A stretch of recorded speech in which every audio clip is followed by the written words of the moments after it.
millimeter, it be accurately measured. It's measured flat, direction up and down, flat level we at, flight over ground, descending from that breeze, heading in degrees, horizontal, flat, EST, now you know it's flat, below ground, measured flat.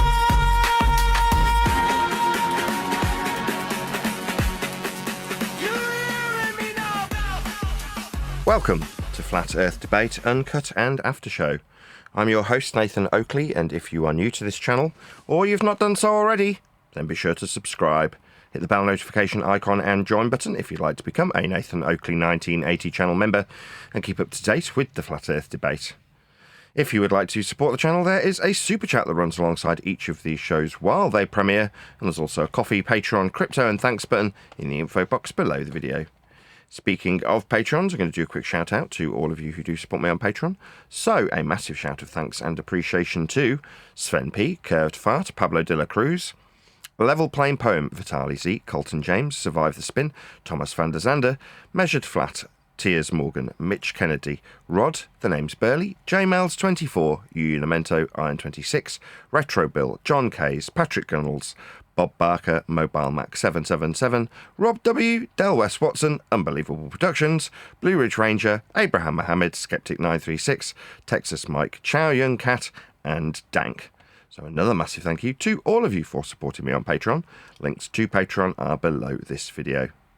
But with that, I will hand across to whoever is in Discord and Google so you can enjoy their dulcet tones while I set up for today's live show.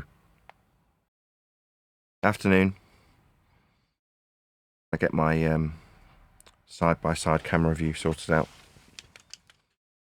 So I take the screen grab for OBS from the Hangout so that once I've shared it to the Hangout, there's a consistency with what will be picked up on this particular view. All right. Not that you need to know or care, probably. No, that's interesting. Right, have a listen to this. Just have a listen. By James May, and it was all about Captain. No, not that. This. Have you clear something up, though, if you don't mind, on the show this week. The last time you were on, we had a clip that got like 2 million views because you said something, and then people are actually attacking me saying, that's not really Bill Shatner. That's why I'm glad you're on video this time. What did I say? I take it back. I asked you when you were up in space if you could clear the air of letting people know, is the Earth round or flat? And can you confirm that the Earth is round? Because there's been a lot of talk that the Earth is flat. Are you able to tell that from space? No. I have not seen complete proof that the Earth is round. You can't tell me that it's round with any great proof other than somebody said, oh, I went around it. Well, that's their journey. My journey is, as far as I'm concerned, the Earth is flat. Interesting. If you actually said to me that there was no evidence to you that the Earth was in fact round, and until somebody proved it to you, it was flat. That's what you said, and people went friggin' nuts over it. I didn't realize people would go that crazy. The Earth is flat. The illusion is that it's round. The Earth is flat. The illusion is that it's round. The Earth is flat. The illusion is that it's round.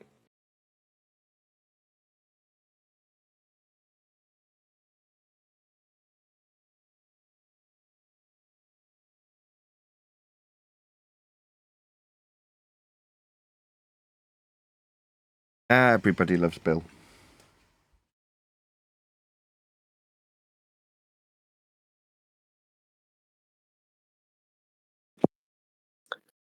And in kind of an indirect way, that's actually the reason why I use this name, Flat Earth Cafe, kind of connected to Bill Shatner, Gene Roddenberry, Star Trek. Did I ever tell you that story, Nathan? No? What do you mean? How does that... I don't understand.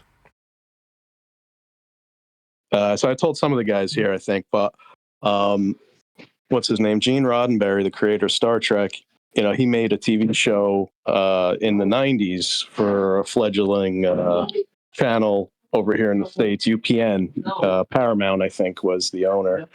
And so they hire him. He writes a sci-fi show called Earth Final Conflict. And it's just some silly show in the near future, aliens coming down and all that.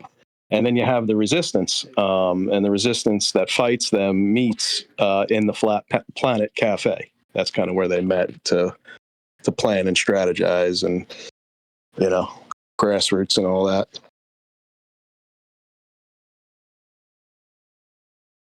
Oh.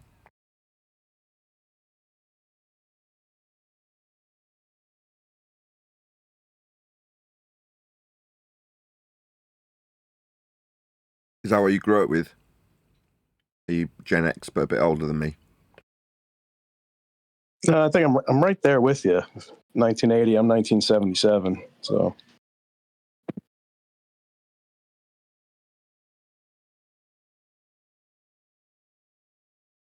we're getting old. No, we're not.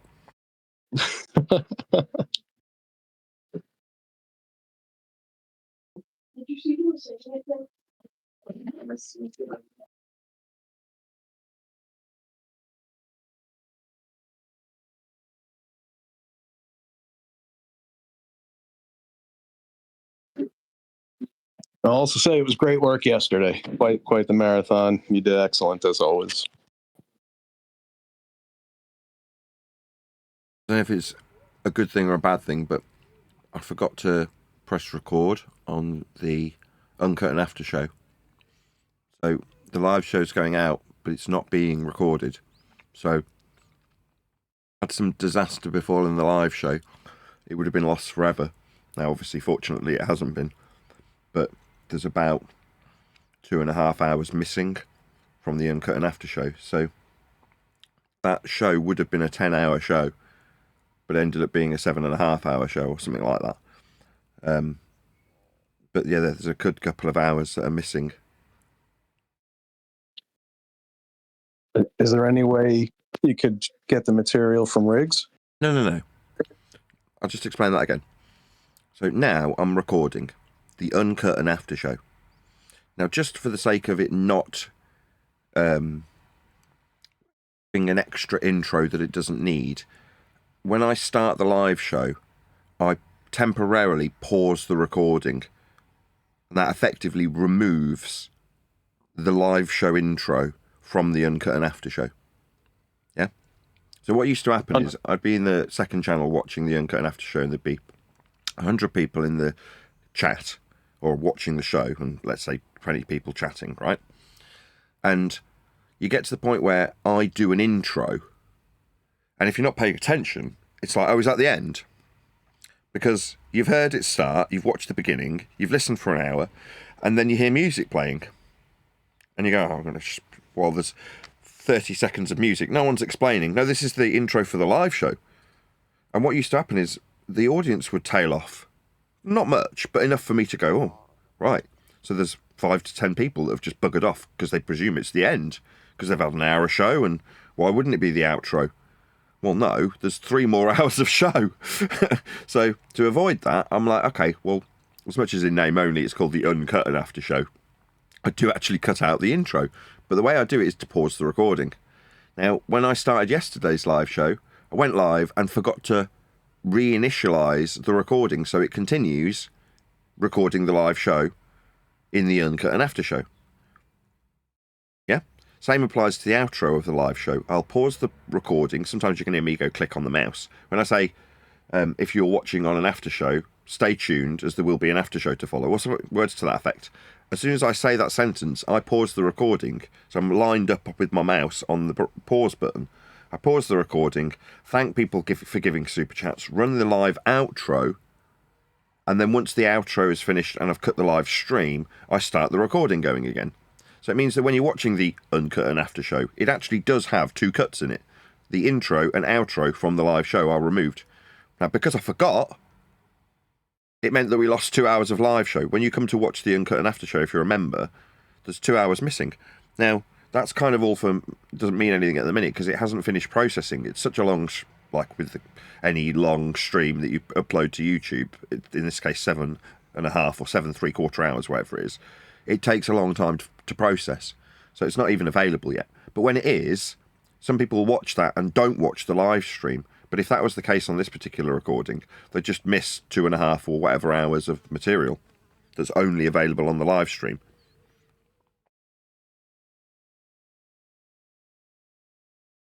I get what you're saying.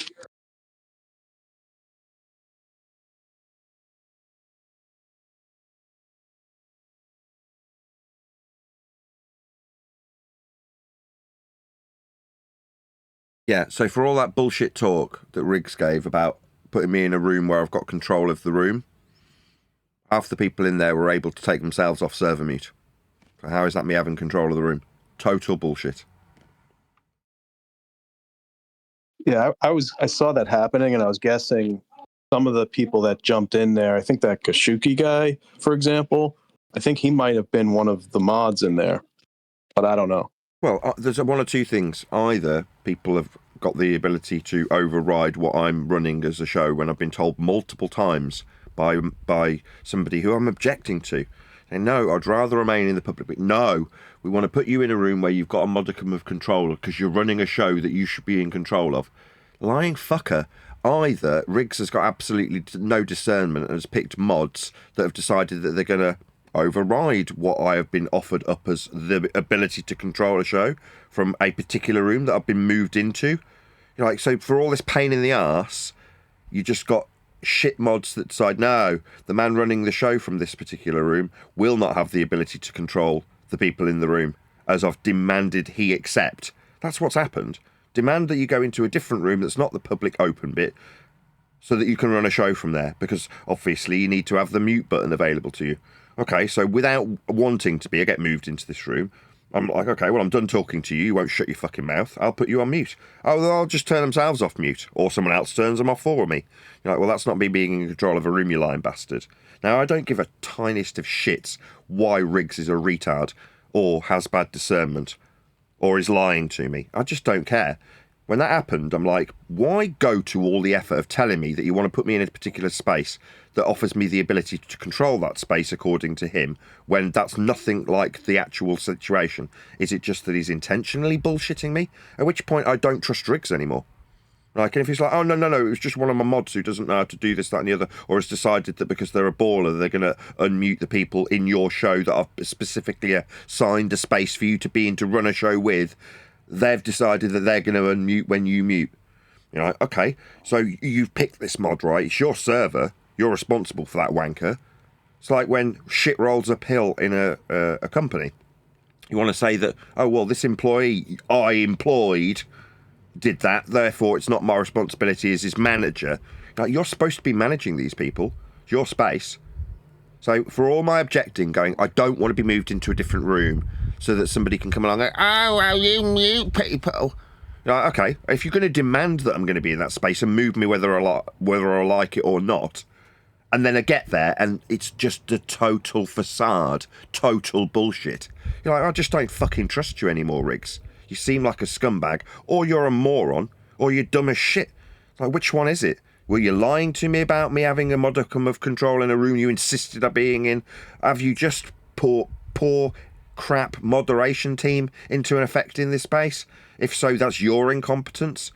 Or is it the case that you've just, like I say, flat out lied to me and offered people who are supposed to be within my control, end quote, him, so I can have a show from his space, not actually be in my control? So what, you can sit and have a good chuckle about how, oh yeah, well, we said you could keep control of this space, but actually, even if you try to, your person that you've shut up can just unmute themselves, or someone will do it for them. Like, what a scumbag. So it's like, just makes me think I don't want to go back to that space. It pissed me off royally. Like, it pissed me off when he was suggesting he move me, and when he finally got his way and moves me against my wishes, it doesn't offer what he's suggesting is the justification for moving me. So, okay, well, you're just a dick then, aren't you? Like all the people he surrounds himself with. Yeah, I definitely saw it happen a few times, but I'm guessing it happened way more than even I picked up on. Yeah, I want to move on. After I've gone through something 10 times, I don't mind if that takes an hour in some instances to get to the final conclusion, where they've run out of steam, they can't repeat themselves, and when they come back and do it for the 11th time, it's really glaring to anybody listening that we're just going around in circles because they can't cope. Now, at that point, I need the ability to shut them up if I'm going to remain in there in a room that I've been told I can keep control of. And I've got a different mindset if I'm in the open bit. I just have to accept that people are going to talk through me and laugh about it. But if you're going to say, no, I need to put you in a space if you're running a show, oh, do you now? For what? What difference did it fucking make? Oh, absolutely none. So why would you be moving me then?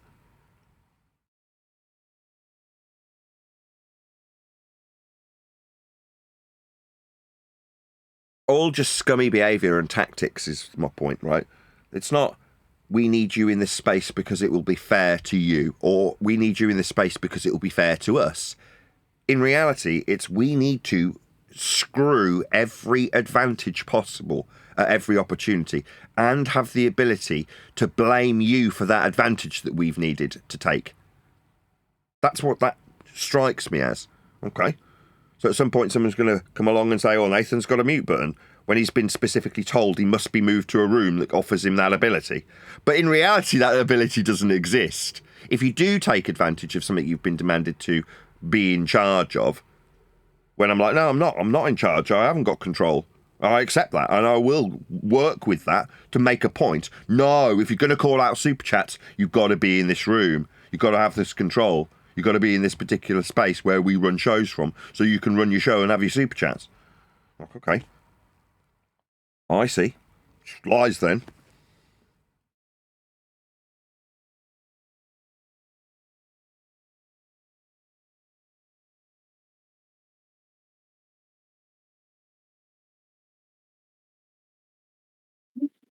And I'd say, despite all that, you still kick butt.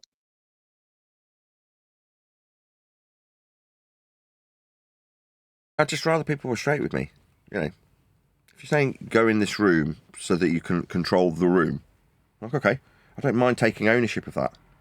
But if, oh right, no, I'm not actually in charge. Yeah, we've given you this flaccid piece of shit weapon. All right, well, what was the fucking point of giving it me? Oh, I see. You gave me a flaccid sword so you could say, he was armed. Is that how this works? That seems kind of scummy. No, you must hold this flaccid sword. Because then the dweebs who are coming at you tenfold with about 1 million weapons, they feel like they're justified. Oh, look, he had that flaccid sword, didn't he? That we forced him to hold.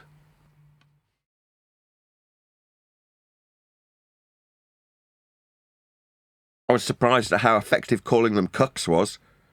None of them like that. You're like, that's kind of telling.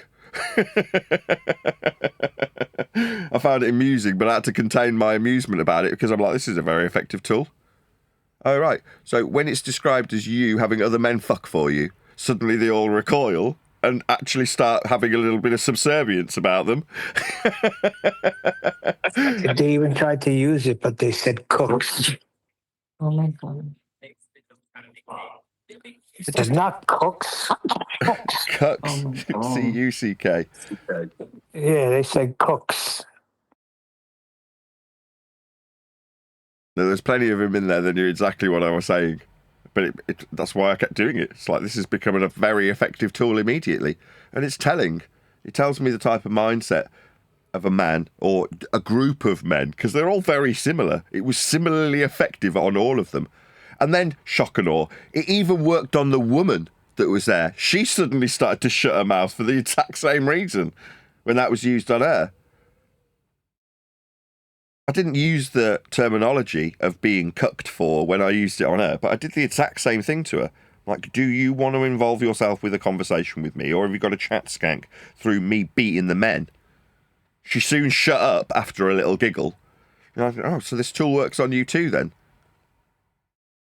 Obviously, for the dweebs, having a graphic image of another man fucking is obviously, and telling, a little bit cognitively too far for them. They all moaned about it.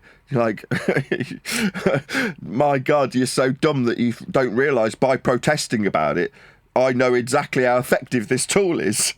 Yeah, keep moaning about it. Well done. Like I say, I couldn't laugh about it yesterday because otherwise when I deliver it in a stern tone, they won't take me seriously. Suddenly the magic wears off a little bit because I'm finding it so funny.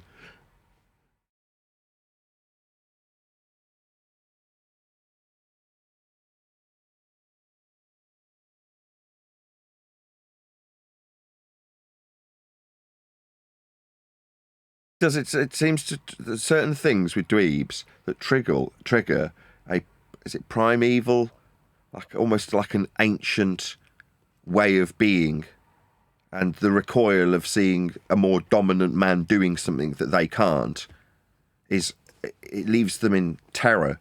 It makes them recoil to the point where they want to object about it. Okay. Should just be water off a duck's back. If you were a secure male in your own skin. And that's the point, isn't it? They're not. Yeah, you'll see over time I'll be exploiting that fact more and more as this becomes more and more apparent to both me and the audience. What are these men? I know we say it, but do we really mean it and know it? They are just dweebs, aren't they? Right? The lowest of they're the proper beaters of the society that we find ourselves in. They're very low down the pecking order. So, in as it's been used graphically, I'll do it in a little bit more of a subtle way. When we're talking about a comparison to being in a relationship or having a relationship status, it is that guy that gets friend zoned. You know what I mean? And ends up marrying a woman that's like, oh, I can't get the alphas anymore. I'll settle for this dweeb that's earning good money and hopefully divorce him in a few years and take it all with me. These are the guys that we're dealing with, right? They're those guys that ended up being friend zoned. So it strikes a chord with them when you go, you're fucking on behalf of another man right now. While he watches. It does, man. It strikes at their hearts. These fucking fart-sniffing dweebs that we have to deal with. And it does amuse me. It's like, I must have been about a year ago. I can't remember how long ago we were talking about this initially, but we started to identify where we sit in societal terms. Like, there's got to be an illusion created by garnering together a group of hippies and pot smokers and conspiratards in one nice little group and get them all to chant flat earth, because then you can point at them and mock them, because you need that group to sit slightly below, as far as society is concerned, the people who value the information you want to be defended, in this case heliocentrism. So you go, well, from the off, you can't necessarily control the group of people that come to globe earth. It hasn't struck a chord with the excitement level needed for your average alpha who's out doing exciting things. Adrenaline sports, let's just keep it very base to make the example clear. Yeah, your average guy who's, kite surfing or, doing something that's full of adrenaline isn't going to give a shit about dedicating his time to learning elliptical orbital motion and retrograde. He's just not, he doesn't care, does he? So there's a certain type of mindset of a certain type of guy, normally that's not getting laid very much, that's got the time to dedicate to that kind of useless shit that doesn't earn any money or bring you a woman. Well, that group is the group we deal with. So like I say, because of their low status to begin with, you need to artificially create a group of lower status, and you need to maintain that in the public's mind's eye. Flat earthers are stupid. So it gives the confidence to the dweeb to go, you're lesser in the world's eyes than I am. You don't understand how orbital motion works. Tell me how the faces of the moon work in your model. That's what they've, you can't have that facing off with some alpha, can you? But then you go, okay, well, when you separate these groups out into their stereotypes that have been preordained by the roads that brought the people to the subjects, you end up with fart-sniffing dweebs, pretty low societally, if not the lowest, beyond what you can artificially manufacture. Because for the most part, your average conspiratard hippie on the flat earth side, and I've met them, they're all right. I mean, what's the word? There's a certain level of indifference to most of the people I've met. A bit of kook, don't get me wrong. Like a lot of the groups that I do meet in Flat Earth, you go, okay, you've got kooky characters in this group. There's no denying it. And you can list them off. Even the ones that reach a decent level of exposure are still, to a certain extent, a bit kooky. Yeah? So you go, okay, well, notwithstanding that these people, if they weren't chanting about Flat Earth and deemed societally stupid, most people would have a level of indifference to them. When they're sat in the park smoking a joint, most people unless they're objectionable to the smell of smoke or something. They're generally just going to be indifferent to them as they walk past them. You know, they're going to see their house with a dream catcher in the window and not think much of it. They're not suddenly going to throw a brick through the window, are they? But if they said Earth is flat on that same window that had the dream catcher in, yeah, they might get a brick through the window from a dweeb that would run away. You know what I mean? Oh, I understand 100%. And I think everything you just explained kind of plays out in real time in the fact that basically you're so heavily, and look who's promoted in Flat Earth right now from a global perspective of wanting to promote them for their stupidity. And I'll throw that name out that I can't even really pronounce. Q Pop. You guys ever heard of that name? No, that's a new one on me. So he's a young guy, fits the profile exactly what you're describing. He's basically a character. Young guy from a trailer park, you know, proud of his ignorance, drug use, proud of his mom being in jail. And Toon has him propped up now as the flat earther du jour of the moment. I think he has his own Discord channel. It's invite only. Nobody's allowed to go there. It's just wild. And then he's being featured, you know, on Toon videos. And he's basically like a younger, lesser than Witsit. That's the best way I can describe him. With all those other traits that you're explaining, you know, the pot smoking kind of hippie-ish type character. Yeah, that's it. There's a certain other type of character that just doesn't fit the mold. You know, Neil and myself, occasionally in handcuffs, you know, getting in trouble for beating people up. That's the kind of demeanour of your average alpha. You know, that just isn't going to fit that hippie pot smoking mould. You know, when the conspiracies have come up over the last 10 years, I spit venom and have a high degree of disdain for everybody around me. And I'm like, generally speaking, if there's a panel full of flat earthers and there's a conspiracy subject that's being broached, I'm the one who's in opposition to it and has the most amount of disdain for it. Now, that's not to say that I disagree with all conspiracies. I had to try and explain this the other day to Harp. I feel as much vitriol for the positive inflection towards the conspiracy as I do towards the negative. If someone comes along and says, well, it's definitely not being manipulated, the snow. But how do you know it definitely isn't?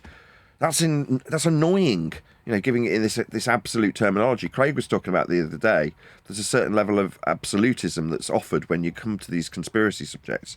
You're like, I don't mind having an open mind. I quite enjoy talking about them. I have come from that conspiracy road also, looking at subliminal messages and psychopathy. So I get it.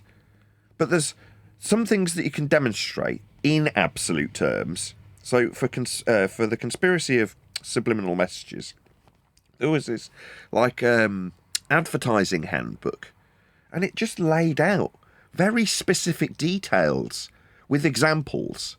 So it'd show you an advert for a cigarette brand, and it would show that what they're showing on the surface level of the picture is a woman and a man holding hands making a heart shape that looks beautiful to sell these cigarettes.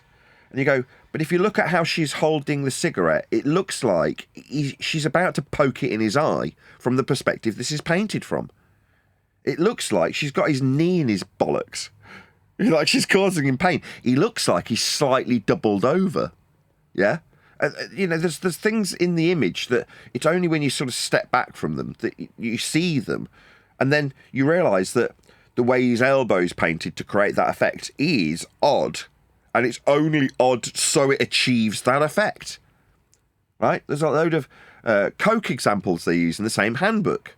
And they're showing how the ice cubes that have got weird, irregular, random shapes. No, they're pictures of women giving a penis fellatio in the ice cube. It's only when you look at it with the knowledge and an arrow pointing at it that you go, oh yeah, it's really obvious. Now I see it. But those are quantifiable examples that you can show. And don't get me wrong, after the handbooks pointed them out, somebody could still turn around and go, nah, I just think that it's simulacra. You're like, okay, I mean, you can accept that, but this is based on a principle of advertising called the sex cell. Back to the primeval mind and how it functions. You're generally wired to find anything you encounter as either threat, meaning you're going to fight it, food, meaning you're going to eat it, or a mate, meaning you want to fuck it. Well, that's kind of the base survival instinct that you go on. Is this bus going to hit me? Yeah, I better not move into the road. I might die. Yeah, that's fear of death. Very natural and keeps you safe. But that can be exploited in subliminal messaging, right? So you can exploit this idea that something that seems at surface level to be benign actually creates an unnatural level that you aren't 100% aware of, this feeling that makes you unnerved. So Disney do it all the time. If there's ever a dark cartoon, they'll always thread in various different scary elements subliminally into the background images, hair, water, in their posters, so that from a distance it just looks like Brave, and you've got this ginger girl with her big big curly hair. But then you look at it a little bit closer and go, okay, I can see words in the hair, I can see shapes in the hair, and it's only when you're at a very close distance to it that you wouldn't necessarily normally get to, or a very far distance, that these things sort of come into focus. I've forgotten the point of me going through subliminal messages, other than me arriving at this and saying, don't be absolutist, right? But you go, this definitely is the cause of the snow being weird and flames not working in it. Like, my God, have you never seen somebody produce a snow stove and put flames in it and it be used for a frickin' oven or something? But these people want to ascribe conspiracy to stuff that they haven't got any proof of. And it always used to piss me off. And then the person that was reacting to it in the complete opposition, if at all, would be saying something equally as farcical when they completely dismiss it without, saying, well, that's a possibility, but I just don't necessarily think that's the case. I don't believe that's true. It cannot be true. Absolutely not. And you're like, well, why take it to the other extreme? So everyone around us typically has got this mentality like I just demonstrated with conspiracies of subliminal messaging, that the people around them must hear this. Like, it's really important. So it means that somebody who can be that naysayer who goes, it's just simulacra, you just don't understand that, the tree might look like a cat, but it doesn't really mean there's a cat in the tree. It's just you seeing shapes and patterns that aren't necessarily there, so your brain's on high alert to not get caught by the cat. And that principle doesn't necessarily mean the ice cube's got a woman in it sucking a dick. It just looks a bit like it because you're a bit of a pervert. Well, when you're bracing against that, albeit in a very balanced way as I've just presented it, you then have a flat earther, in my case, having an argument about something that's a bit kooky. Subliminal messages. Nah, that's a bit kooky. Like, immediately, this person's set up as a scapegoat to fail on a subject that's completely unrelated to what he's been pigeonholed and labelled as. Flat earther. Yeah, that flat earther who thought there was messages being seeded in ice cubes. What a wanker. You know what I mean? That's how it works. So we're all brought here for the same reason, to be slightly lower than the fart-sniffing dweebs who can have the confidence in the society says I can bully you, so I will. While they start lording over this fucking fart-sniffing useless information that doesn't help anybody for anything. And any aspects of it that do help people in practical terms are all flat.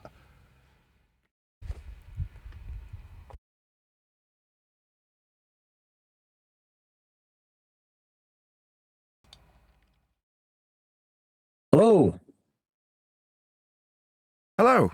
It's good to have you all. Oh, Hello. Actually remembered to start the recording this time, so yesterday's 10-hour extravaganza in worldwide debates, as paid for by Len, thank you very much indeed. I forgot to start the recording, so normally I pause the recording of the ironically named now Uncut and After Show, so that it doesn't include the live intro and live outro. But unfortunately yesterday I forgot to start the recording again once we got into the live show.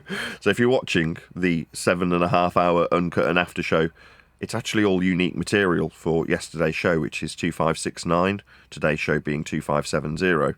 So if you happen to watch that particular 7-hour extravaganza, it won't have the live show inside it, which it typically does.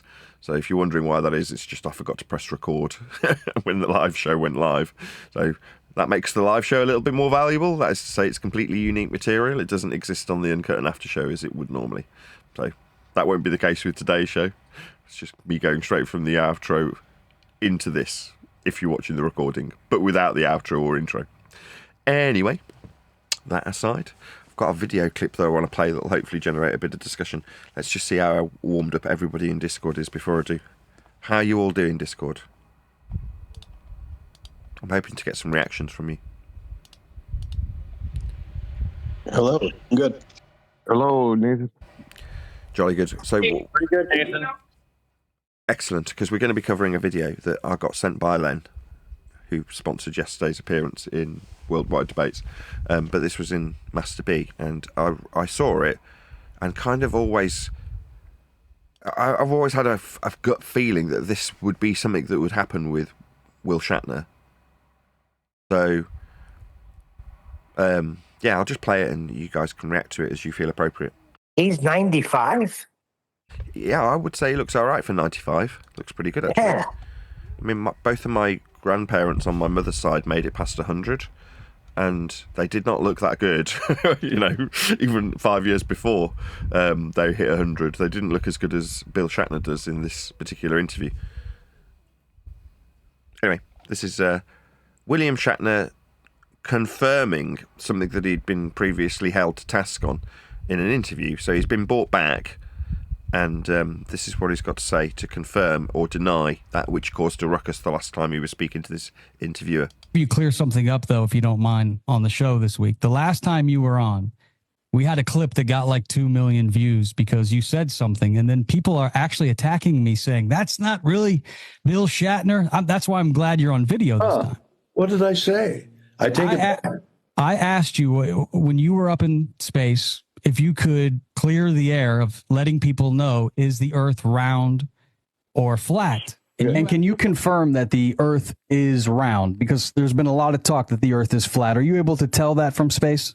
No, I have not seen complete proof that the Earth is round. You can't tell me that it's round with any great proof, other than somebody said, oh, I went around it. Well, you know, that's their journey. My journey is, as far as I'm concerned, the Earth is flat. Interesting. If you actually said to me that there was no evidence to you that the Earth was in fact round, and until somebody proved it to you, it was flat. That's what you said, and people went friggin' nuts over it. I didn't realize people would go that crazy. The Earth is flat. The illusion is that it's round. The Earth is flat. The illusion is that it's round. It's funny how they still talk. Yeah, just, I mean, it's still keeping the space thing going, isn't it? You know, from space. It just appears to be round from space. But it's still got that space thing going in there, which I'm finding a bit strange. Oh, and he's been sponsored and paid, so in that respect, it's not just him acting as though he's gone to space. Was it Bezos or was it Blue Origin that he went up in? Allegedly. So from that perspective, he's obviously garnered a paycheck from promoting the idea of space. But that is a different clip. So from memory, I'm going to try and quote him verbatim. He was asked in a similar clip from about 5 years ago to define the difference between science and science fiction. And his response was, there isn't one. They're the same thing. Science and science fiction are the same. Now, you can read that in a couple of different ways, but the way I know the case is, what has been falsely ascribed as science is the pseudoscience of mathematical derivation of flat Earth measurements into heliocentric motion. That's pseudoscience, but it's called science and parallels what Bill Shatner did for a living in his acting career. So it parallels the idea in science fiction that we go out in rockets to space. So but in this particular instance, I think he's always going to have a certain allegiance till the day he dies for something that he's been paid to do. You know, when he was holding onto the table in, I think it was Blue Origin, I mean, it was as fake as anything else that's alleged to be going up to space. And if you're going to suggest that, you know, in the space of 50 years, we've gone from the right stuff, you know, needed to be acquired to pull the G's and do all the space stuff and peak physical fitness to fat Bill Shatner, no offence to him, going up, you're like, I mean, buy it if you want. But it's the same piss in a different bottle in terms of that particular brand of bullshit. So maybe you could read a little bit into him talking about space. But what is he explicitly saying? He's explicitly saying Earth's flat. And the idea of being... What's with the round? What's with the round? That drives me crazy. Is it round or is it flat? What the hell is round? Because having flatness and roundness is mutually inclusive. You can have a flat round penny. So talking about a record or a pizza, those things can be described as flat and round. You know, those things are acceptably described in that way. When they say contextually round, I doubt that they're saying, I need plausible deniability should this turn out to be the case. That's the flatness of Earth. And when somebody holds me to task on round, I can say, oh yeah, I always understood that round was also flat. That's why I asked it that way. I don't think they've thought that far ahead. I think it's just people not appreciating that the word round has its definition tied to a two-dimensional circle as opposed to spherical. They just say round meaning spherical in most instances. I don't think it's for the sake of plausible deniability. So you think people are just stupid, right? So you're saying we focus on spherical because we've been in this arena for over 10 years. I don't think so. Exactly. Maybe. I don't think so. Well, what do you think? I think they're doing that for a reason. There's a reason why he's saying, is it round or flat? Why don't you just come right out and say, is it an oblate spheroid? They've heard that. Come on now. I just think it's loose language. I think saying round is just for the person saying it's synonymous with globe-shaped and an easier word. So it's just, I think it's just ignorance and harmless ignorance for the most part. Now you can latch onto it and go, well, you can be round and flat.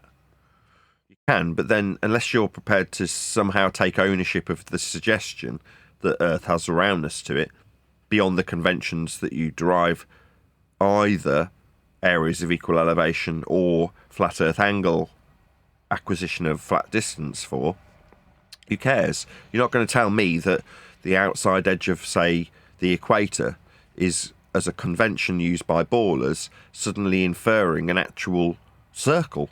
It's just a convention. There is no real equator. There's no circle.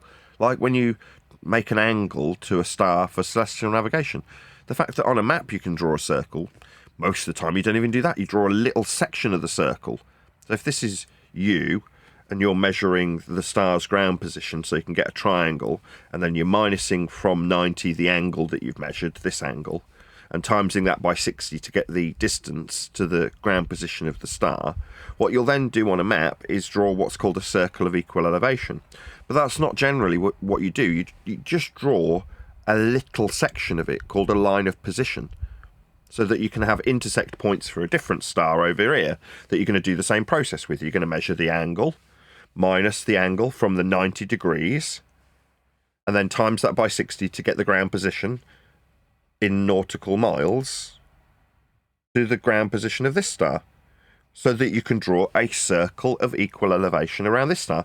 But then you've got two intersection points, and if you roughly, through dead reckoning or based on your previous day's charting of where you've gone, know roughly that you're not over here or over here, you're only going to draw a small section of the circles.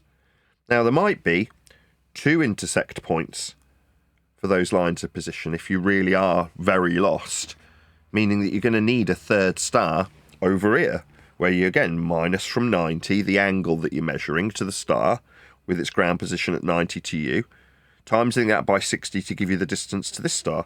So again, you can draw a flat Earth only area of equal elevation, but again with just a little tiny line called a line of position, that little curved dash that you draw, so that you can find that fixed. You can find the intersect points of all, so you know where you are on the map. That's the whole point of it. But this idea of a circle of equal elevation, number one, in practical terms, very rarely gets actually drawn as a full circle. Even if it did, it only exists based on your time when you measure an angle to that star so that you can figure out where you are on the outside edge of that area of equal elevation. But it's just a convention. It does not mean that that's a determined value for an area of actual land. That you could say, well, do you see that circle going around that? There isn't one. It only exists on the map. To suggest that there was one would be reification. That's what the equator would be when people suggest that we have an equator. Now, that's a reification fallacy. You're deriving this value, this circle of equal elevation, by measuring angles to Polaris, and then suggesting that that means there's actually a circle of equal... No, there isn't one. It's just a convention. There aren't any circles. Same with latitude. As you move towards Polaris, you could keep drawing ever-decreasing circles of equal elevation as you move towards it. But there aren't any circles. It's a convention. What's the convention called? Latitude. Show me one of the circles. There aren't any. Yeah? So when people say Earth's round and flat, oh, well, no, it isn't. I don't want to be absolutist. There might be a bloody extreme that shows it, so I can't say for sure and without a doubt I know it isn't circular. But it just seems like the only reason it's being suggested to be circular is because there's a global convention that's circular derived from these angle measurements off a flat Earth that form the equator. So you have this, well, that bit's circular, so what? It has absolutely no bearing on what Earth's outside extremities, if we've even got them, I have no idea, might be. It just means that we use conventions for angles from stars that form circles. It doesn't make Earth around anything. Doesn't mean anything. So this suggestion that people would use that terminology, like, well, even if they have, in your mind, used it for plausible deniability. Deniability of what? They've suddenly put themselves in a position where they've got a positive claim that Earth's got roundness? No, as far as I'm concerned, no, it hasn't. Nothing's demonstrating that beyond conventions we've invented. Just plucked them out of thin air. Now, do they work? Yeah. Plenty of people have found their way with these lines of position, aka circles of equal elevation, based on us knowing where the stars above at a given time. That's a very useful convention we've derived. Just doesn't have any bearing on the physicality of Earth's actual surface. I'm done. Well, the Bible talks about the circle of the Earth. So, And? I don't know. It doesn't mean anything. I'm just saying. It doesn't mean anything. Saying that Earth is a circle, because the Bible says it's so, doesn't mean anything to me. No offense. I understand what you're saying, but I'm saying a lot of people would say that because they know what it says in those scriptures. You know, a lot of people hold those scriptures to be true and genuine. So, I'm not saying it you know, isn't. if you say circle, you could always say, well, it says it in the Bible. You could, but then you'd have to substantiate that in some way. Now, when it comes to people asserting that we've got a firmament, aka dome, and someone comes along and says, because I've got a belief based on what the Bible says, I can justify my belief by demonstrating that we have gas pressure. You go, okay, but it's not necessary to do that. There is no contention in terms of us having gas at pressure. We're definitely breathing. Why does this suddenly become incumbent on us to prove? Oh, it's only because you've got a Christian worldview of a firmament that you need to demonstrate that gas must be contained to be at pressure. It's an antecedent-consequent relationship. It can't not be. But why would you have any burden to demonstrate that? You don't. If somebody challenged you on it, why are you challenging me on it? Well, because I've got a suggestion that the sky is vacuum. Well, then you better prove that positive claim you, not me, has. And it seems that the only reason we've got this suggestion becoming a redundant burden is because there's biblical cosmology that suggests we've got a firmament. I don't need to prove anything. We are definitely breathing. We've definitely got gas at pressure. Do I care why? Oh, I must care, because some sod saying that it's a vacuum. No, it isn't. The vacuum idea comes from a derived flat Earth measurement of radial value and Keplerian orbital motion. So who cares? I know where the origin of this claim comes from. Flat Earth measurements. Let's not deviate to the sky because we feel like we've got to justify what it says in a book. I don't think that's necessary. I mean, I've not watched this video, but he does say in the description of it that, he's saying that the Earth is flat and it's not a globe. So they are using the word globe. When did he use the word globe? I didn't hear that. Said round. Yeah, he said round. I didn't hear William Shatner say globe. I do think that's implied. I don't mind taking that burden. If someone says, well, they definitely didn't say it, I'm like, okay, I should accept what people say at face value. And if you're using the wrong word, that's to say through ignorance, you're not utilising the spherical terminology over and above the two-dimensional flat round terminology. Okay, but I can just give him that. I can just say, okay, I know he means spherical, because there is no understanding of a juxtaposition between what is overtly stating about Earth being flat versus a flat but simultaneously round and flat world. That's not a typical juxtaposition. I understand that societally the juxtaposition is spherical versus flat. Now, it's a false dichotomy. The spherical model's based on the flat Earth measurements. How the shape of a flat aspect is translatable into a model that's created and then set in false dichotomy with a flat or flat round world is false dichotomy. It's just measured as an aspect of the world that we use for angles and distances. Mapping, charting, surveying, travelling, all of these things are reliant upon Earth being measured flat. So having a suggestion that it could be one or the other, you're like, let's just look at the measurements. Oh no, instead, let's look at these hippies talking about Mandela effect. That's better than looking at the measurements, because then everybody can argue about the flat measurements for a globe or the flat measurements for it not being a globe. That's how it's been positioned. What are his hands saying? Because I'm looking at what you have on the screen, and it looks like he's making the shape go like spherical with his hands. Can you play that? The Earth is flat.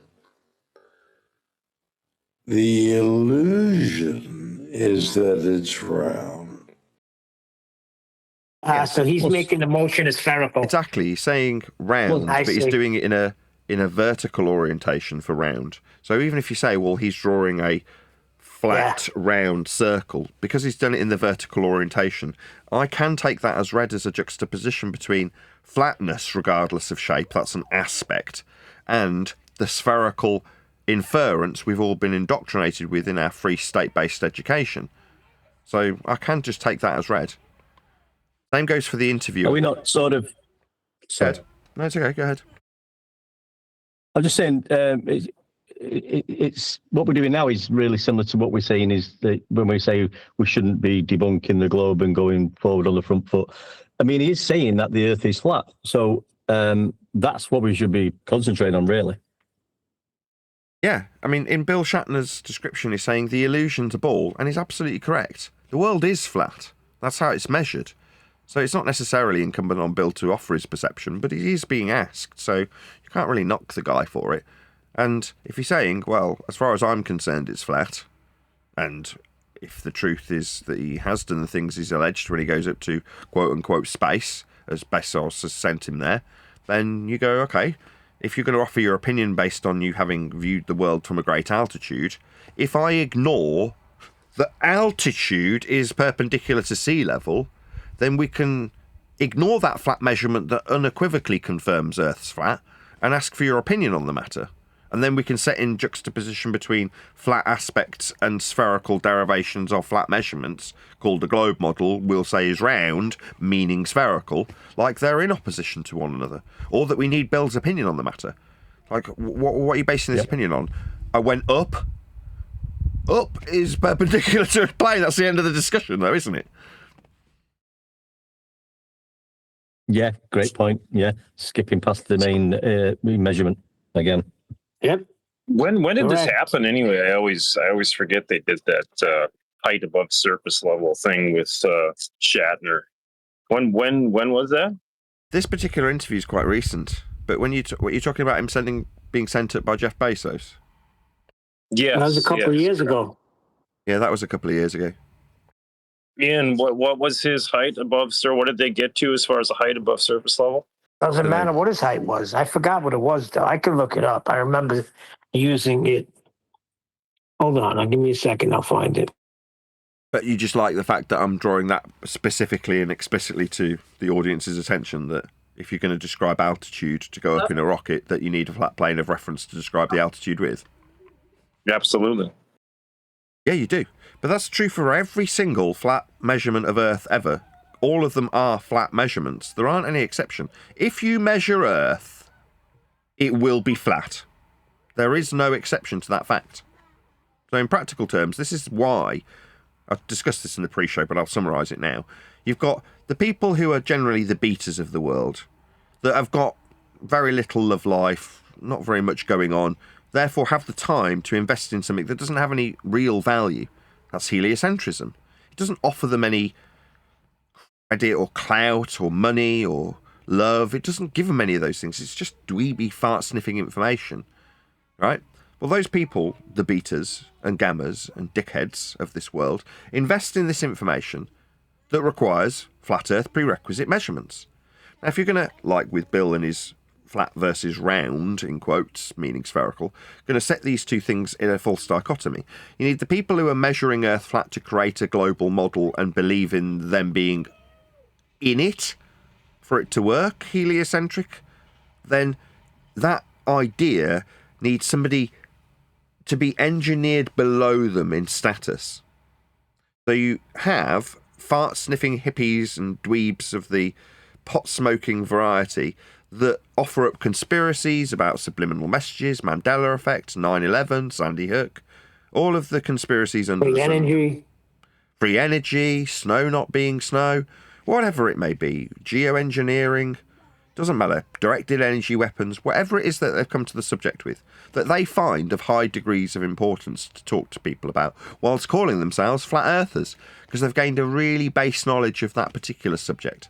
So they can be engineered to be, and societally deemed stupid, below the people who've invested in heliocentrism. Now, if those people who have got a primary focus on Mandela effect, clone centres, subliminal messaging, psychopathy, 9/11 truth, those people, in the eye of the public, are just a little bit lower than those boring, fart-sniffing dweebs. You know, the guys in the friend zone, the non-alphas, right? So they get a little bit of confidence. Oh, society says these people are really stupid. Flat earthers, the ones talking about 9/11 truth and Mandela effect, are really stupid flat earthers. So we can have the bravery pills needed to say, oh, you stupid idiot, you don't know how radial values are derived by Kepler and Huygens. You don't understand the distance to the geometric horizon. I'm going to tell you how stupid you are. That's what we need. Somebody like that needs somebody below them. So the society we live in engineers conspiratards and fart-sniffing hippies to be below them so they can argue about how non-globe shaped the world is. The people, flat earthers as they call themselves, who say the world is not a globe, in opposition to people who say it is. Now, so long as that is the case, both sides can utilise the flat earth measurements, because it's separate. Over here somewhere, we've got geography, surveying, measuring Earth. And all of the people in this category, very much separate from the fart-sniffing dweebs and the pot-smoking hippies. Over here, we've got people who use azimuth for directionality, altitude angles to measure positional information with circles of equal elevation, deriving concepts like the ever-decreasing circles I described earlier to Polaris, with flat Earth elevation angles from surface level. All of the people dealing with mapping, geography, travel, people who fly planes in flight level, parallel with other planes in a flight level, parallel with sea level and surface level, measured with the millimetre accuracy needed so you know how high a plane can fly over a mountain, with respect to the sea level. Those people are separate from this discussion about if the world's a ball or not, like Shatner's currently discussing with the host of this show. Is it a ball or isn't it a ball? Is it flat or is it round? Okay, well, why don't we go to the geography? Oh, well, this isn't geography. Earth being a ball or Earth not being a ball is science. Isn't? It's determined by measurement. It's maths, geography. Well, those things need to be separate because we need these fart sniffers over here to use those flat measurements without anybody noticing. That's what happens. That's what we've got. A false dichotomy.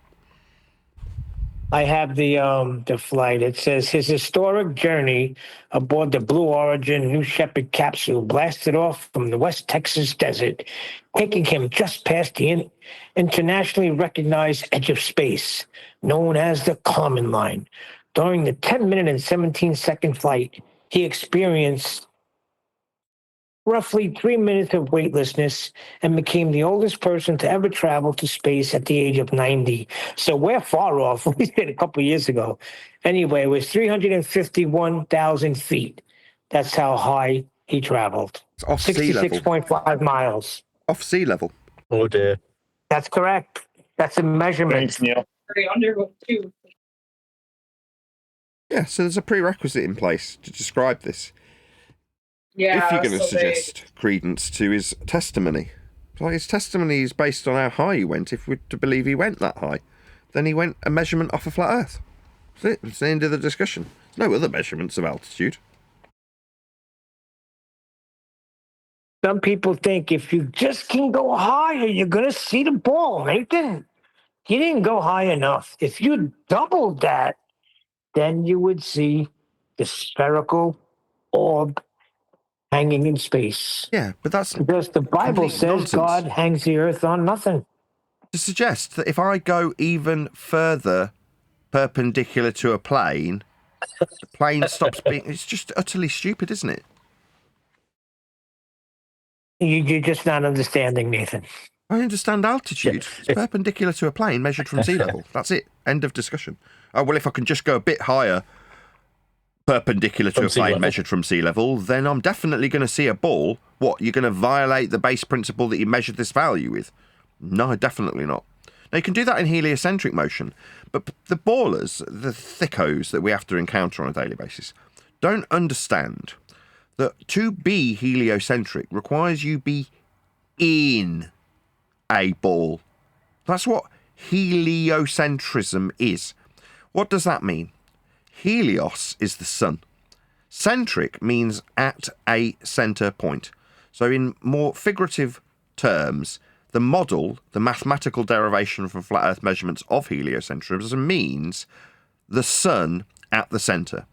So if you've gone through the Roman Catholic-based education that uses a solar system in the textbooks that you learn in science class, then you learn that the sun is at the centre with a ball Earth moving around it. Well, that is a ball Earth on a path when drawn diagrammatically, with the line of the orbital motion bifurcating the sphere Earth. That is to say, for that diagrammatical and mathematical description of heliocentrism to work, you need to be in a ball. Why? Well, the ball that you're in starts with you measuring Earth flat with angles to stars off a plane, and then takes that flat measurement of angles to a star through a curve with degrees on it and puts little degrees around you in a ball that you can call latitude. Then you can paint a pretty map on that ball that you're in and call it the globe. But for the motion, to describe being heliocentric mathematically or by reification in a diagram in a book, you are in that ball. That's what the degrees are on the outside edge of it. When you look at latitude markings and it's got numbers with a little circle next to them, what do you think they mean?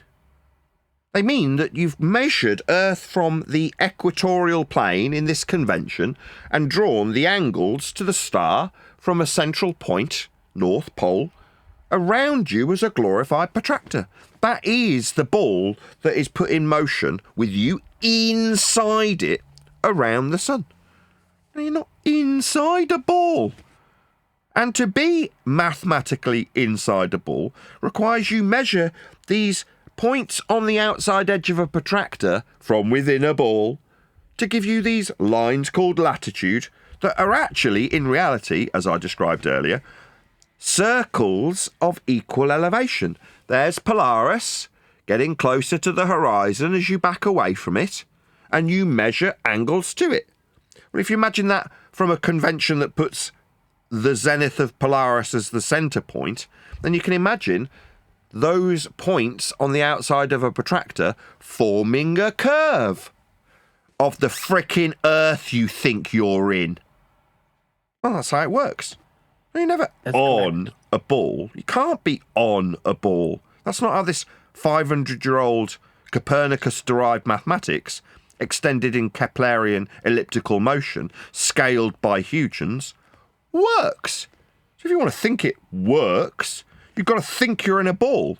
That happened twice yesterday. Transgender Brenda and some kid who comes along and starts suggesting that we've got an Earth-centred model. Are you in the centre of Earth, I ask? Answer, no.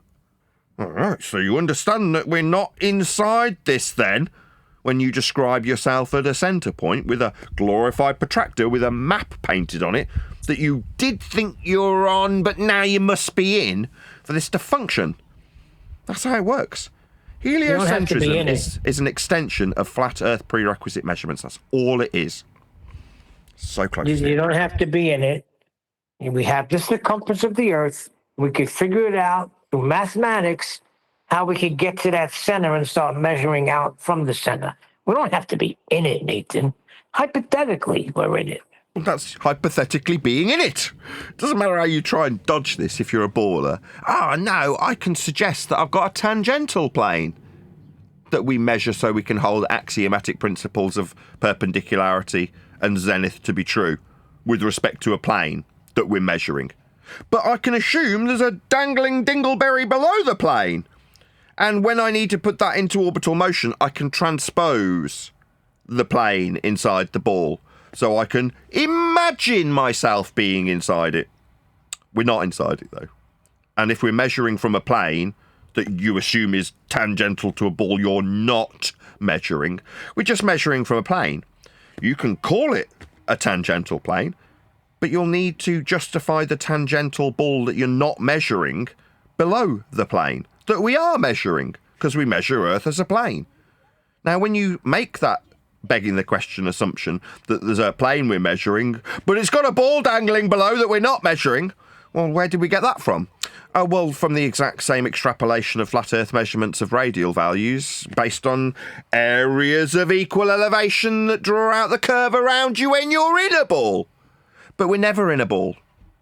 So these assumptions of tangential planes to balls that we measure flat also just still require us to understand how inside a ball mathematically we must be for any of this shite to work.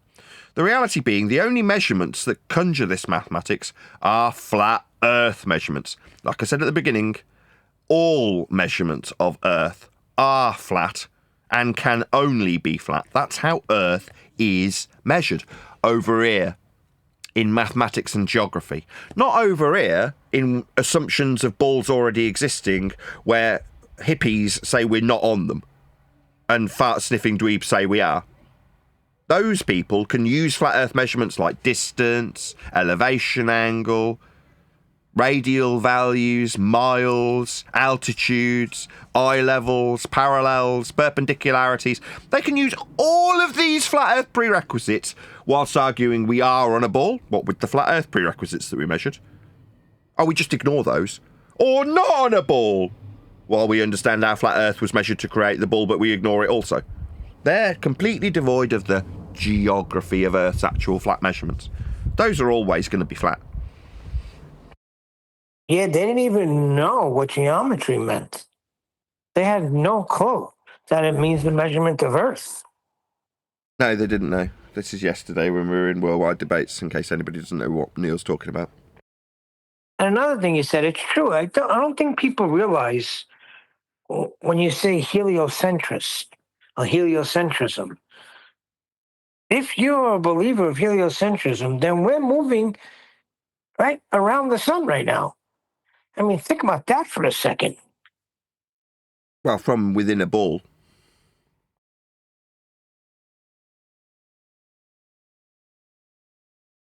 That's why it's so important to establish the measurements and how it's flat. Because once you do that, all of that other nonsense goes out the window. You don't have to deal with any of it. Yeah, as was the case yesterday. It doesn't seem to matter what people want to ascribe to me. Okay, if we're going to attempt to explain this in any way, shape or form, we have to start with the measurements. Now, for 10 or maybe longer years for us in this particular wave of flat earthism, we all whistled past these flat earth measurements for the longest period. We would allow our opponent to create a model based on flat earth derived radial flat earth linear mile measurements off Earth's flat surface with flat earth elevation angles. And once we've got all of these flat earth prerequisites in tow, having built the model with them, we can start with the assumption from our opponent that we're on a ball. Or, from a flat earth perspective, start with the assumption that we're on a ball we're going to disprove, ignoring all flat earth journeys and prerequisites that got us there. Well, I measure it to not be flat. And my name is Baz. I was well impressed yesterday because Nathan, for a long time, just kept it to the master reference level we know as mean sea level. And he didn't move off that starting point, which is the starting point for all measurements on Earth. And Nathan just hung in with that and didn't really have to go anywhere else. And I thought that was fantastic. Great job. Yep. I've been saying that for years. Once you establish that it's measured flat, you don't got to waste your time on any of that. Every freaking thing they throw at you could be refuted with the measurements. I knew you were going to like how he kept going to that master reference too.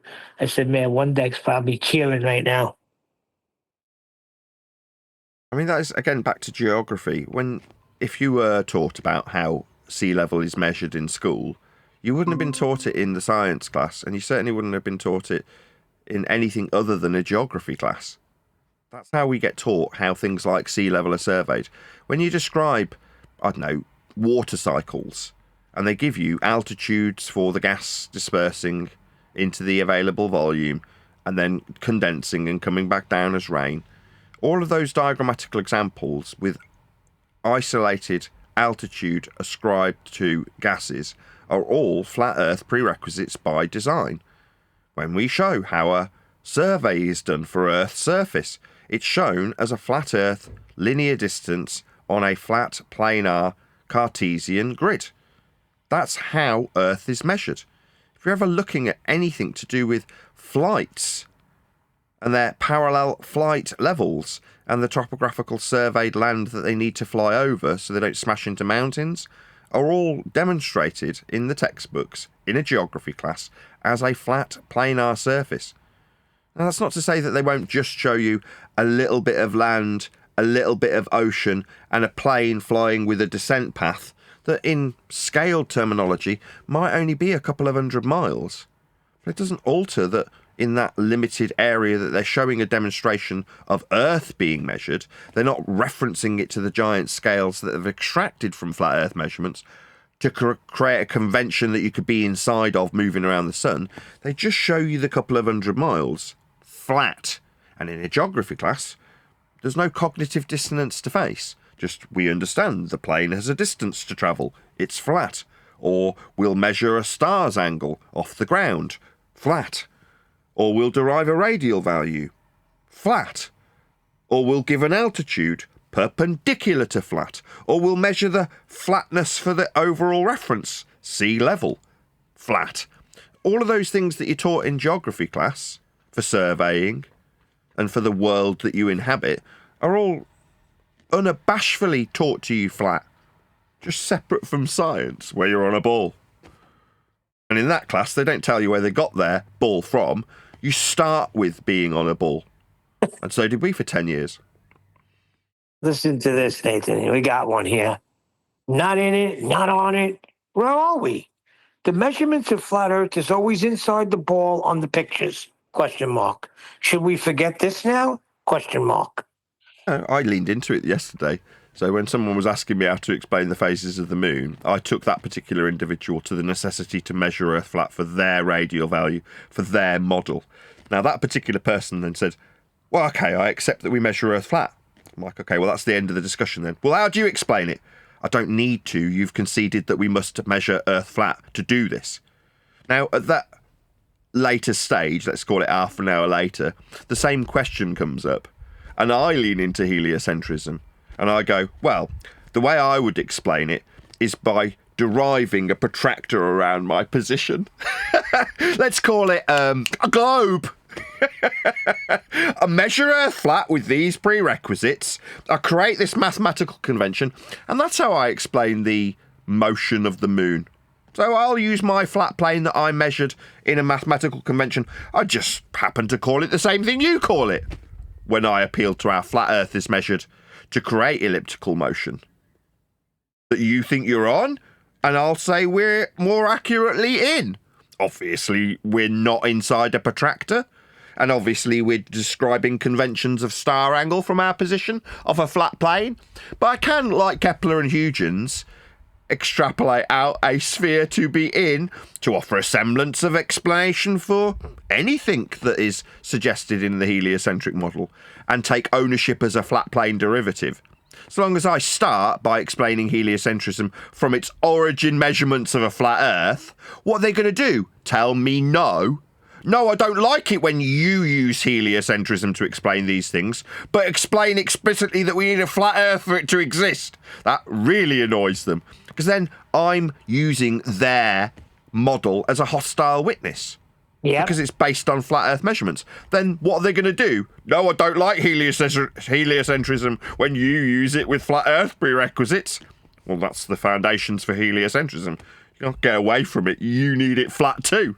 It's just annoying when I start explaining these things that they used to have as gotchas for flat earthers who didn't understand heliocentrism. I'll say, I don't take ownership of this, but one way of explaining it with flat Earth measurements is this stupid heliocentric system that people think they're on because they don't understand they need to be inside it. But that I can explain the phases of anything you like with that. I mean, I'll stand on the shoulders of Huygens and Kepler and Copernicus like you do. It's just you used to whistle past our flat Earth must be measured to create Copernicus and Kepler and Huygens scaled system.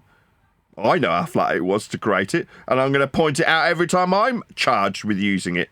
And they go, you can't use this. Yeah, I can. That's what I said yesterday. You ever heard of a hostile witness, Bev? But anyway, the guy in chat goes on to say, I guess he felt it coming on what you were going to say. The flat Earth comes from angles on the protractor, under the protractor, inside the protractor. Yeah, this is basic stuff. When you bring it back down to somebody who's trying to convolute what heliocentrism is for him, like, no, if you understand how to measure an angle, yeah, that's your horizontal baseline for a elevation angle. What does elevation mean? It means from the surface. And it's an angle. Okay, so we've established what half of the angle's going to be. It's a line along the surface. Now, when we're describing a protractor with that line along the surface, for it to be an elevation angle, it's the surface level at 0 along that base of the protractor. Like, you've got a protractor and it's got 180 and 0 on it. Yeah, that's a straight line that this elevation angle forms part of the angle with. The straight line from the ground. That's our baseline. And what's the other line for this elevation angle we measure off a flat Earth to create heliocentrism with you inside a protractor? Well, we need to measure our other line to the star or celestial item. That would be two straight lines meeting at a vertex with the baseline being flat.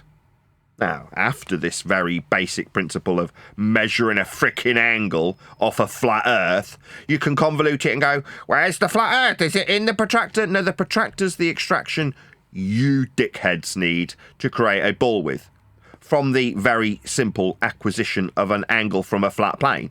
That's what an elevation angle is. Now, once we establish the heart of a globe model, the foundation it's built on, that's a flat Earth with an angle to any light that you're going to use in this system, be it the sun, the moon, a star. All of them fundamentally require that we understand that we are measuring angles to them. Now, you can wrap those angles around you in a glorified protractor and put little degree markings on it and call it latitude. Inside a ball from the protractor you need. But then obviously you'd have to understand that you'd be in a ball to create those little numbers on the globe. You're not on the globe for those little degrees called latitude to exist. You'd have to be inside it. Now, if you want to believe that when you measure the sky, that doesn't put you inside anything. The sky's above you, and so the lights that you're measuring with this flat Earth angle. If you want to believe that that angle to Polaris as a North Pole centric system means that you're inside the protractor with a pretty globe painted on it that you're not on, you feel free to do so. But that system of heliocentric motion that puts you inside that ball would mean that you have to reify being inside a ball. And we're definitely not. We did definitely measure angles off a flat Earth, though, just so we're clear to summarise this point. No, he's very confused, Nathan. He said, you said the line along the surface of the angle is the flat Earth, though. So inside a ball? No. Oh, my goodness. I did. That's correct, yeah. An elevation angle is a flat Earth measurement from surface level. That's correct. Now, if you can understand that, it's the most basic principle deriving heliocentrism. So if you want to play dumb and go, I don't understand two straight lines being an angle, I'll go, okay, no worries. Go off and watch some kid shows. Go and watch Transformers then, because you're too dumb to be here. Oh, you do understand angles of elevation forming latitude systems. Well, then Earth's measured flat, isn't it?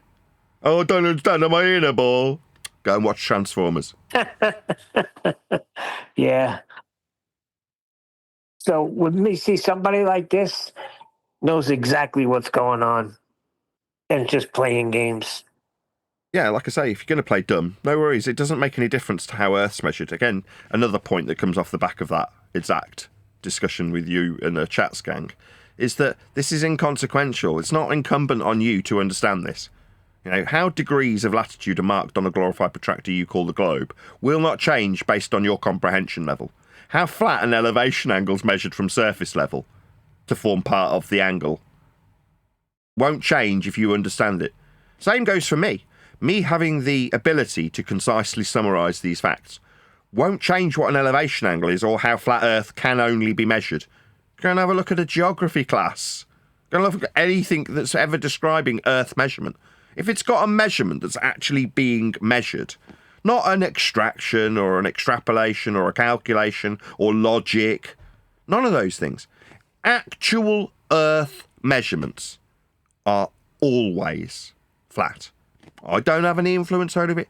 You don't have any influence over it. It was always being measured flat.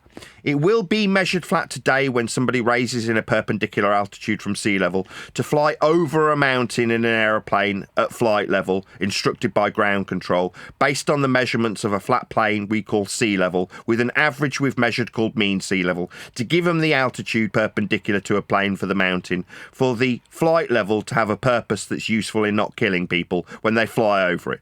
Those things happen today. It's happening now over my head. That's what's happening. Tomorrow, regardless of if this dumb idiot in the chat understands, they'll still measure, survey and build, navigate, fly, sail, drive over a world that has been and will always be measured flat. It's just facts. We don't have any influence on it.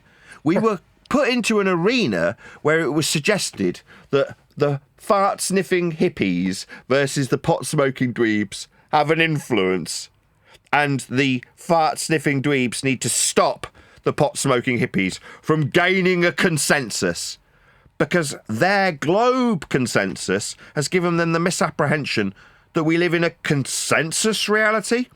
Now, the consensus reality that they believe in for a globe was still foundationally based on flat Earth measurements over here in geography, wasn't it? So we don't need consensus to be achieved by so-called flat earthers. We need them to form a consensus where everyone knows they're not on a ball. Why? It's not necessary. There's a false dichotomy argued about ball or not ball, while over here we measure Earth flat, including but not limited to the creation of the ball. Yeah, it might be measured flat, but why can't you get the heights of Polaris? That's funny because I used height to tell us. I used a flight to because the guy said I'm confused. So I said no problem. Just take a flight. You fly in 30,000 feet for 100 miles. There you go. Case closed. And another claim of yours, Nathan, that miles are linear. Well, have you never seen a curved racetrack, my friend? Yeah, network distance versus actual distance. So if you're measuring and surveying the world, you need the Euclidean straight line distance as a base reference, which is how Earth's surveyed. If you don't believe me, go and look at a map. See, it's got a little thing called a scale that's got miles written on it that's flat and linear. Yeah, that's how we measure the world. That's how the map works. There is an as the crow flies, in terminology that's used by surveyors, the straight line Euclidean actual distance. That's what it's called. That's a straight line, the shortest distance between 2 points. Now, if for the sake of argument, you've got the path that meanders still in the horizontal, then that will increase the network distance. Further to that network distance, you might have topographical deviations, that's hills, aka how much Earth curves in the form of a hill, that are described with respect to their rise over run. The run is the measured Euclidean straight line distance, and the rise is the vertical deviation that must and can only be axiomatically perpendicular to the plane of reference to describe vertical deviation from horizontal distance that we measure. So when somebody says, well, a racetrack, you're like, oh, right, so you think that we use network distance as a standard? Wrong. Earth is measured flat in Euclidean straight line distance as per every map and every map scale ever produced ever. Because, and I'll say it again for a third time, whenever Earth is measured, we measure it flat, and there are no exceptions.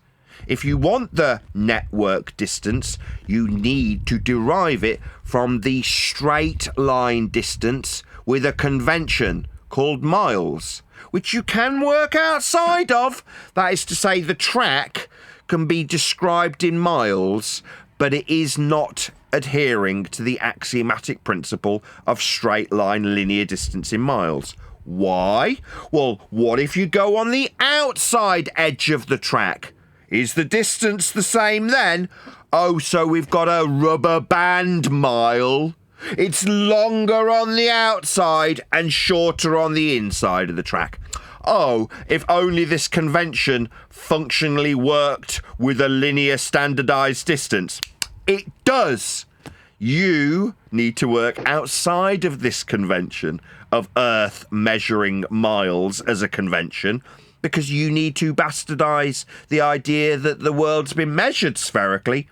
It isn't.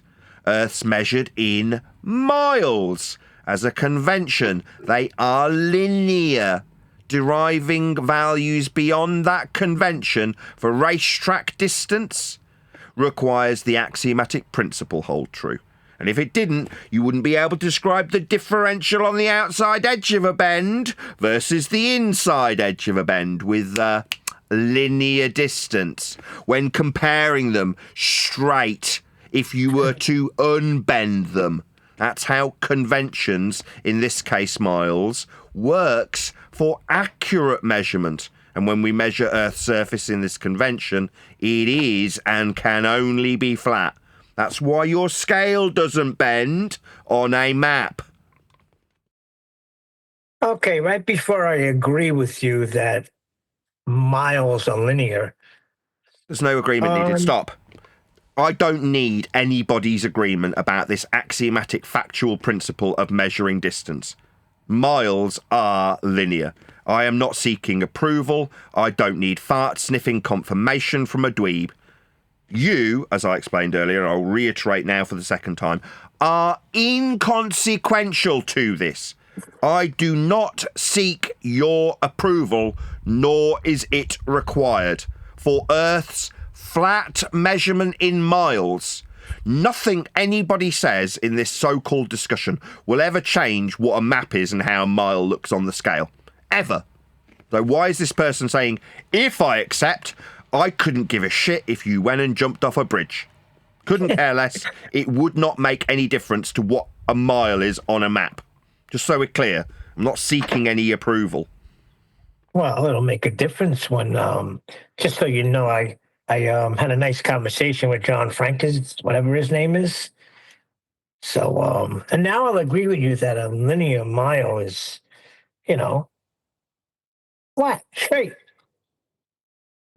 Just Right, so now you're that. referring to people who go out of their way to look into people's past history to dox them because they can't cope with how flat Earth is measured. Maybe report me to the police or social services or make up lies about what I do with my kids. That sort of ad hom from a creepy dweeb sat in a tree with binoculars looking at another man. Yeah. That's what you need to do when you find out how flat Earth is utilised by you and your prerequisites for your globe models. Then you'll look into another man's past history. Can I bring you back to... Oh, sorry, Wonder. Oh, sorry, I'm just saying, so is a mile still linear, Nathan, even though you've not measured the mile on the map? So you're saying it's consequential to whether or not I've gone out and established this convention or not? No, it's not relevant whether or not I've established this convention. I have no ownership over miles. Sorry. Yeah, can I bring us back to the William Shatner video? How do you think the anti-fluff sci-fi nerds such as McLovin, who were obsessed with Star Wars, how do you think they're going to cope with one of their heroes? Star Trek. Do you think they're going to burn the Star Trek t-shirts?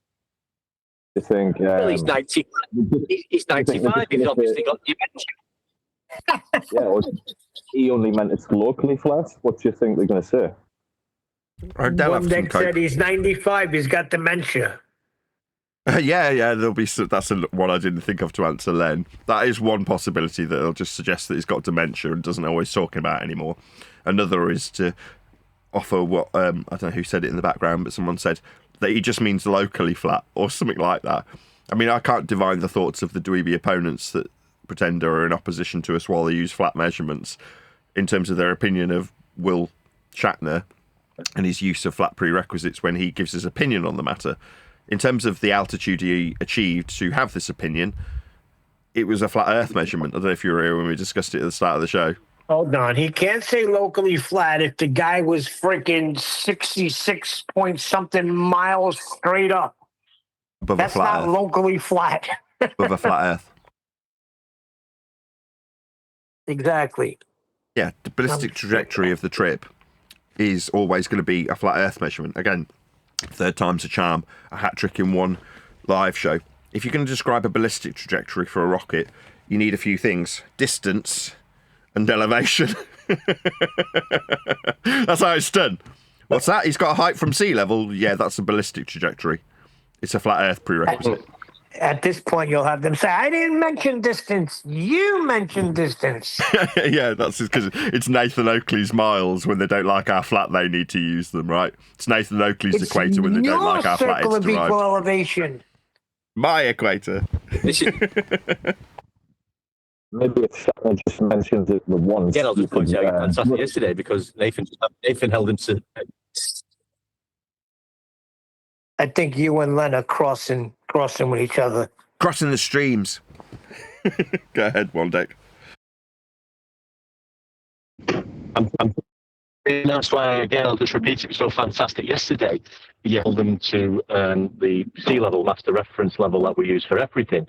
And I suppose because that is the master reference starting point for everything, you could probably bring everything back to that, what the conversation is. You could just do it. That is doable. And that's what you was doing. And it was fantastic. So I just wanted to say that again. Oh, thank you very much. Yeah, that was one of the poorest showings on their part. Not that they ever have any good showings, but man, that was terrible. I've had a few comments and people send me messages where like, I've never, like this, they've never seen it this bad from the other end. Like how they were reacting to things. Yeah, but you have got different levels of different oceans because of tide. So obviously There you go. Level. Rob Noxious is just a dummy that trusts in everybody else. He's a consensus guy. He feels that if people way smarter than me have said it's a globe, then it's a globe. That's what he said. He goes, look, if they say it's a globe, it's a globe. So I'm always in the win. Mean sea level is derived over a time frame of 18 years, I believe it said when I was looking into it, to get the average over that long time frame. To get the average of 15 or 18, yeah. 18 to 24, I see. And yeah, we're all in the same ballpark. But that's the whole thing with them. They're trying to... what they're doing is they're trying to put it on us that we're saying Earth is flat and perfectly level throughout everywhere. No. Knock it off. But yeah, Nathan, I think you may have confused some of them a little bit by stating there's like 1,500 of these measuring shack stations, whereas in North America, Canada and Mexico, they just use the 1 point from Quebec, and they use that for all the mapping, surveying, and everything. Okay. I mean, I just did a quick Google search on how many stations there were. Yeah, I got the same thing you got. Maybe, how many you say you found, Len? No, I'm saying that for all of North America, Canada, and Mexico, they just use the 1 point in Quebec for mapping, surveying, everything. Yeah, but how did they get that 1 point? Mean sea level in Quebec. What was that video we watched that time with that old 70s video with the guy? I think I posted it, but I think that was in Cornwall, that old where they was measuring the mean sea level. I think it was in Cornwall, and that did some distance, or it covered. I don't know if it covers everything in the UK or what. I'm pretty sure that's everything in the UK one day.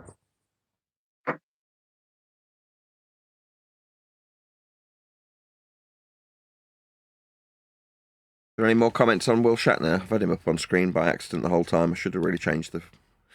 Well, here's what they say over here, that it's tide gauges and satellite altimetry. But that I mean, I don't know. Okay.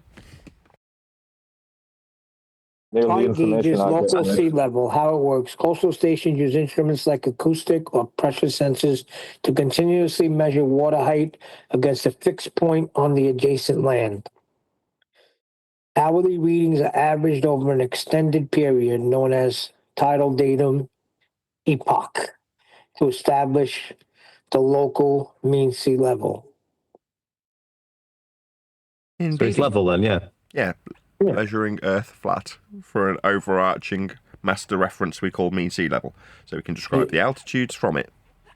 Basic stuff. But listen to the bullcrap you got to go through. Listen to this. Calculations. These orbital measurements are averaged across the planet to determine the global mean sea level. This is the second time I've seen this global mean sea level shit. I never used to see that global in front of it. It's like I said earlier, or yesterday, to one of the participants. It's like, do you know what primary source research is? And in this instance, it's not even like you're necessary to do the primary source research. It's a simple identification of a contradiction in terms. It's like, to be level and global is a contradiction in terms. So if you're measuring, what was the word it used? Adjacent to the land? Like, you're describing these with axiomatic principles of levelness for the sea. It's called the mean sea level that's curved. You're like, it can't be then. The deviations for a curve are measured with respect to this plane of reference in the first instance. So to say, okay, this hill's curving. Let's say the ground curves away from the sea level. We're at the Dead Sea, and it's dropping away from the mean sea level. Okay, so we're below sea level, and we've curved away from it. Like, that's a description of the vertical that requires the axiomatic principle of horizontal be adhered to describe the vertical drop with respect to the horizontal axiom that you've measured for sea level. So when you say the global sea level, Like, okay, well, if it's global, number one, it's not level. That's a contradiction in terms. But how global is it? How are you going to describe the global nature of it? Well, we already know the answer to that. They will take the flat Earth axiom of linear miles and derive a curve from that horizontal prerequisite that's been measured from Earth's surface in Euclidean terminology with straight line distance. So we need flat Earth measurements to derive the curve that you say the sea level is violating its own axiom with. It's just a contradiction in terms. Now, if you're state educated, I'm not going to say everybody state educated is dumb, but it does tend to, in my mind, suggest that the people who've gone through the free state-based education have an inability to identify a contradiction in terms and don't know how to do primary source research. It's like if you looked at this definition and went, well, where did they get that from?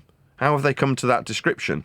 In other words, utilise the Socratic method to establish the English language that's being used to define it.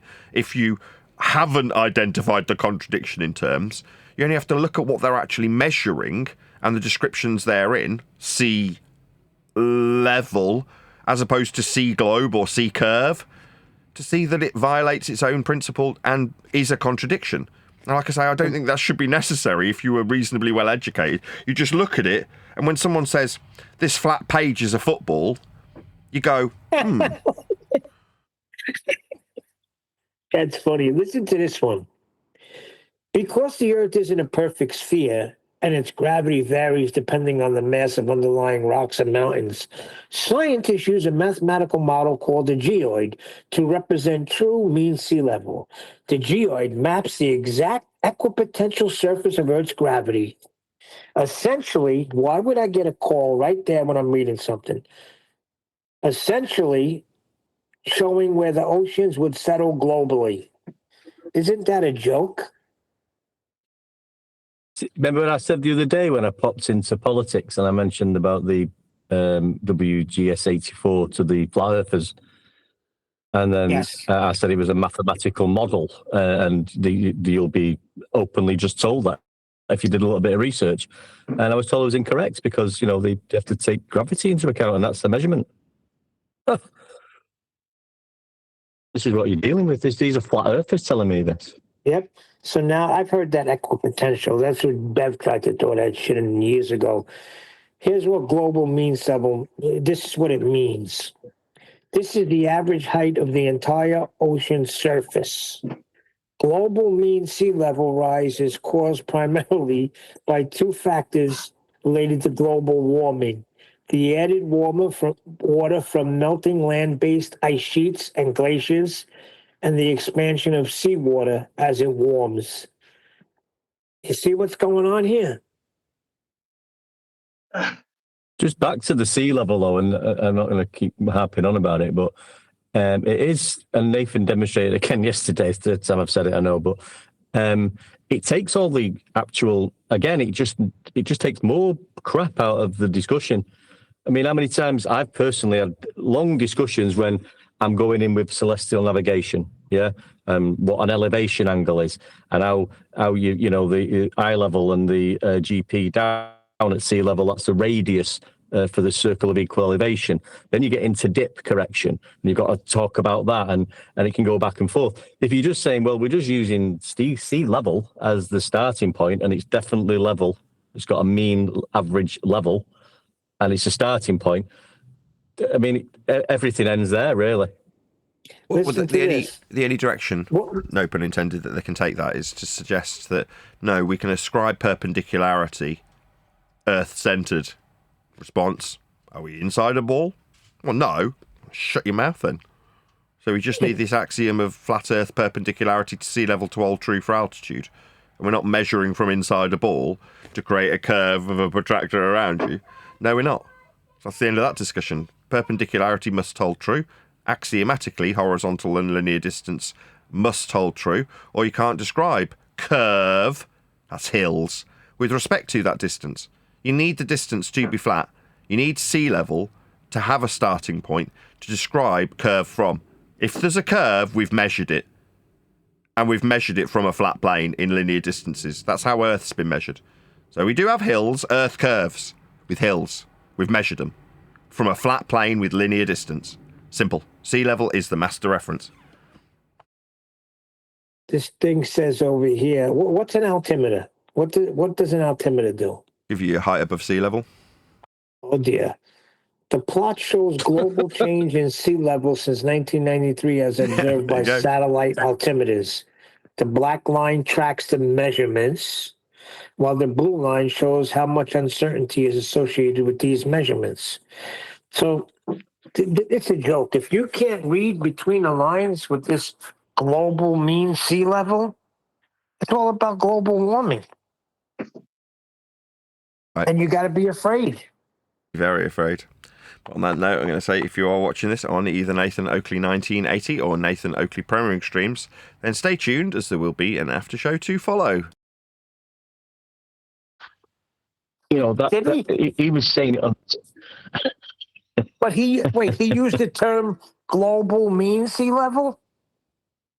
Because that's a new one. I haven't seen that.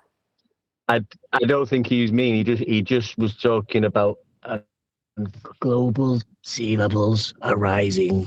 Yeah, I get that. David Attenborough. Were you doing a David Attenborough impression? Yeah. Very good. So if they don't see the contradiction in terms there, then you know what? Then I really don't care. Have your globe and have fun. I hope it doesn't rise. Global warming doesn't kill you. Well, like you say, you've got how'd you get your globe? Let's talk about the globe. Measurements, 8 inches per mile squared. Then, if you want to say global. You said 8 inches per mile squared, Nathan. I heard you say it. It's your claim. Not my claim. You used it. You tell me how 8 inches per mile works on a flat Earth. Yeah, that's what this says. I mean, how ironic is that? Horizontal distances prove globe. How you doing, Liam? You're normally a little bit critical of what we do. Like, only a little bit, but typically you join because you've got something to moan about. No, I'm not. No, that's not necessarily true. Yeah. Hey, how you doing? All right, Liam. Maybe you stepped away. How do you like my American team, Liam? Now you got me into soccer. It's his fault. He's the one that said, no, Neil, you got to watch how do you say it, Nathan? Premier League. Premier League. So I was like, okay, I'll watch the Premier League. Now I can't stop watching it. I'm hooked on this freaking World Cup. Croatia got robbed last night. They outright got robbed. That freaking offsides bullshit, that they got to do something with that. They showed this freaking video assistance replay, whatever it is, and it was like a fraction of the guy's shoulder. Are you kidding me? Anyway. Mate, you're about 20 years too late to start getting excited about football. So this has been going on for 20 years, this freaking video shit? Offsides? Oh, no, that's been the last 3 to 4. They ruined the game, I'm telling you, because Croatia tied that freaking game. That would have went into extra freaking time and would have... it sucks. They got to do something with that. If you're blatantly offsides, yeah. But come on now. Actually, he was offsides because the ball touched one of the players' hair. It skinned past one of his hairs. How the freak did they determine that? And because it hit his hair, that made the guy offside when he kicked it in the freaking net. Yeah, it's gone, mate. The only working class sport left is darts, and they'll take over that soon and ruin that.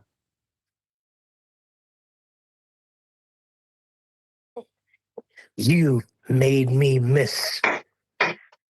I never missed that board before.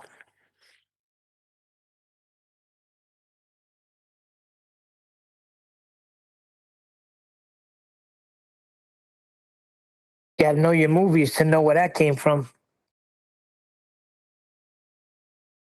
No idea. An American Werewolf in London.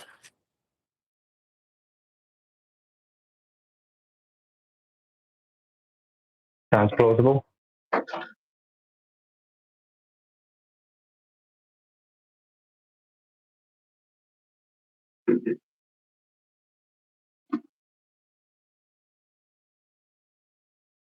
That was a great movie. I remember when that came out. Now, what's this about the English men's national team you keep writing to me about? There isn't one, mate. There isn't one what? The men's national football team. Well, who's playing for England? That guy, Harry Kane. Is that England? Well, he is, but he's the token Englishman in the team. Oh, I see what you're saying. Well, America too. What American is on that team? If we're going to put Americans on a team, then we're not going to get that far. Yeah, that's how it should be. I think you're right. I think for the World Cup, you got to be from the country. I mean, come on. Because then you're bringing in, we called them ringers. Like if we were playing a team, all of a sudden, we're 15-year-olds, and all of a sudden, here comes this 19-year-old on the other team. They brought in a ringer. And that's what everybody's doing. They're bringing in ringers. You should be from, if you're playing for Argentina, you should be Argentine descent. If you're playing for England, you should come from England. Now, that's going to be like America. You can have all different nationalities, but you got to be part of freaking America. I mean, they're pulling guys in from different countries to play for America. Are you trying to say that Bukayo Saka isn't English? Who? Yeah, but exactly. Pulisic isn't he? He's the only English guy, American guy. Yeah, pretty much. Oh, there's Tim Ream. Okay, so we got two. Yeah, but it doesn't matter. The Englishman is doing all the damage, right? You sit down 1-0, and that guy said, "Freak all these ringers we brought in. I'm going to take matters into my own hands," and he took you to victory. This sounds funny. Just going back to in aviation, altitude and flight levels are not measured using direct sea level. Instead, pilots use pressure altitude. Yeah. It's in the altimeter, the pressure, but it's from mean sea level. Yeah, exactly. And then he says further down, while mean sea level serves as the standard zero baseline for terrestrial mapping, geodesics must occasionally adjust or bypass it when defining Earth measurements. Yeah? Well, we'll just have to skip that levelness for a minute for the geoid. Yeah, that's Jim Panda's go-to, geodesics. Neil, did you hear what Harry Kane said when he won? No, I didn't get any of the interviews. What do you say? He said, "My African team is better than your African team." No way. He really no, he say didn't. that? He wouldn't.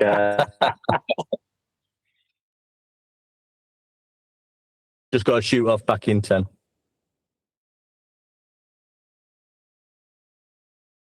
Yeah, that's Jim Panda's go-to. Have you ever heard of geodetic surveying? You mean surveying? No, geodetic surveying. Surveying. Measurements, right? Yes, but on a geoid.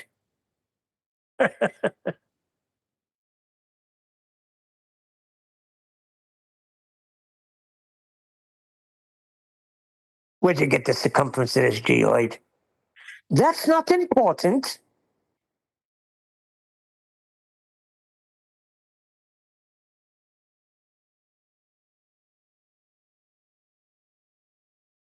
Mr. Oakley, how are you doing? How's the show been going?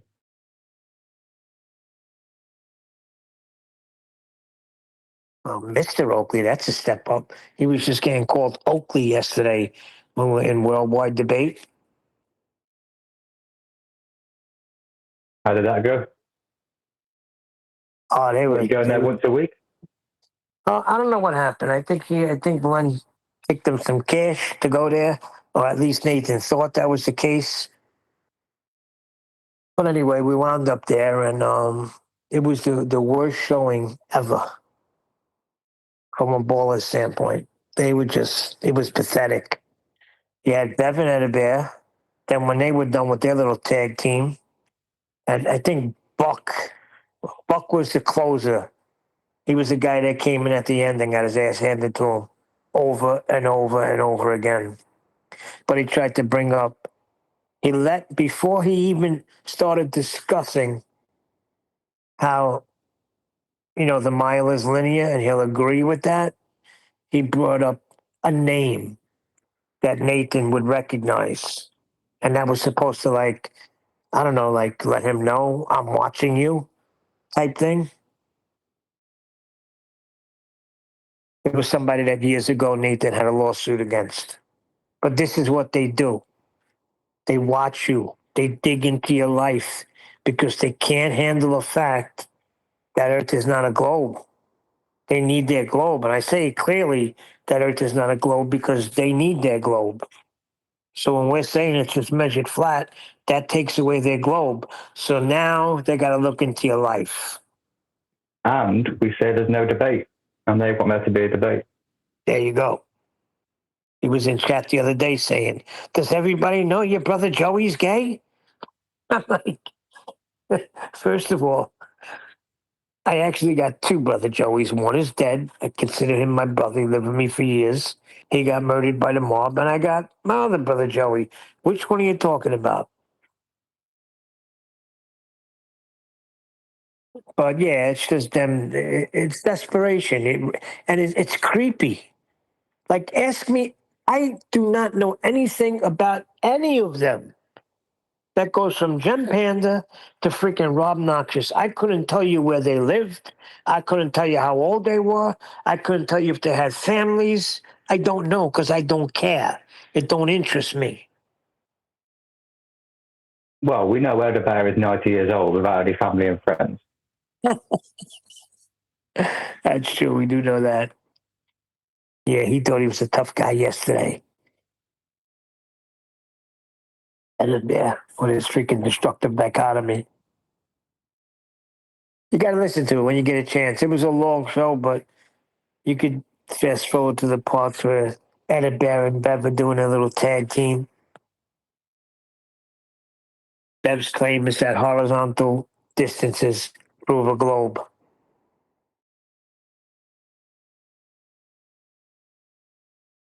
Yeah, it's like Bizarro world.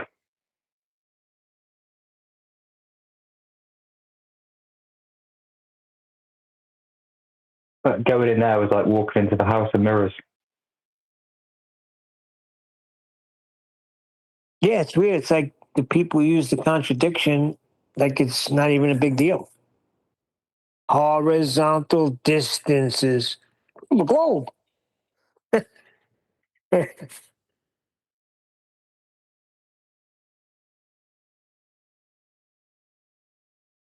don't know. I can't call it.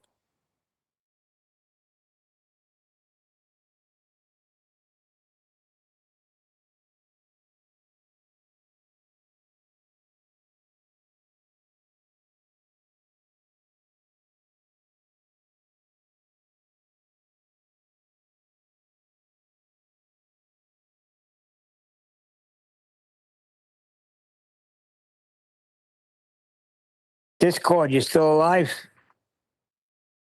Who's in there anyway? How many people are in Discord?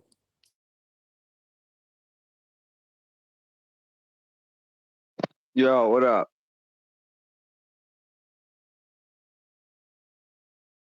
What'd you guys think of yesterday at Worldwide Debate? Did you guys come over to Worldwide Debate or you just stood here? I didn't know y'all were going over there. I'll have to check it out. A few of us went over there. I think Steve was there. I think Viking was there. I think Flat Arthur jumped in at some point. Mikey, it might have been there as well. Stevie was over there. Stevie, what'd you think?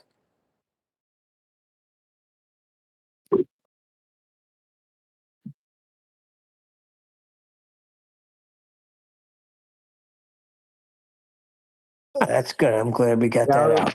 I agree. Yeah, it was a bad demolishing. You know what? That kid, that was pretty fascinating. That kid, when Nathan was tearing him up, it was beautiful because of that kid was being honest and telling you that he read it right out of a book. I don't know if you picked up on that, because that kid was really, I mean, whatever, right? Nathan tore him up, rightfully so. But the kid was a perfect example of education, him coming out, repeating book knowledge, which happens quite a bit out here. It was beautiful. No, it was a good shoot. Nathan did a good job.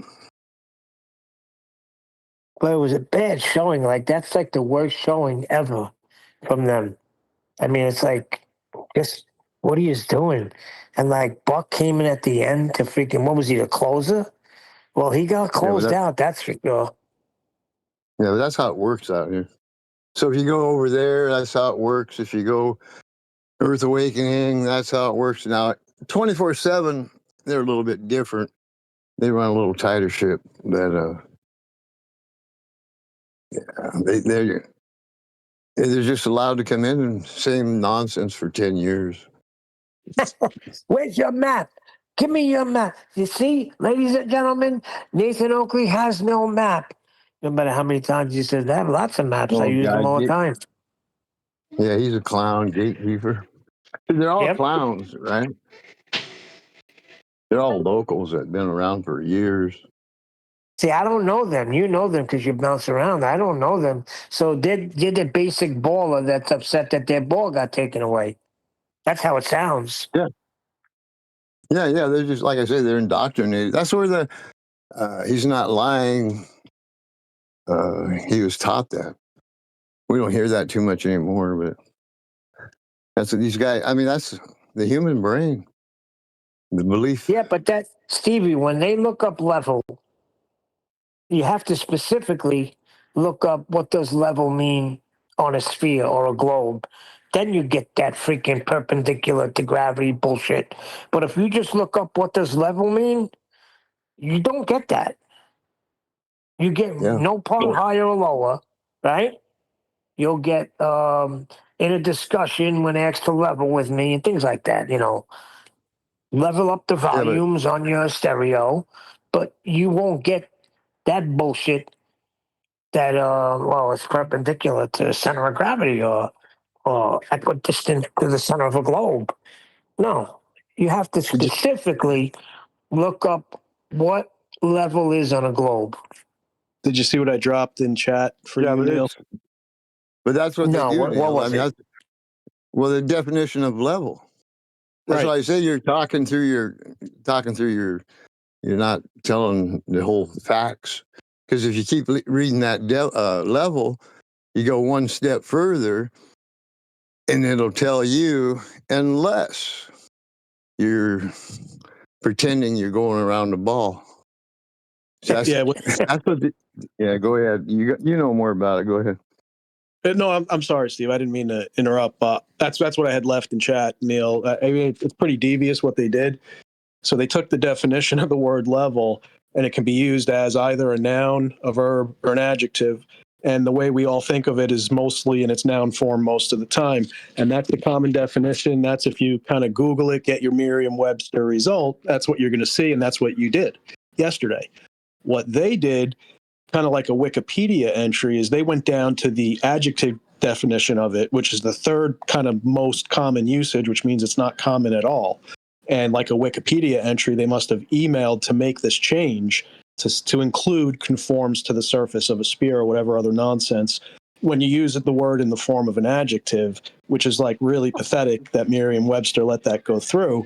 But then while you guys were arguing yesterday live, I jumped over to the Wayback Machine, which, if you don't know what that is, it kind of shows you timestamps of the internet at certain points in time going back over a decade. And I got as far back as 2009, and I didn't see in that definition where it said conforms to a sphere. but I can't say that with 100% confidence because the display in 2009 was a little different also. So maybe with some digging, it's in there. Because what I think they did was they submitted this wiki type entry correction to Merriam-Webster for the adjective usage of the word. And I think this is going to sound speculative and conspiratorial, but they went back through those timestamps at way back and modified all of them. Yeah, they probably did because I never seen global mean sea level either. That's a new one on me. So they are changing things on the fly, I mean, they're only fooling themselves. I mean, really? And what annoyed me was they not only do I think this, but they were like throwing it in your face, like, "Oh, you go to Merriam-Webster and tell them to change it." It's like, I think that's exactly what you clowns did. You know what I mean?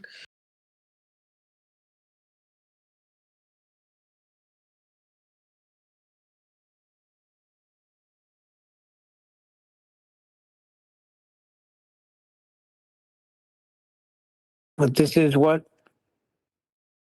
what you get when, for years, we went right past the measurements and everything was cushy. Everything was good.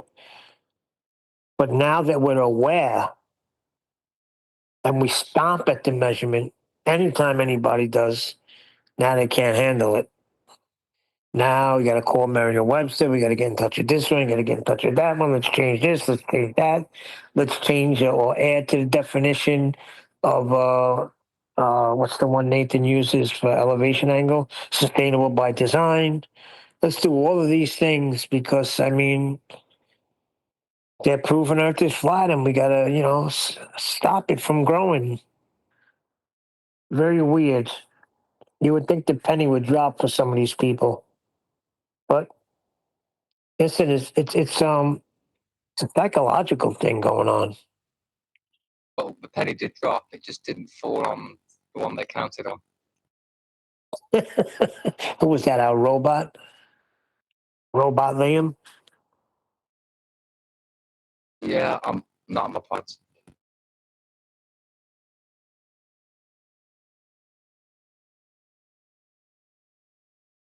I do think at one point, if it was a 10-hour ordeal, I think somewhere in like hour 9.5. I mean, it was beautiful. There was just that one moment. Nathan had them all shut down, silent, listening to him. I don't know if you specifically remember. It was the part where Nathan was going deep, explaining in a ball versus on a ball, and he had certainly had the captive audience, even on the Glober side as well. And it was one of those old. Yeah, I think that's when that gatebreaker guy. I think jumped in and just ruined the whole. Yeah, that's when the gatebreaker guy jumped in with the map, right? You don't have a map. Where's your map? It might have been. Ladies and gentlemen, you have no map. Yeah, it was a few of them because, I mean, come on. You got to just imagine if it was the opposite way around and we were in a freaking baller server and they were just breaking down heliocentrism point by point by point. We would lose it a little bit too. But we would be in our rights to lose it because we have proof that it's flat. They have no proof, so they have to listen to everything Nathan is saying, and it's like pouring salt on them to the point where they got to scream. Yeah, I agree. It was a beautiful thing to watch and listen to. Yeah, because I thought a few times when Nathan had no interruptions and he was just breaking it down point by point, I'm saying to myself, wow, nobody's interrupting. They got to be hearing this. So I wonder what's going through their mind right now. Or they just sitting there clenching their fist. I almost feel at the end of all that, not that he would ever be a flat earther, but it was almost like you got Rob to shut up. You know what I mean? It's funny you say that because the reason why I said I'm going to put in for you to be unbanned, because I think if Rob was daily, because he listens, but he listens Come on. No. with a bias. No, I'm not going to let you do that. No, Neil. No. No, You he's can't be never going to come standing up. because You can't Nathan. be Hold on. no, you can't be standing up for Rob, dude. My No, God. no. Listen to me. Listen to what I'm saying, Steve. Relax. Nathan's not going to have it. But I feel like this guy was feeling that if he would have the proper, like, daily freaking comprehension that we get by listening over and over, because all he has is consensus. He's a dumbass. The problem I find at the moment, Neil, and this is a problem specifically that you encompass or you personify, whatever the word is, right? You demonstrate this problem that I have with the flat Earth community in general. There's a lack of introspection when it comes to the subject. There's always a next man that needs to be converted, and for the majority of fart sniffers, not you, they want to turn that into a consensus against the globe.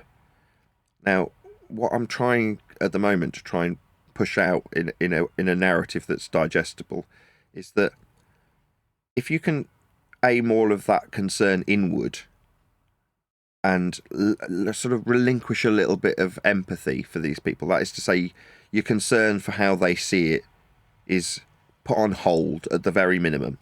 Like, you just temporarily stop worrying about how he sees it, in this case, Rob Noxious. You can say, introspectively, I understand my position with regards to this discussion. Now, at that moment, you'll kind of feel a bit weak, a bit like, well, I don't have any great significance in this particular discussion when it comes to the reality of it. So, it leaves you to pause for thought about whether or not it's needed to go that next step and convince that next man and build a consensus through lots of next men. Like, once you recognise that, don't worry, things would have been okay and flat and measured that way, even if you didn't get involved. So then, with that in tow, there's an overarching point why I want people to do this, because there's a payoff. The payoff is you breathing easy. Like, you suddenly have this indifference. Well, I really don't mind if you want to take that. I tried to portray it yesterday, but I'm lying to myself because I'm not even quite there yet. When I'm saying to them, okay, well, you can take this as a win then. All right, well, you say sea level bends. Okay, I'll take that as a win then. Fine. If that's what you need to square your circle and make this work for you, take that contradiction in terms and have it. It's on me. That make you feel better? Of course not.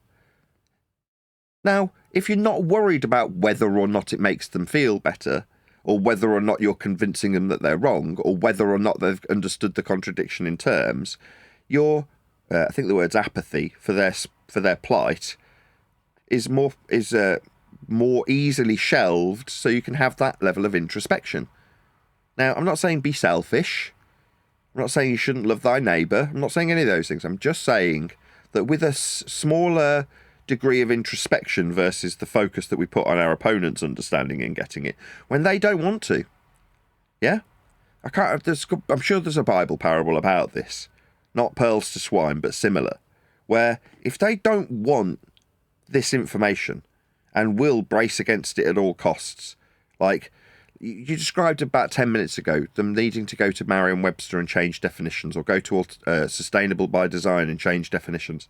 You're like, at the point that you don't care about how it's defined, because it's not an English language subject matter, it's a Earth measurement subject matter, and you recognise that Earth measurement was flat, will always be flat, is currently flat, for everyone always, you go, this becomes moot.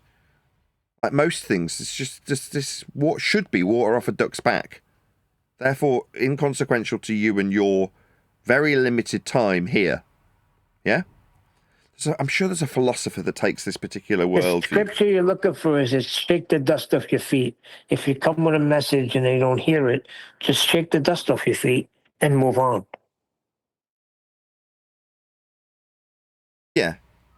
I think there's a philosophy called Stoicism. I could be wrong about this. I can't remember if it might be Nietzsche or someone like that. Some philosopher that's explaining that most things in life aren't necessarily incongruent or congruent with the path that is pretty much preordained by God. Like when you just describe provenance, I see that as the path already laid before me. Some good, some bad. But that means that most of what befalls you along that path doesn't alter the path. The path's still the path.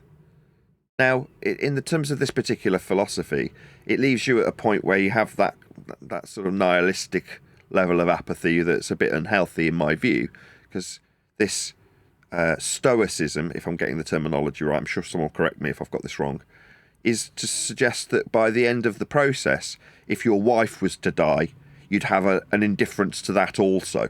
Like the indifference is all pervasive or all encompassing. Yeah? Well, my path still continues. C'est la vie. You know what I mean? You're like, I don't think I could be that way.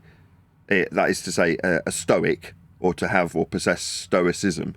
If that's okay, I'm sure that is the right term now. I've said it a few times. I could give you the definition what it means when it says shake the dust off your feet. It's found in Luke. It says it symbolizes releasing responsibility, letting go of negativity, and moving forward without guilt or retaliation. Yeah, then I like that, because that's exactly what I'm saying. You're throwing pearls to swine. They're not interested in the pearls in the slightest. If they are interested in the pearls, they're interested in burying the pearls so that other people don't see how shiny they are. So, at that point, as you put it, shake the dust off your feet. These people aren't for convincing. But your life is still just as short as it was. You've still only got the limited time you have here. And, the path that's well-trodden or otherwise that you are on is only yours to experience. So let's not waste huge amounts of time on people that are in cognitive pain and want nothing more than to project that pain onto you. That is their highest desire. Most of the time, people who, like that Sodbuster guy, they go after you and what you've done and your personality. It's normally a projection of some inadequacy that they suffer. In other words, they do the thing that they fear the most in themselves. Now, I don't care really to inquire what those things are for each of the individuals. I just recognise projection when I see it and kind of just roll my eyes and remind myself that when these people do such things that seem like they're really heavily consequential towards me, the reality is they're done for the person's own self-doubt or self-loathing that they want to project onto me. In other words, their ultimate concern is ultimately always themselves. That's just how we're wired. So while it might seem that they've done something very personal against me, recognising that is really done for their own ends and their own benefits because of or as a consequence of their own inadequacies and more likely their own fears. You suddenly stop and go, so this isn't really about me. It seems that way because it's specifically about me and being named with my name, but it isn't about me. It's about them, their view on the world, their view, more importantly, on themselves. And then you can take two choices. You go, I can sympathise with that person, or I can have the stoicism to have a level of indifference towards that person. And I favour the latter, because these people, even if you recognise their plight, empathise with them, or even assist them, what they will do to thank you is stab you in the face. That's what they'll do. So stoicism in that regard, in my opinion, is the better choice. And they'll probably stab you in the face with a flat earth prerequisite flat earth measurement. But that's more like hitting you on the head with a squeaky hammer as opposed to stabbing you in the face. My point, is that their vitriol and disdain towards you is pervasive. It's all-encompassing for them. It is consuming them.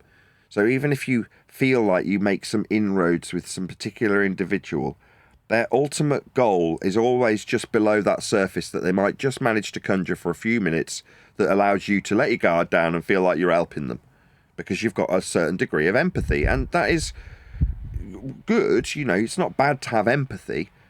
But on the other hand, it's also dangerous for you. And there's a bit of self-preservation that should be employed. And the only way you can have that is by saying or recognising what this person's plight isn't my plight. You know, this guy getting it or not getting it, or fighting it or not fighting it, or burying a citation, or altering it.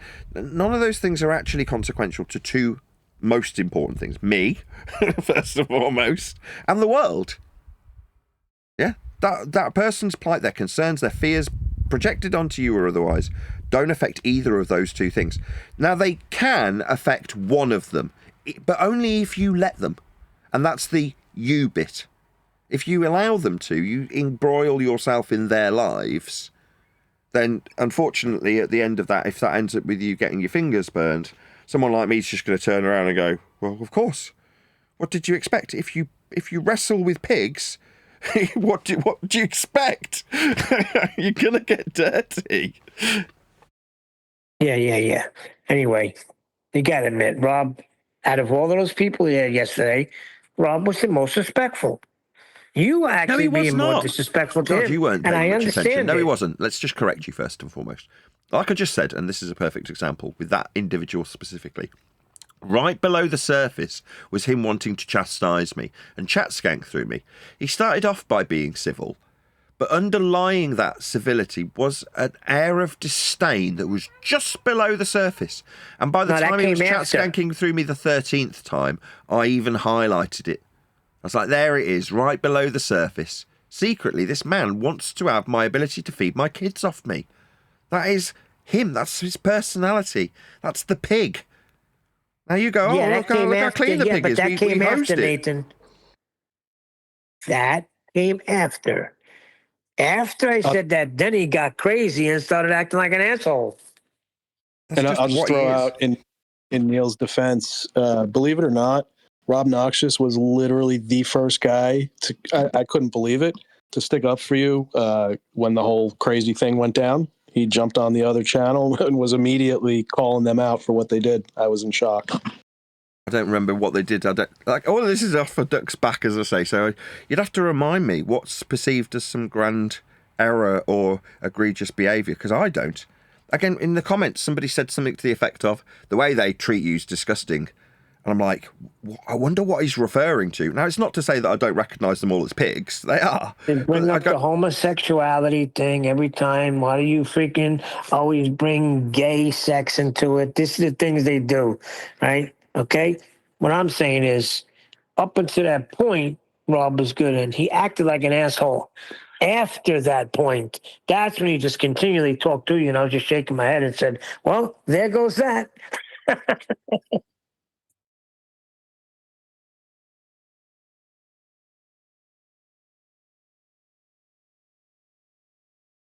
Still don't understand what the egregious thing they did was. I don't hear anything egregious other than pointing out that I'm using quite vile, disgusting descriptions of When's how that they've book been coming out, Nathan? thwarted mentally. Oh, really? That book, yeah. When's it coming out? Next Easter?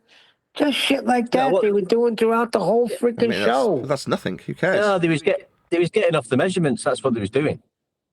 I mean, that's where it's brought back on track, though, isn't it? Are we doing this because we need to divert from the radius?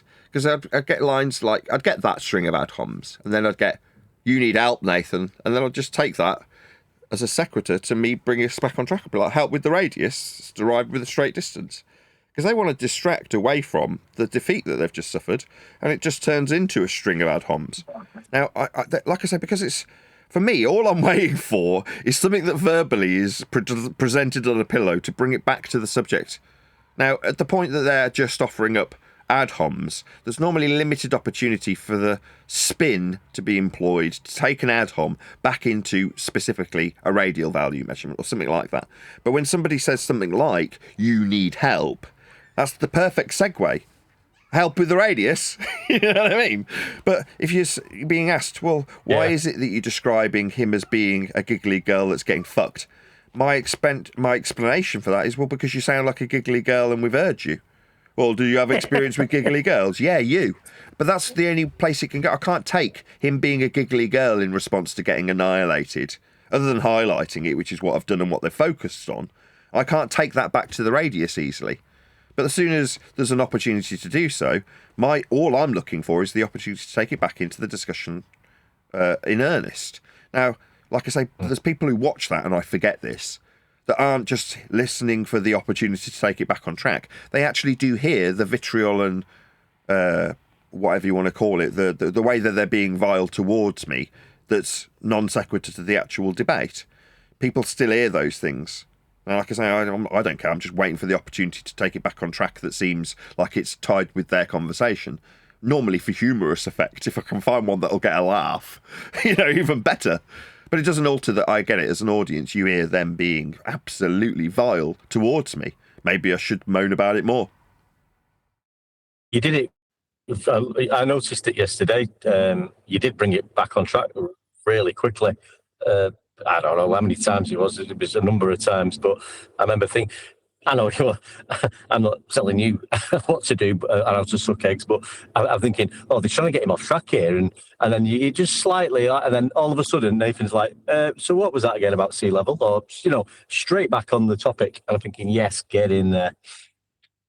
They couldn't do it to you. Yeah, because it doesn't work. If I just point out, well, what you're doing now is a red herring away from the argument about radial value. Before I get to the end of that sentence, they automatically detect that I'm highlighting their use of fallacious reasoning with a non sequitur that's unrelated to the actual topic that's just resulted in a defeat. They're trying to get away from the defeat. So they're bringing up the discussion that's ancillary and non sequitur to do exactly that. So if I overtly point out that that's a tactic to take us away from the defeat, then they won't allow it to come back on track.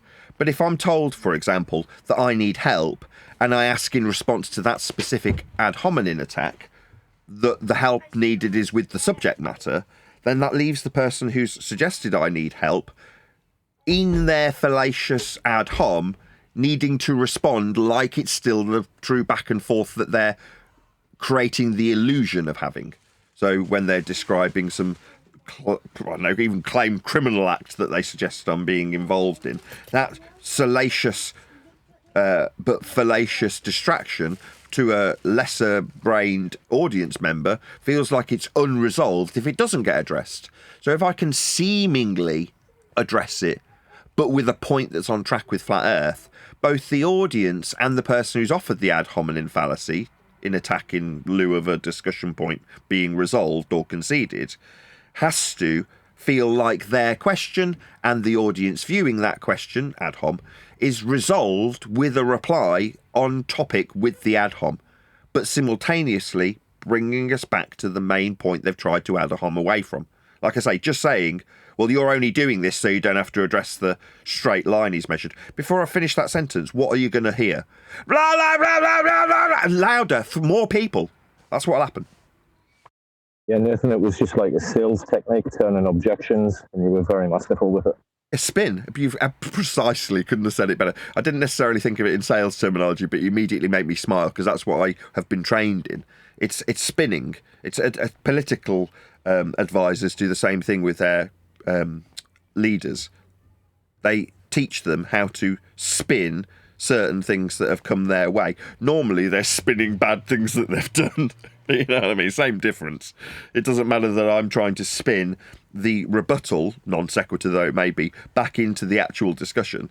It's spin. It's taking what they've objected with and utilising it in the context of the actual discussion, rather than saying you shouldn't do this because it's fallacious, because it doesn't actually have anything to do with the point. The point is this, you're saying that, because that won't be tolerated in that moment. The whole point of doing this tactic is to get away from it, rather than have it concisely summarised with the you're basically a debate wanker for doing this, rather than acknowledging it, because that and they can detect this, will take them back to, well, are you going to concede how flat we've just measured it? Like the guy didn't and you've all piped up so we don't have to hear it as an audience? It can remain unresolved? Better to say, well, let's resolve this attack on my character that's utilising a radial value. And then suddenly everybody's sharply focused back on the point, and the ad hominem dissolves of its own accord because it's seemingly been answered. You know what I mean? So it's just, that's my tactical mind in dealing with their tactics to get away from actual debated points that in reality aren't actually debate points. They're statements of fact. If they weren't, if they were contentious, that's to say you could offer consensus to resolve or Socratic methodology to resolve, or logical consistency or inference to resolve, then they'd carry on and you'd debate the point. The problem with us and how our positioning is in this so-called debate, actually just a statement of facts, is exactly that. We're just stating facts. So at one point, there's one of the guys who's being taken to his radial value derivation for his heliocentric model for the faces of the moon, and he has to concede, I understand and concede, that we must use a flat Earth to describe this system of orbital motion to explain the faces of the moon. Now, at that point, I go, well, there's no point in continuing the discussion. That's the end. Whereas their chosen stance is to ask me how I explain the faces of the moon on my model. Now, at the point that this guy's been brought to the concession that, okay, I will concede that I need flat Earth for my model to explain it, but how do you explain it? This is now the end of the discussion. I don't mind this feeling abrupt. Even if I hand him the win and go, okay, well, if you want to suggest that me not explaining it with a model means that you've got a ball Earth that's derived from flat Earth measurements, then we can take that. You can have that as the win. Now, that might leave the audience uncomfortable, and it'll certainly leave the person doing that stammering and stuttering, but there is a genuine resolve to this isn't necessary, regardless of how much a straw man you feel you need to burn by suggesting me and my position on it are incapable of being designed into a model that ultimately has had a resolve. We've all got flat Earth measurements to be utilised and employed to suggest this inference that you're appealing to, and I'm bringing us back on track with flat Earth measurements of. I don't have to take responsibility of it. I don't have to explain an alternative. None of those things are necessary. But everybody who hears the discussion hears the guy saying, okay, oh, fine then, I'll accept that I've got to have a flat Earth for it. Well, this is the end. That's the end of the discussion.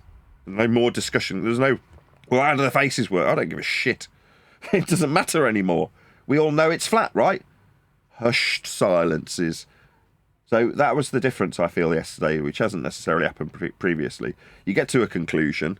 They haven't got the stamina to continue go around in circles 10 or 12 times when the dead ends have been drawn and they're just like a little ferret walking around in a cage. They've got nowhere to go, and they're conceding the flat prerequisites needed in the previous attempted escape routes.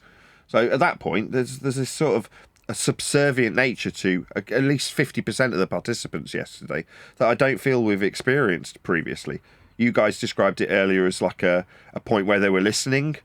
Like what? Like having a degree of subservience to the facts in the matter. Yeah, that's right. We haven't experienced that before. But that's because there's no air being left with an opportunity to present their own necessity to have flat Earth measurements and have them acknowledge them. Previously, it's just a slanging match with a lot of audio chaos so that they don't have to listen to it. Well, when you take 10 hours of your time, they eventually become worn down. They don't have the stamina and they have to literally hear it. They can't not hear it. And in so hearing it, they immediately become subservient to the facts because you can't not be. Yeah, but then it comes a point where they can't no more, and they jump up and start screaming, I'm tired of this. Where's your maps? Ladies and gentlemen, Nathan Oakley has no map. Where's the Flat Earth map? He can't produce a map. The other thing as well, I did know a couple of things. First thing, I did notice that, Nathan, you did, once you'd drawn the conclusion and the opponent had admitted he needed a flat Earth, and the conversation, you did that a couple of times. In the past, all of us, and yourself, Nathan, which you think you've just admitted, we've gone over the same thing. You've already sort of beaten the opponent, and then we continue to go around in circles saying the same things. We don't need to do that, like you say. Once it's defeated, like next, you know what I mean? Yeah, but sometimes it's necessary because Nathan had to explain to them about the freaking celestial navigation and the freaking trigonometry and why can't you get the height of the star. He had to explain to them because they're so freaking stupid they're not getting it. But also what Nathan's doing there, he's got all them people jumping all over him, his tactics of trying to get it back on track. There must be so much going on in his mind with all the confusion. And the last thing Nathan wants is being interrupted by his own panel off that one deck and kneel. I know, I don't mind. If it becomes troublesome, I'll just say. In other words, most of the time it's fine. And the other thing, I like it. So the reason I like it is because there's a certain balance to it, right? If they want to feel like it's fair, there's a certain amount of, we want to be able to say Nathan's being cucked for by his side that he's got sat next to him, occasionally interrupting. Right? Now, don't get me wrong, if it becomes egregious, I'm shutting it down in sincerity. But it's not like there's enough hecklers from the sidelines on their side. There's always going to be that. So you are doing the same. And you could say, well, that's very negative. You're like, no, it balances it. It makes it feel more fair to them if they've got something to moan about in that regard. So there was a couple of times when they enjoyed telling you to shut up, because without being too rude, they can actually achieve a win. That is to say, when I'm constantly saying, oh, you need this man to fuck for you, do you little cuck? And then they're recoiling, which happened, I said it in the beginning of the pre-show, a couple of times where you're like, oh my God, this is having far more effect than I expected.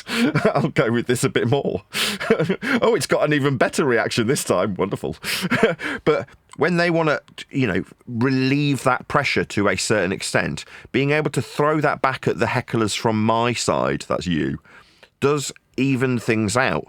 There's a certain cathartic nature for them being able to do that. And go, oh, you've got somebody heckling from your side. That's what nobody actually said it in those terms, but that balances things. So it is needed, and it also demonstrates to the audience, it's not just everybody bracing against me, right? It's not like there's nobody on my side. But that can be the perception if there's literally no words coming from my side. There's a really stupid person out there watching who goes, oh, well, there's just a consensus on the other side. It's just Nathan and he's just one man.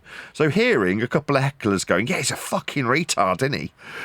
That does actually help. As much as it frustrates me in the moment when I'm editing, especially. I'll be moaning about this and coming back and say, I take it all back! Bloody editing's taken me 3 freaking hours!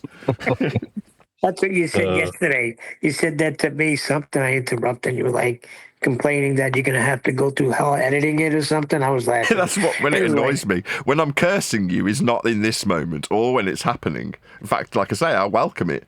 It balances things out for them, on their behalf, like I'm being empathetic to their plight. Because you sometimes do need that pressure being relieved on their side. Otherwise, it's directed unnecessarily at me. And if only they had somebody, a punching bag, in this particular example, you guys, to vent that on, it means that I can then move through that into the actual point. So like I say, there's a certain balance that it offers for having it. As soon as I get to the editing station and there's a really critical 3 words that's being said by my opponent that's got you over the top of them, then my God, I want to punch through the iPad screen. One that they were trying to get you to bite on. Well, you were in here yesterday.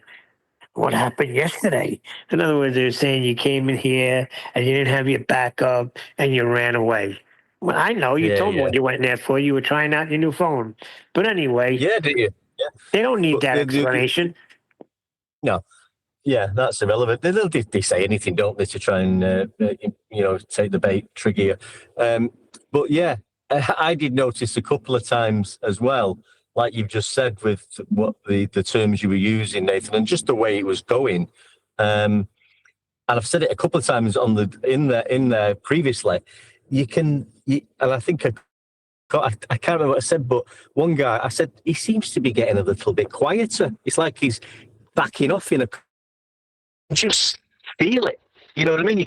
The guy's all this, he's got a hammer, he's over talking, and then Nathan's bringing it back to sea level, bringing it back to altitude, and it's going on a while, and then all of a sudden you can feel the guy starting to crumble because he's not responding as quickly. His voice has gone quieter. Google searching. Yeah. They're Googling, they're freaking wiki searching for answers. The term they use on the behavioural panel for this, when someone's being interrogated and they start behaving that way, they're utilising something called fading facts. They're getting slower, less confident in the delivery, and quieter as they deliver their responses. So what you're describing as breaking down is sort of fading away in terms of the positive demeanour that they generally give off. It's getting less and less positive That's fading facts. I wasn't offended by any of your analogies or language, but potentially a bit more shareable in the future could just be patronising. So you need another man to hold your hand, like as though you're speaking to a child.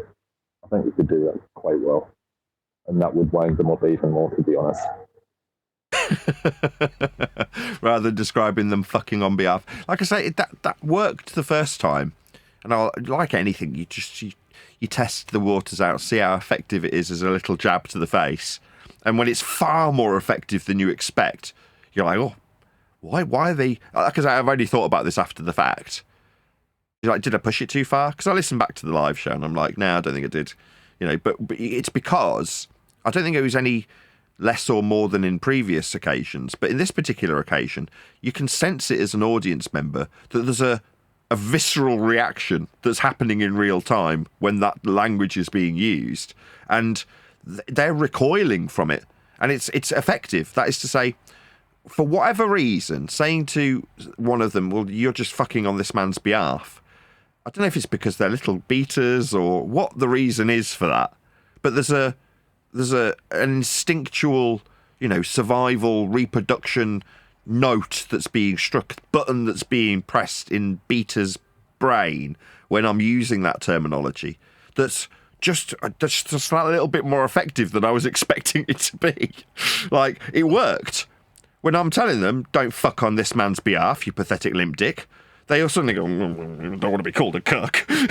Suddenly they're like, well, why would that work on you? It wouldn't work on me.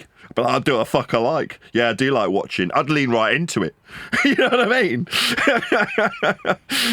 I'd go the other way.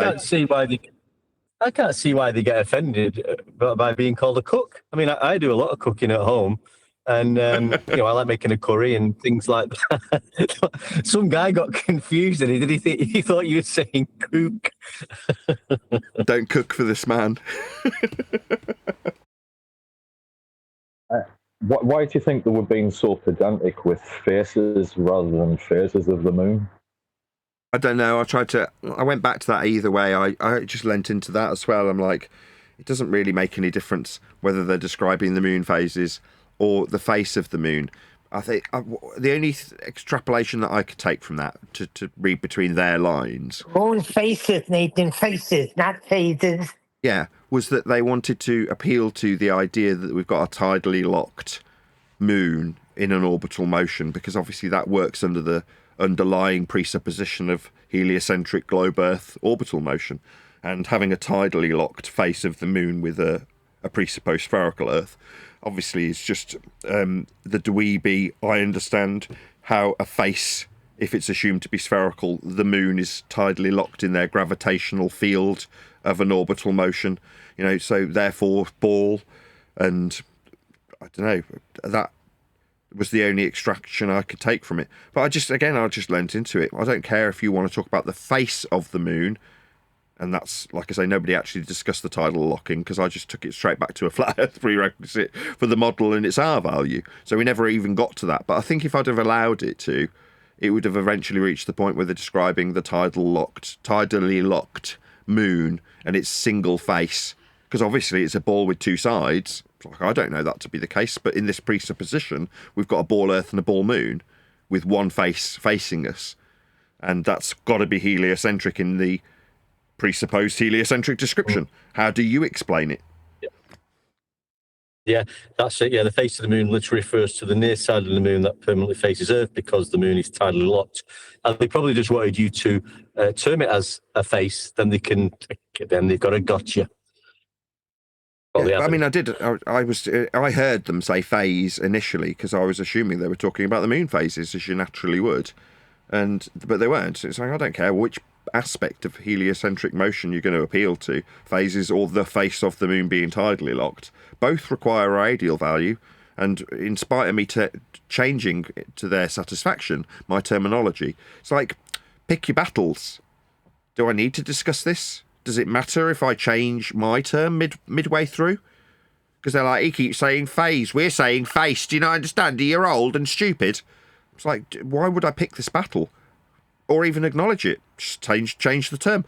if they hadn't have highlighted it and I'd have picked up on their use of a different word, I might have subtly just changed to face without even mentioning it, because who cares? Literally, it's inconsequential to the actual debated point if you're going to lean into a heliocentric model to explain the face of the moon or the phases of the moon, both through a requirement of an R value that's measured flat. That's where it was always inevitably going from my position, regardless of a word that they wanted to discuss. Maybe that was the point. I doubt they're that smart, but if they had lingered on that, that could have thrown a bit of confusion into the pot and dragged it out a bit longer. But all it would have done is delay the inevitable. There was another point that I thought they could have taken advantage of. That IC Spin suggested that I'd not logged correctly who the individual in my clip that I was about to play was. And he said, "You're calling me another person that you've got me confused with." Now, in the moment, I thought, this will go badly. This is definitely a thread that if I knew it was real, because I was second guessing myself at that point and I wasn't going to check. I thought, but if I knew that was the case from my opponent's standpoint, my God, I'd be pulling on that thread indefinitely. And they didn't. Rather than pulling on the thread, they're like, haha, I've got to put a 1-1. Fucking yeah. And because I didn't genuinely recognise where they'd got a win, that's to say, it needed explicitly breaking down for me. They couldn't contain themselves, so they just told me. So I was like, oh, right, you're saying I've labelled somebody else IC Spin in a video clip, like a 2-minute short. And they're like, yeah, you have. I was like, all right, well, that was useful, because now that can be completely brushed under the carpet. Whereas, like I say, if I was on that side and I knew that was the case, I'd have dragged that out forever. You'd never heard anything else. You know what I mean? But they didn't. They just wanted to win too much. They wanted to say, ha ha. You're like, oh, okay. Well, now you've said ha ha. That's the end, though, isn't it? We can move back on to the flat Earth measurements. I think you actually apologised, didn't you? You just said, well, if I've done that, I do apologise. You know? Yeah. Well, that's the beauty of it. Again, it's like pick your battles. And in this case, they've picked a battle because they won a victory. And I'm more than willing to give it them. You're like, oh, right, you've misidentified in a room full of 40 people the person that you're talking to. Yeah, that'll happen. Does that make me anything other than human? I'll take that on the chin every day of the week. Yeah. Half the time while I'm talking to somebody, I am literally guessing, have I got this person wrong? That's the first thought that goes through my head when I said, you're the one I'm calling a giggly little girl getting fucked, because you're the one giggling. While I'm saying that with a tone of absolute disdain, in the back of my mind I'm going, is this even that person that said the last two words? Because I don't fucking know, but I don't care. Literally, I couldn't give a shit. I even said they all sound the same anyway. What's exactly. Who gives a shit if somebody says, you thought you were talking to me? I'm like, about what? Sea level? Oh, you're saying that I identified you as another person who is using sea level and having it rammed up them by me? Yeah. Okay. Sorry that I identified a different person that wasn't you measuring Earth flat with sea level. Oh, I'm glad you took the lose. Yeah, not narcissistic in this instance. That's what the reply was. You're like, no, I mean, I can admit when I'm wrong. I do have humility. I've done it plenty. But again, it's a perfect demonstration. That's a projection of their own inadequacy, isn't it? They are incapable of admitting defeat, conceding a point, acknowledging it. In 10 years, there's probably been half a dozen examples where someone's gone, here's the point that you've made, I understand it. They don't necessarily concede it and say Earth's flat at the end of it. Sometimes they do by accident, and I'll take advantage of that. But on a rare occasion, someone will steelman your point sufficiently to have me in this instance, recognise that they do genuinely understand how you've broken down the point. Rather than rinsing and repeating their garbage that doesn't overcome the point 10 times, they just parrot it back to you. It happened the other day. Somebody parroted off how axiomatically a level plane of reference is used for verticality. They didn't summarise it as concisely as I just did. They did it over about 30 seconds. But they summarised it in a sufficient way. And somebody said, well, why wouldn't you just take that as them saying that as their position? It's like, because I recognise when somebody steelmans my point, and I admire that. It's a very rare event. I would rather be honest about that person in sincerity, just steelmanning my position. That's to say, they're acknowledging my position, without necessarily saying that they take it on as their own. Now, fair enough. That's as good as you can expect in this arena. I mean, that's short of a concession, isn't it? Let's be honest. But that is about as good as it gets. And when it happens, you go, yeah, glad we can now move the fuck on. We don't have to stay here for 10 more renditions of you addressing it with the same point you brought up. You know, that's not going to help anybody, but it does put a bit of distance between the humility that you lack. And when somebody projects this, oh, you're not a narc then. Like, no, I do have humility and empathy. I'm just a normal dude. But you, with your lack of empathy and your lack of ability to recognise when you've lost, have a bit of humility and admit it, you want to project that immediately onto me because it's an inadequacy. Most people are primarily concerned with their own inadequacies, and when they recognise them or it's coming close to, they immediately project it onto someone else. That's just a defence mechanism. And unfortunately, everybody has that level of narcissism in them to a certain extent. It might be that you're right up the other end of the empathic scale and it only comes out in the worst moments of absolute rage where you've been pushed to your absolute limit. But it's there all the same in everybody.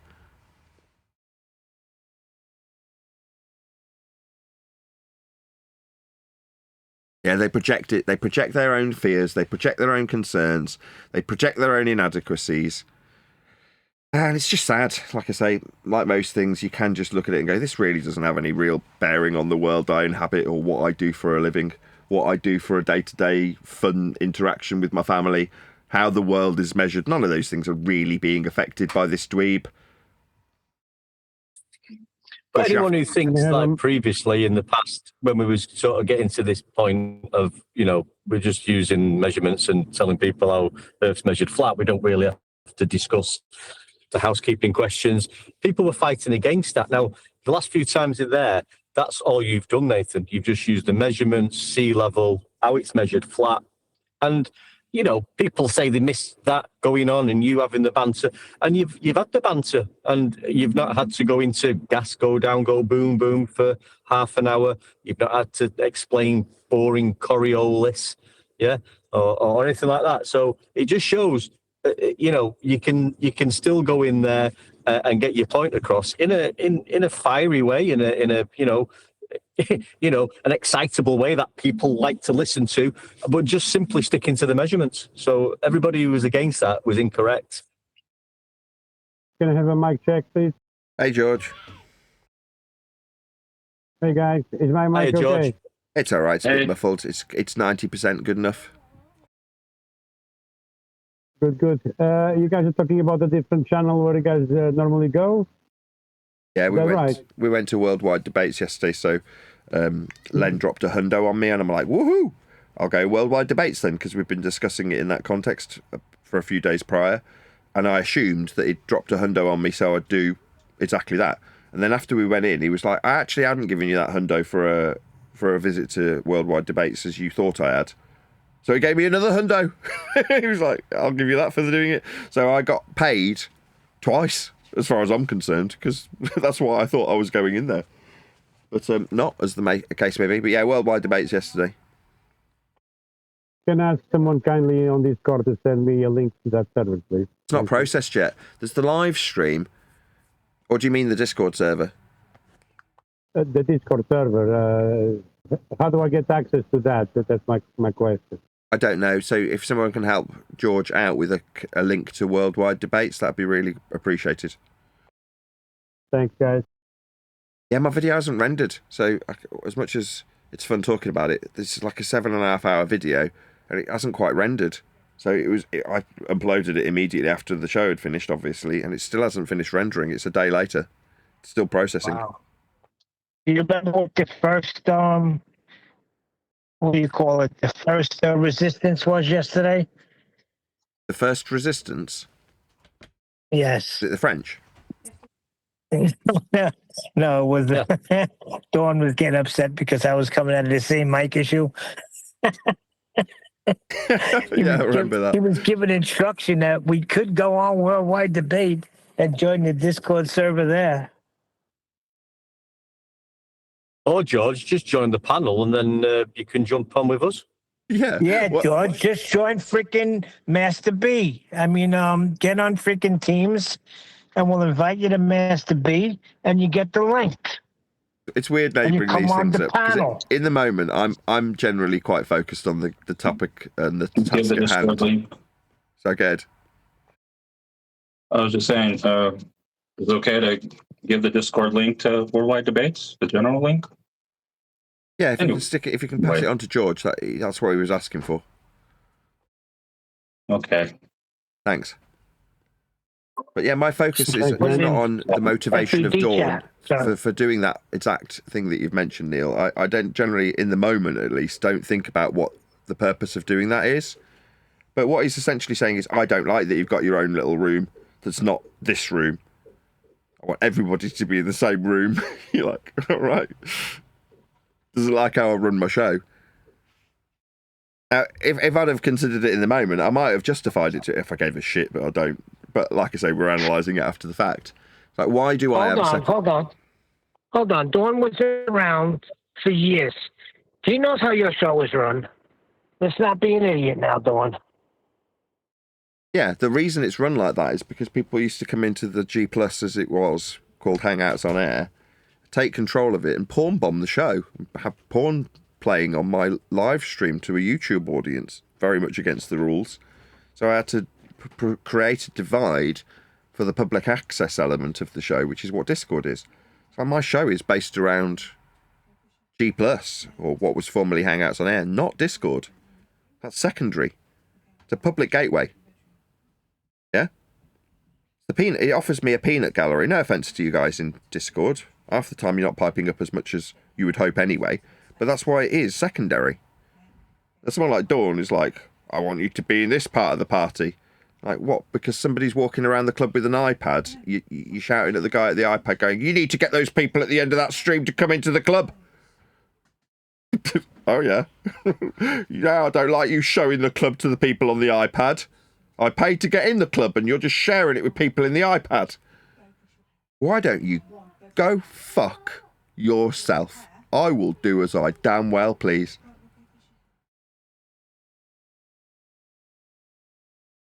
I just want to say thanks. I got the link. Thank you, guys.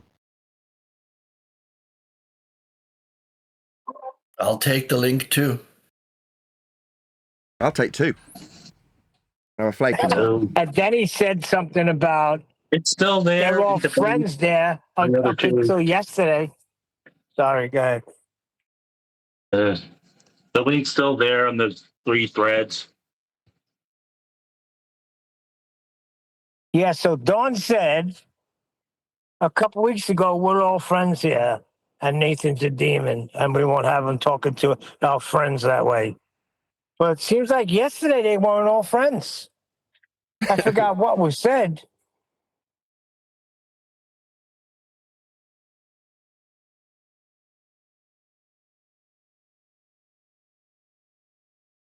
So basically, they've run away from us here, and we're going right into them. Not exactly. No, but Dawn said something specific where I was like, whoa, he's not your friend, Dawn? I thought you were all friends here.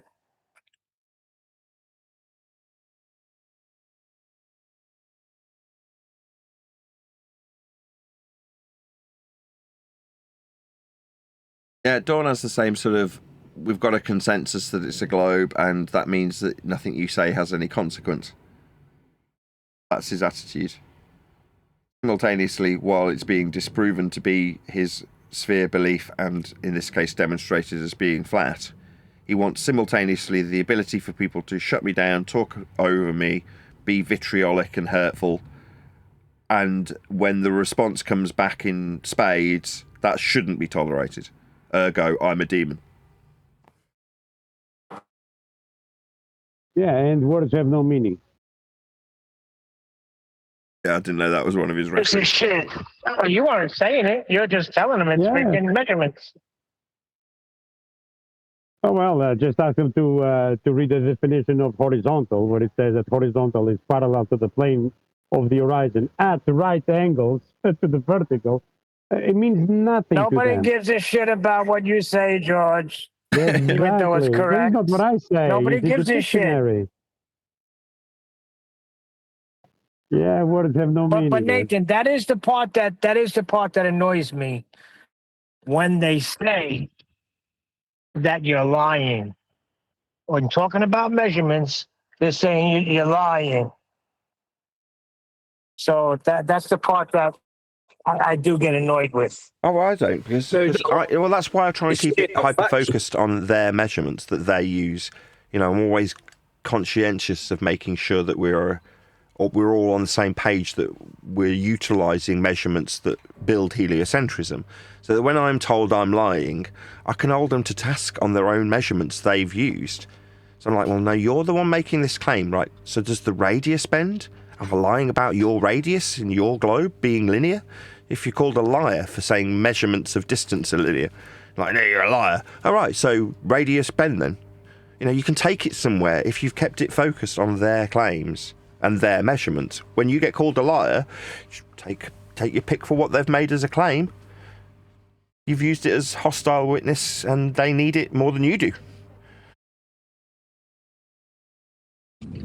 Yeah, I think it's good how you're doing that, especially with the 8 inches per mile squared. That's brilliant. Because we've done the Eratosthenes and Alberuni, and we still did Alberuni yesterday. But you can actually use anything that they throw at us. Any one of their claims will require a flat Earth measurement. Right, but Dawn is saying it in a way where, no, you're saying that and you're lying.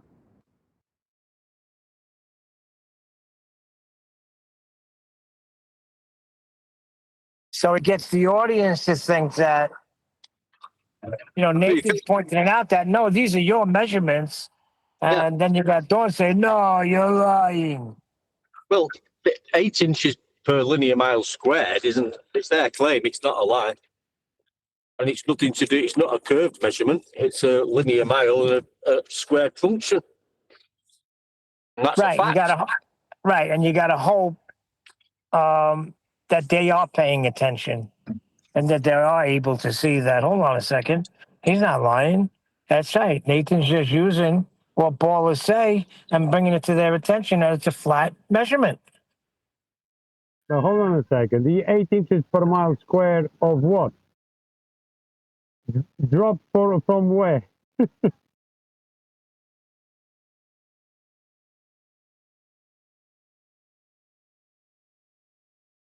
You're just a liar, George. You're just a liar. How would you know he's dropping 8 inches per mile? Yeah, without a horizontal baseline. No, that's what you say, George. That's a Nathan rhetoric.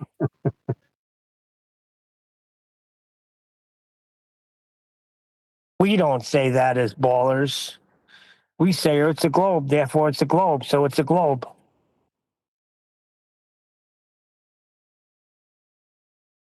Just ask Aristophanes. We got pictures. We got pictures from space. See, George, that's the thing. It's funny you say that.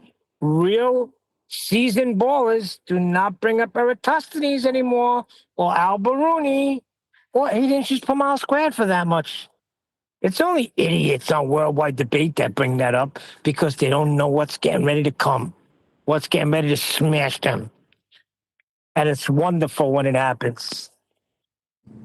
He's saying Alberuni measured the Earth flat. This idiot, Alberuni, he measured the curve of the Earth. This idiot. Oh, yeah, really? Pay attention, buddy.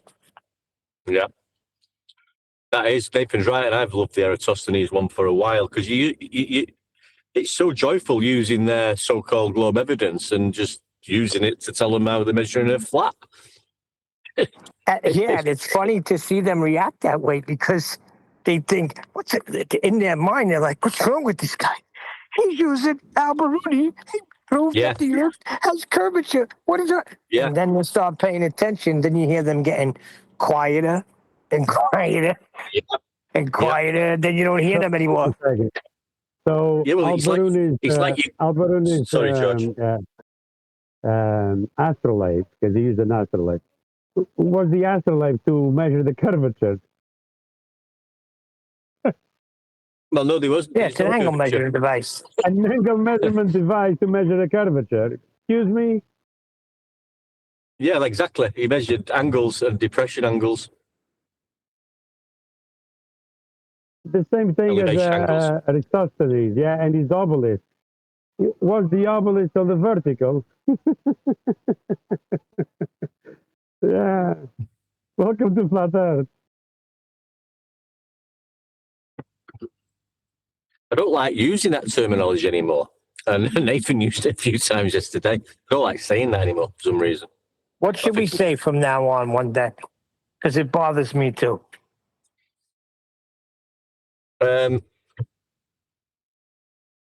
It's measured flat.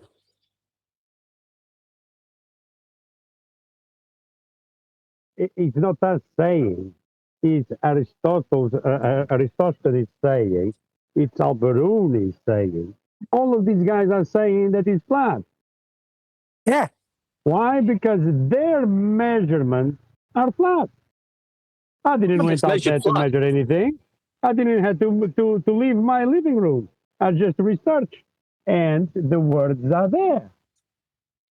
Yeah, but I'm saying like welcome to Flat Earth. I don't like it. I don't like the meaning of the words, because for these people, the words have no meaning. I don't like it for two reasons. You'll know the one reason I don't like using it.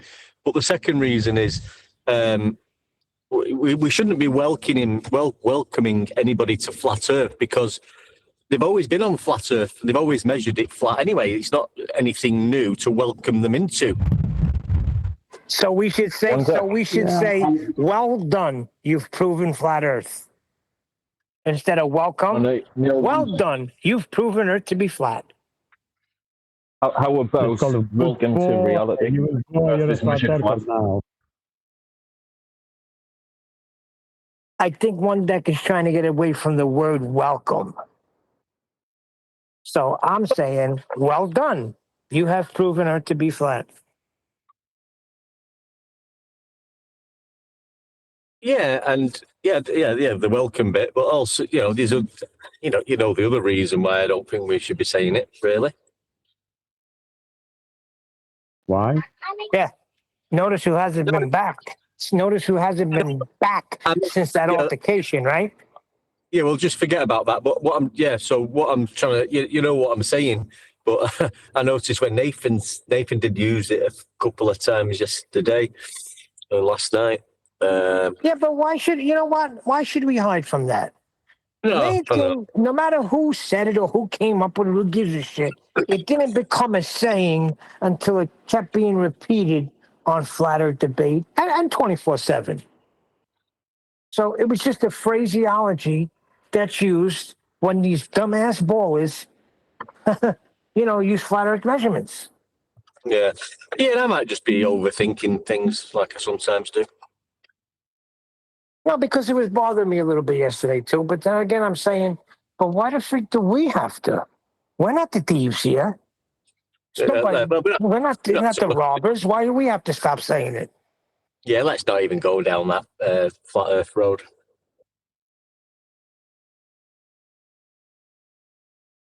But yeah, you shouldn't. The simple fact is everyone's on Flat Earth anyway.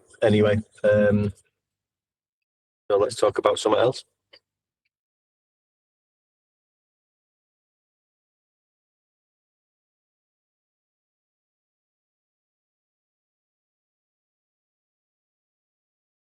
When is that book coming out, Nathan? Next Easter?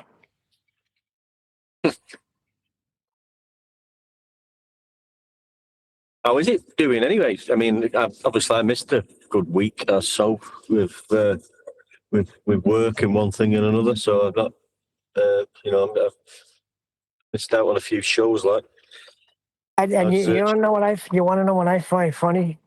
This retard, Buck Sodbuster, like his mother named him that, giving advice to Nathan. Oh, what? Don't you think you should put it on freaking Amazon? Don't you think you should just go screw yourself, Buck?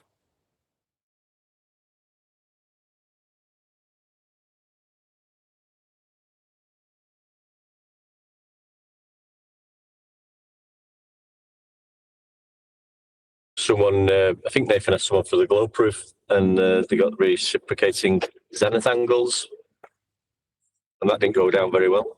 Down.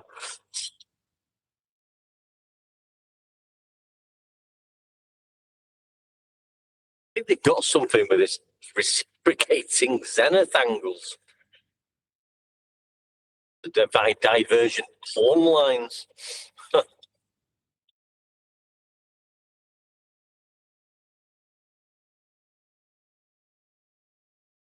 Diverging from what?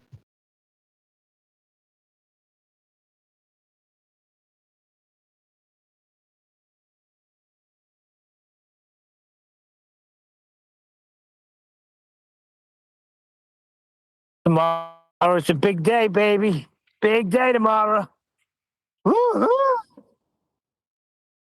250 years free from the freaking tyranny of England.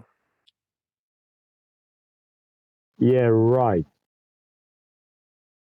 250 years free from the tyranny of the king. Yeah, right. Again.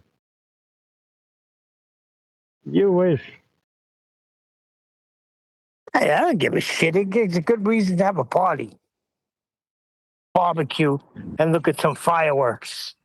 Yeah, but you do know that the 4th of July has got some sort of bearing on the sun's position. Oh, does it? Yeah, I can't think what it is at the moment. Something to do with the analemma and its position on the 4th of July. I mean, I'm going to use wrong terminology here. Some people say it's when the sun's. It might be when it's at the highest point. I know we haven't got a height to the sun, only angular. That's a measurement, though, isn't it? Yeah. So it is something to do with the sun's position, and you do find like all these so-called important sort of events and days. They do it around that the sun's position or other luminaries. So have a quick search on it. I'm sure it's sun's position on 4th of July or something like that. What is it? It's highest in the sky. It's further away from south, if you know what I mean. Yeah. So it's funny how a lot of the things tie into that. Yeah, like the cross-quarter days and things like that. You always find key days or key events going on or stuff like that, don't you? It's weird. Hey, Neil, so you're having a gay day tomorrow, yeah? What game is tomorrow? A gay day, a happy day. Yeah. It's a happy day. We're going to be gay as can be tomorrow. There you go. Going to be gay as can be. I'm taking that word back. Tomorrow, I'm going to be the gayest guy out there.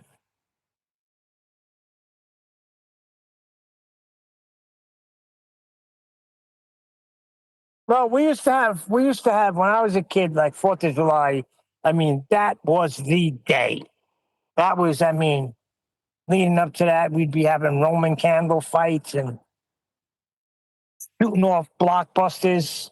By accident, one was lit in my backyard, and I grabbed the freaking 5-gallon bucket, one of my father's work buckets that he used to mix patch in, and I just threw it on top. I don't know why, like that was going to do something. When that freaking thing blew up, you seen it blow out. You seen the expansion blow out, and then it just shot straight up in the air about 30 feet.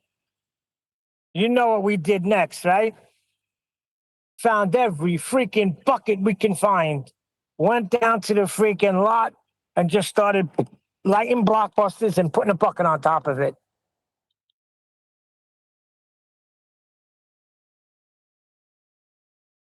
It's a blockbuster. It was a blockbuster, man. And the whole thing was, if you tie 4 of these together, they equal a stick of dynamite. That was, I don't know if it's true, but that's what we thought back then. So that's what we try to do. We try to get 4 blockbusters, tape them together real tight with freaking electrical tape. Try to get the fuses all connected, but they never would go off at the same time.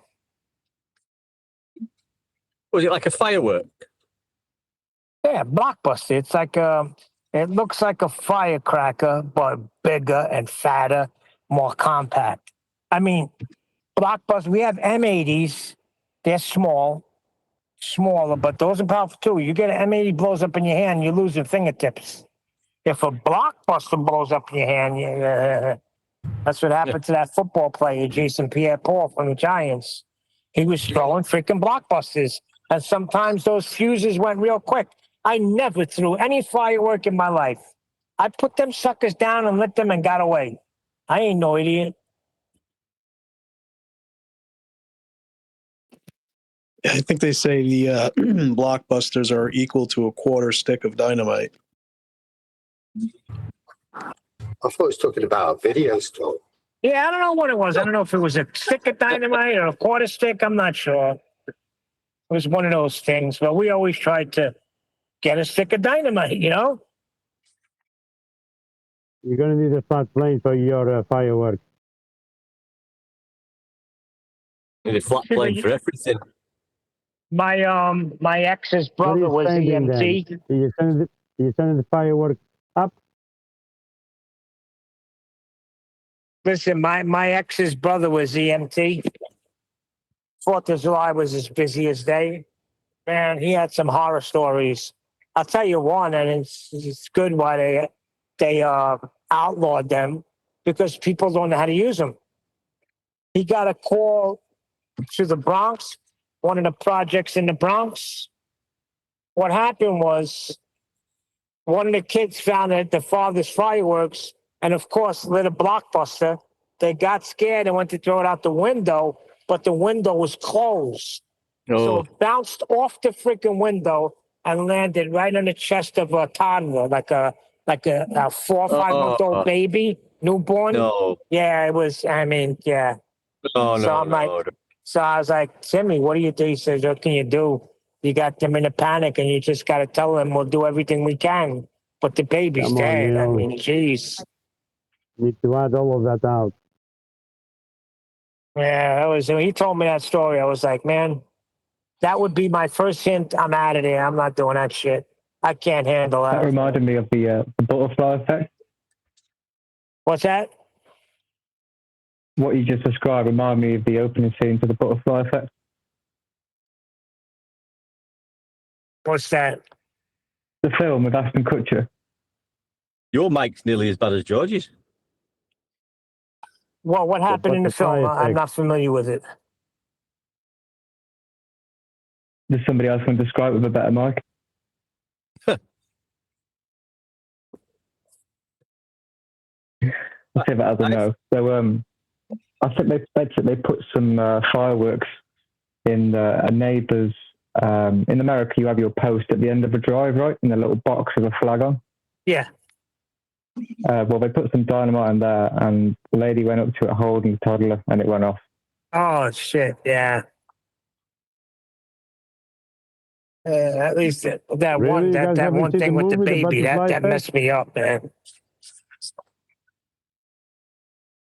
You haven't seen the movie, The Butterfly Effect, Neil? Yeah, I think I seen one of them. It's funny how the sea is called sea, and we've got sea level. And the word sea is, it's the same as seeing, or it's spelled differently, but it's you're seeing level. Yeah, we're seeing level. I get you. Yeah, it is something. Well, words have meaning, and it's the sea, and we see the sea, and we see that it's level. Exactly, but we'll just put an A on the end instead of 2 E's. Yeah. And that'll get rid of that. Now we'll situation. pick them.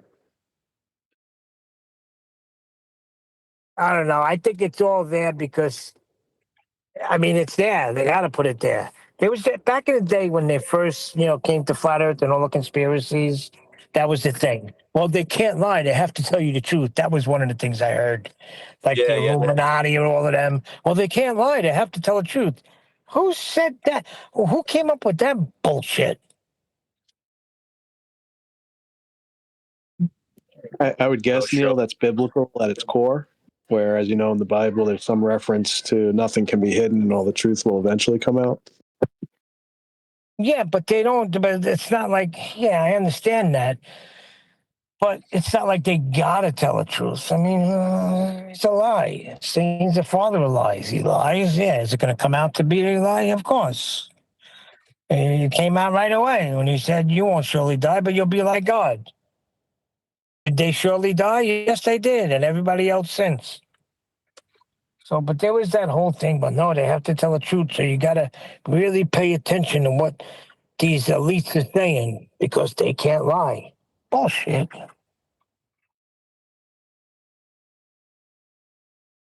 If why, like Nathan said, if it's contradiction in terms, global sea levels are rising, and you can't have a sea level on a sphere because it's level. So if you wouldn't, if you was in control. I mean, why was it called level in the first place? Is it because people used to think the Earth was flat back in the day, so they called it level? But now we know it's a sphere. But why don't you change the bloody name of it then to sea curve?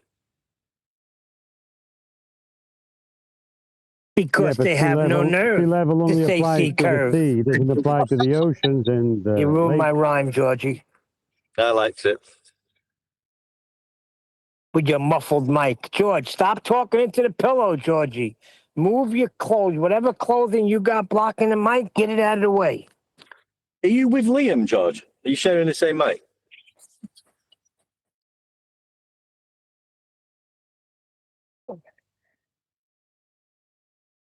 Oh, well, we'll have to go top and tail, but George, or do you want me to go in the bunk bed? I bet it's a cock mic, innit? Sorry, I disconnected my headphones. Can you hear me now? That's There you go, Georgie. Much better. You guys want to see some It's my action? headphones. The mic on my headphones are rubbish. But you're on loudspeaker, and with the background noise, I don't know. I can't hear you guys much. I was saying to one deck, it only applies to sea level. It doesn't apply to oceans or lakes.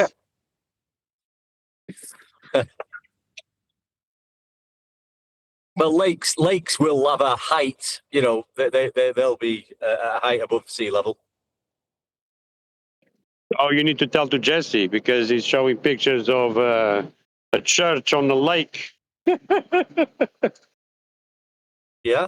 What does that mean? It means the lake itself is either above or below the sea level, but normally above sea level.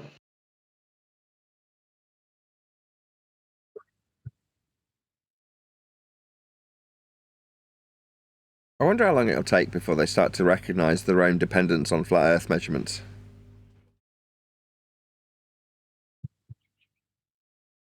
I think they are, aren't they? But they're in some sort of psychological dilemma, like Dave McKeegan. And I mean, they've got no choice. They did it yesterday, didn't they? They conceded. The guy said he needed he admits it's from a plane, a level plane. No one's denying that, Nathan. That's what he said to you. And they do tell you, and lots of angles measured together create a curve. They just come out with nonsense, but they know they're using angles. We're using sea level. They must know deep down. Deep down, they know. But they've got to. Well, we're seeing what they're going through in order to try and divert from the facts and talk absolute nonsense about other things, or just try and change definitions. Not that matters, because it's all about demonstrating things in physical reality. You can't demonstrate a level curve in physical reality. Like if you're on a building site or doing some surveying, it doesn't happen in reality. So they just mince with words and shit and talk nonsense in order to keep their globe dream alive. You never know. You never know. They might do a Jaren and have a change of heart, suddenly become a flat earther. They'll be joining up next week. They are already flat earthers. They just don't know it yet. Well, once you understand, no reason to get on the old ship. Just jump ship and come to the new ship. Like we said the other month when we were saying, we sat at a bar, and when it comes to that, well, yeah, I know it's measured flat, but I'm staying with the globe model. Prefer it that way. But yeah, I'll have a drink, mate. But all right, yes, you that's where you are with it. Yeah, yeah. Hey, one deck, Like, how's that for some action? What's that? Can you see my turtle hacking up this? I can see. I'm just driving. But... Oh yeah, I am driving, so I can't. Is it a fish? Hold on. That's a fallacy. I don't know the name of the fallacy. Maybe Nathan can help me out on this one. Yeah, they're appealing to a globe model. It doesn't exist such a thing. That's fallacious. Hey, They're we're appealing talking to about something my that doesn't goldfish right exist. now. I mean, my turtles right now. Oh yeah, you see yeah. my I can turtle see it. hacking up that fish? Yeah, I can see it. Yeah. Can you see how level the water is? Yeah. Now look. Now here's the bucket that I keep them in. No movement, no energy, and you see that there's 2 goldfish still alive. Big goldfish too. So it was knock that nonsense out that you need energy.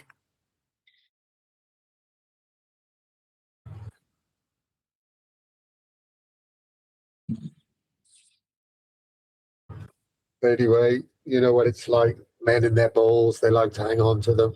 They don't want to get them chopped off. Do they? Oh, that's funny. We do like to hang on to our balls. Thinking of what you said a second ago, Craig, there's got to be a statistical outlier that would conform to what you described, right?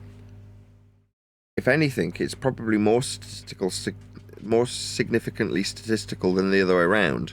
That is to say that the conversion from flat back to ball, unless of course it's like controlled, orchestrated, but if we assume it's organic, I would suggest that there's a higher statistical likelihood, based on the sheer huge numbers, that we'd have someone go the other way.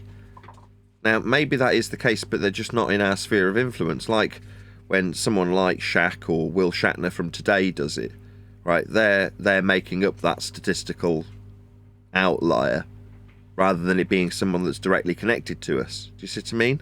So the representation of that person who flips from ball to flat that has a social significance is demonstrated in people like Bill Shatner. It's just when I heard in your tone, when you're saying it, you're thinking of someone like Professor Dave Explains, going, you know what, I'm going to flip sides because I can't not accept how flat Earth must be measured to believe I'm on a ball, and therefore I can't do anything but flip sides. But that's somebody in our direct sphere of influence, pardon the pun. But I do think it does happen, like today with that example with Bill Shatner. I think it's about ego.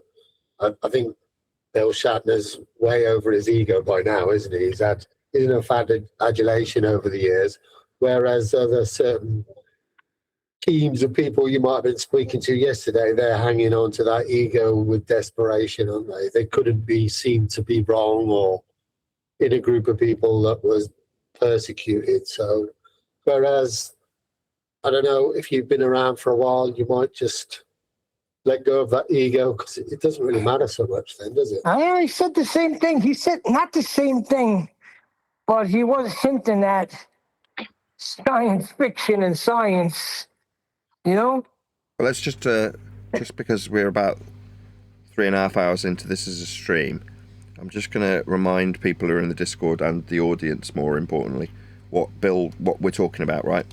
I have to have you clear something up, though, if you don't mind, on the show this week. The last time you were on, we had a clip that got like 2 million views because you said something, and then people are actually attacking me saying, that's not really Bill Shatner. That's why I'm glad you're on video this time. What did I say? I take it back. I asked you when you were up in space if you could clear the air of letting people know, is the Earth round or flat? And can you confirm that the Earth is round? Because there's been a lot of talk that the Earth is flat. Are you able to tell that from space? No, I have not seen complete proof that the Earth is round. You can't tell me that it's round with any great proof, other than somebody said, "Oh, I went around it." Well, that's their journey. My journey is, as far as I'm concerned, the Earth is flat. Interesting. If you actually said to me that there was no evidence to you that the Earth was in fact round, and until somebody proved it to you, it was flat. That's what you said, and people went friggin' nuts over it. I didn't realize people would go that crazy. The Earth is flat. The illusion is that it's round. The Earth is flat. The illusion is that it's round. The Earth is flat. The illusion is that it's round. Yeah. Yeah, that pretty much says it right there. He says outright it's flat. Yeah, and the Greeks all knew that. Yeah, because he said that's their experience. My experience is the Earth is flat. I mean, I do object slightly because he's taken it to a standard that's irrelevant. I did this immediately on the pre-show, right? When you're talking about this as a standard, you're like, well, what is the standard? If he's going up at altitude and that's the standard that he's appealing to, I've gone up, high up to the Kármán line or whatever it was that we cited earlier for the altitude that he achieved. Well, that means he achieved a flat Earth prerequisite measurement from sea level to offer his opinion, like it's in false dichotomy. Yep. Does it matter? We need his opinion. It's measured flat. No, right, and it would be nice if he knew that. Like if you were on that show, right? Let's say you were the third guest on that show, and you break it down to William just the way you said it now. That would ring a bell to him. Ding ding ding ding ding ding ding.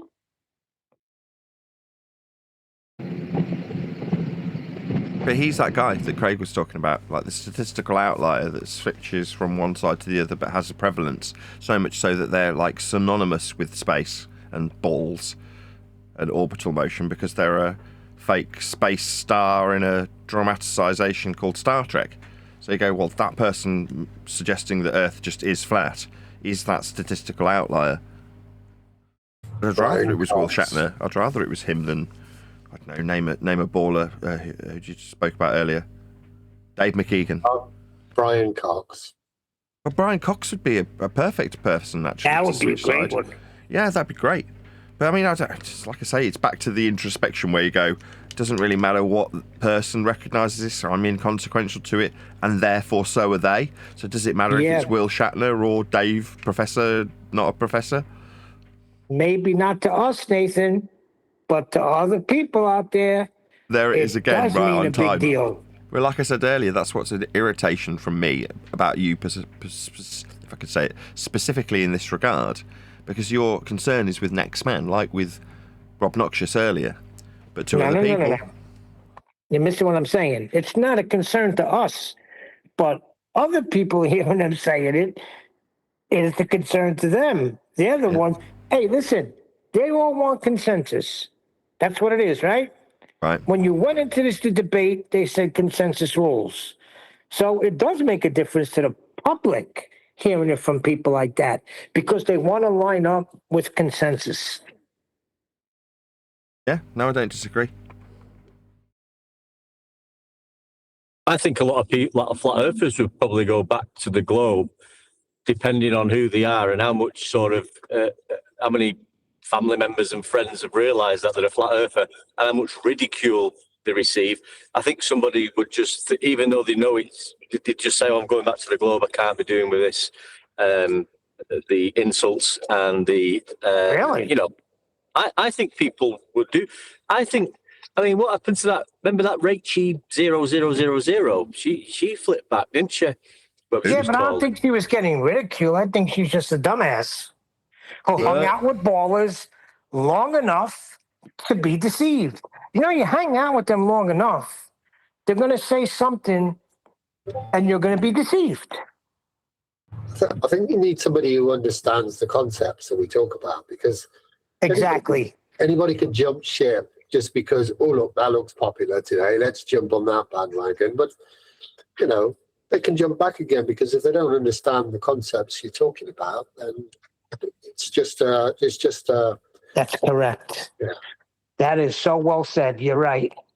Well, the measurements, if you don't understand the measurements we're talking about, isn't it? Yeah, that's what Craig is saying. So it's more like trading one belief for another belief. When we go, it's not a belief, it's a measurement. Both of the beliefs are dependent on the same measurement. But if you don't know that, it's just like, well, I previously believed it was a ball. Then people came along with a compelling argument for it being a flat plane. So then I believed it was a flat plane. And then somebody offered a new, more compelling argument for it being a ball. So then I believed it was a ball. Right. It's like Jerry. But if they hear what we're saying here, you can't do that. No, I can't do that. I can't suspend disbelief. So that's it. Neither It's can over. anybody that sits here and listens to this daily. There is no way. You can, oh, look, they got proof here. How? Why? Did they measure the globe? Because it was measured flat yesterday. How'd they do this? There's no way.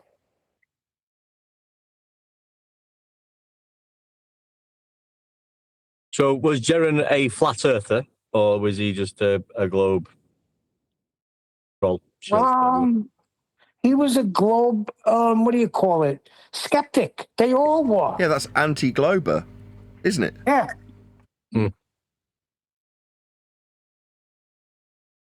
Did you ever hear Jaron say, this is the proof that Earth is flat, and lay it out? I've never did. It was always, here's how they're lying about it being a ball.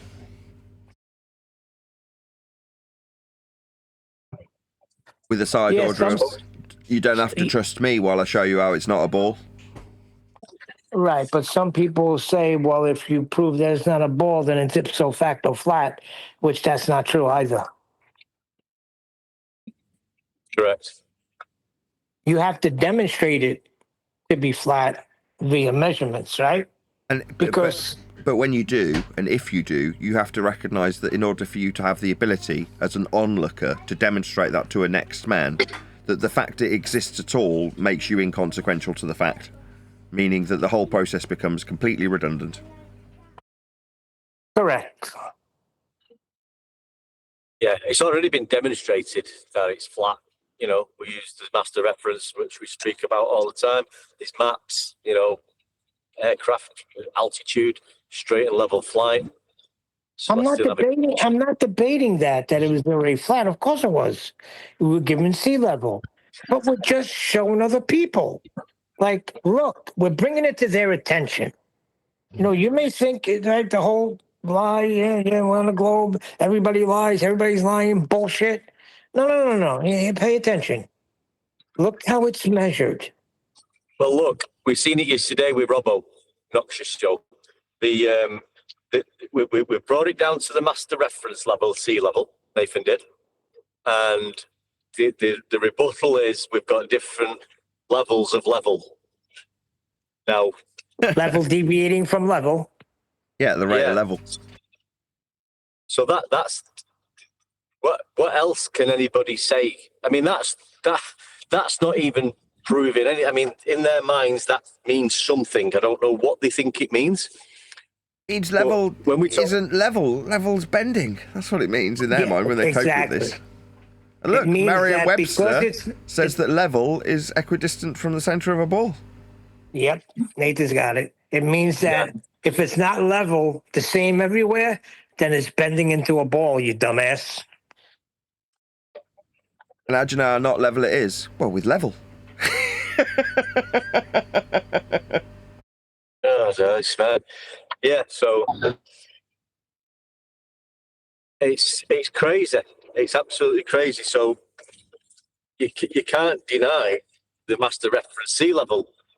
It's used, but you can see it on a map. It's used in aviation and navigation. So you know what's even crazier? They think they won. If you talked to them yesterday, Bucky would said it. No, I knew I won before I even came in here. That's their attitude. Like they think they did good yesterday. Like, you know, they destroyed Nathan. I think Rob even said that. I destroyed Nathan. Let's take a look at one of the points they brought up, which was the height of mountains. And then Nathan mentioned altitude. And they said, we didn't say altitude, we said height. No way. I missed that shit. It sounds like there's some good one-liners in there. I'm going to have to listen back to the show because I know when you're involved in it, you miss a lot. And then when I listen back, I'm like, damn, how did I miss that? It still isn't processed. It's been almost a full day. It hasn't processed. Yeah, there's something going on with that. Yeah, They sabotaged you. It's just long. You might miss, Neil, you might miss some key points with, that one deck and Neil butting in all the time. Just, I can't help myself. I think you're right. I start getting like, right, I need to say something here now. Not that I need to, because Nathan's got every. What am I going to say to make anything better? Well, here's how they try to get you in. They'll say something like Nathan's your father. They'll say that to me, or they'll say something to you like, "Oh, you were in here yesterday, but you got your ass handed to you." Oh, is that Alwyn saying something? So you just don't even ignore that shit. Let that shit blow right by. I don't even pay attention to that. It's the same old wind-up merchant troll crap. I did say something about Nathan being my father, but I forgot what I said. Oh, if Nathan could ever get it out there, we could re-listen again. I mean, I can bring up a recording of it. It's just, like I say, it's just not processed for members. I mean, it'll be premiered to the public in about 10 days or whatever it is. I mean, if you want to hear a random bit, I can play it to you if you want. Did you say premiered? I haven't listened to it back myself, so I'll just be picking a random point. Do you want me to? Yeah, just throw a random point in. Pick anywhere, play for a bit. Let's have a laugh. And then if George is still here, he can have a listen, because I think George missed it.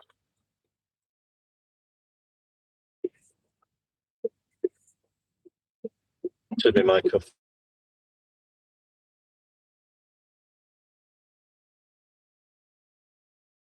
Through your own claim, then you subsequently relinquished your own claim of sphericity by quote, it's got nothing to do with radius. It does. It has nothing to do with radius. So you're not proving the ball then? You want... Yeah, okay. Yeah, so you're not proving a ball then, you dumb fuck. That's your position. But you're prepared to relinquish your own claim of it being a ball with a radius because the radius is measured flat. Ergo, you think a defence is to say it's got nothing to do with the very essence of your own claim of it being spherical. That was the Flat Earth math child's defence for the ball. It's got nothing to do with radius, don't need a radius. Lie bastard. Yep. Yeah, it does. It's fundamental to your claim. But when your claim's demonstrated to show Earth's being measured flat, you'll relinquish it immediately. Yeah, your claim of it being spherical needs a radius value while I get interrupted by my own side on this conclusory point. Bastards, why couldn't you keep your fucking mouth shut? That was that guy. You need a radius to suggest we have sphericity. The radius you appeal to for orbital motion requires you measure Earth flat for it. The argument. It's not part of the argument right now. It's irrelevant to the argument, dude. You're trying to obfuscate. An argument. It's obvious to anybody with half a brain, dude. It's not part of the argument right now. No, it's not. Okay, it's irrelevant. And I can tell you why, but you won't let me. You've given up on radius, so you're not arguing for a ball anymore. Why would I need to hear you? You're just talking straight through me. You have to pause. You can't do anything about it. He knows he's of course, no, you're wrong, dude. He knows. That's why he's doing this, because he knows the burns. What do I know? Explain why the object in between the sun and the Earth, when you see that fucking solar eclipse, why the fuck is it round? Show me another shape. May I address you and you're done? If you're not triggered enough, maybe you'd like to take away Go ahead, man. I'll mute. Jolly good. So what you've appealed to is occultation through orbital motion that fundamentally relies on that R value you relinquished earlier. So while you say that's because you're a fucking retard, that it's got nothing to do with R, you've immediately reverted back to occultation in orbital motion. There's obviously me pointing out that you're appealing to the thing you've just relinquished when you said it didn't have any connection to the flat Earth measured radial value. Yeah, you're talking about occultation in orbital motion. All right, can I get in? Okay, so actually, the funny thing is, I was hoping you're going to say that, because I'm not appealing to anything. I can do it in front of my face right now. There's no appeal to anything. I can recreate this. Are we going What can round? you do? Show us right now. Recreate a fucking lunar eclipse and a model in your little fucking studio. Okay, I will. What are you going to do Okay. shit in Okay. your white t-shirt? No worries, I will do. When you're done, Jaws-looking finished, when you're motherfucker. finished being triggered. When you're done, let me know. Okay, what I will appeal to is elliptical orbital motion derived from Keplerian, Huygens-scaled, flat Earth-derived radial value measured orbital motion inside a sphere Earth. I will suggest that in order to explain the occultation you would appeal to when you deny your own radial value, I will utilise the flat Earth measurement of a radial value to put us inside a glorified protractor. We can call it, I don't know, a globe Earth. And when inside this ball we derive by measuring Earth flat and ascribing a radial value that puts us inside a ball, I can describe us moving with respect to the sun in a sun-centric system inside a ball on an equatorial flat plane that we've measured to get the radial value. So this system is called elliptical orbital motion. It's derived by two very smart people that a lot of fart sniffers appeal to, called Copernicus and Kepler. Now, in order to utilise this flat Earth-derived radial value-based system, we must measure Earth flat to derive a radial value, so we can pretend that we're inside a globe with degrees measured on the outside of it, so that we can pretend we're moving mathematically with respect to the flat Earth planar angles we tracked of the lights in the sky, when we suggest that we are moving elliptically, orbitally, around the sun after measuring Earth flat. Is this all in the book? Is this Nathan? Is this all in the book? Oh, Pezza, please, man! I've been waiting, dude. I let that guy talk for like 3 minutes. How flat Earth was measured? I didn't interrupt him. I'm answering. Please don't interrupt me now, Nathan. Oh, sorry, Nathan, Rob. please let me do it. What I do now, because his chat skanked through me, he says I let him go for 3 minutes. On the contrary, prior to that, he's interrupted about 10 times. But on about the 12th attempt, I managed to get to the end of the discussion where I take his relinquishment of an R-based value that he doesn't want to use because he knows it's derived from a flat Earth measurement. So he's gone, it's got nothing to do with that. How do you explain it? So I go, okay, fine. I'll take ownership of heliocentrism, but ultimately use the foundational flat Earth measured R value as a do-so. So I'm just going through their hostile witness with their hostile model, but constantly reaffirming how flat that model is reliant upon Earth being measured as I do so. So he's like, I can explain how this works with heliocentrism in my garage. I'm like, well, if that's comparable, you'll need a flat Earth measured radial value. This has got nothing to do with R. How do you explain it? Well, I'll explain it with a flat Earth derived radial value for an orbital motion then. I'll have it. You don't want it? Okay, I'll have it. From a flat Earth, because that's how it's made. He wasn't getting it. He just kept thinking, because I could do some little miniaturized version in my garage, it has nothing to do with elliptical orbits. Hang on a minute, Neil. He's going to put thousands and thousands and thousands and millions and millions and millions of tape measures together and wrap it around the globe. That was funny. That's right. I forgot that. That came up a few times. And when I was like, what, you think you can wrap a tailor's tape round a ball? And they're like, you're the one who bought a tailor's tape. You're like, no. But that's weird how you guys have done that repeatedly. It's like, I think someone did mention that Toon had done it.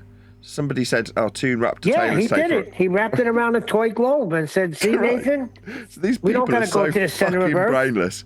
I love it. Neil, So they're taking their lead. Toon used the USB cable because he's that retarded. Oh my god. These people are dumb as shit. They don't have any capacity mentally. It's been drummed out of them in their schooling to think for themselves, right? So what they can do is what they were trained to do in school, which is listen and repeat. So some guy, some dimwit, Toon, offers this to them and they go, oh, well, you could just wrap a tailor's tape round some reified ball that's in front of me. That's as good as measuring Earth, that is right, eh? You're like, where the fuck did you get this from? Oh, a complete spastic McToon. Right, but you haven't assessed it for its effectiveness. You haven't tested it to see if it works in debate. You're just going to spew it out to someone like me. You're like, fucking really? And when it fails miserably, you're the one who bought a tailor's tape. Like, my God, what are you babbling about? But that came up several times, didn't it? We can wrap a tailor's tape around a ball, or we can wrap a tailor's tape around a football. You're like, what? This is what you've got now? If that's how you, in your spastic brains, think you've derived radial values, it's because people ascribe importance to YouTubers. While I'm sat here going, oh, I don't have any bearing on this, right? I really don't have any influence over this. I've just got to accept that. We've got other people on the fucking fart sniffing other side of the fence going, I am the arbiter of measuring Earth.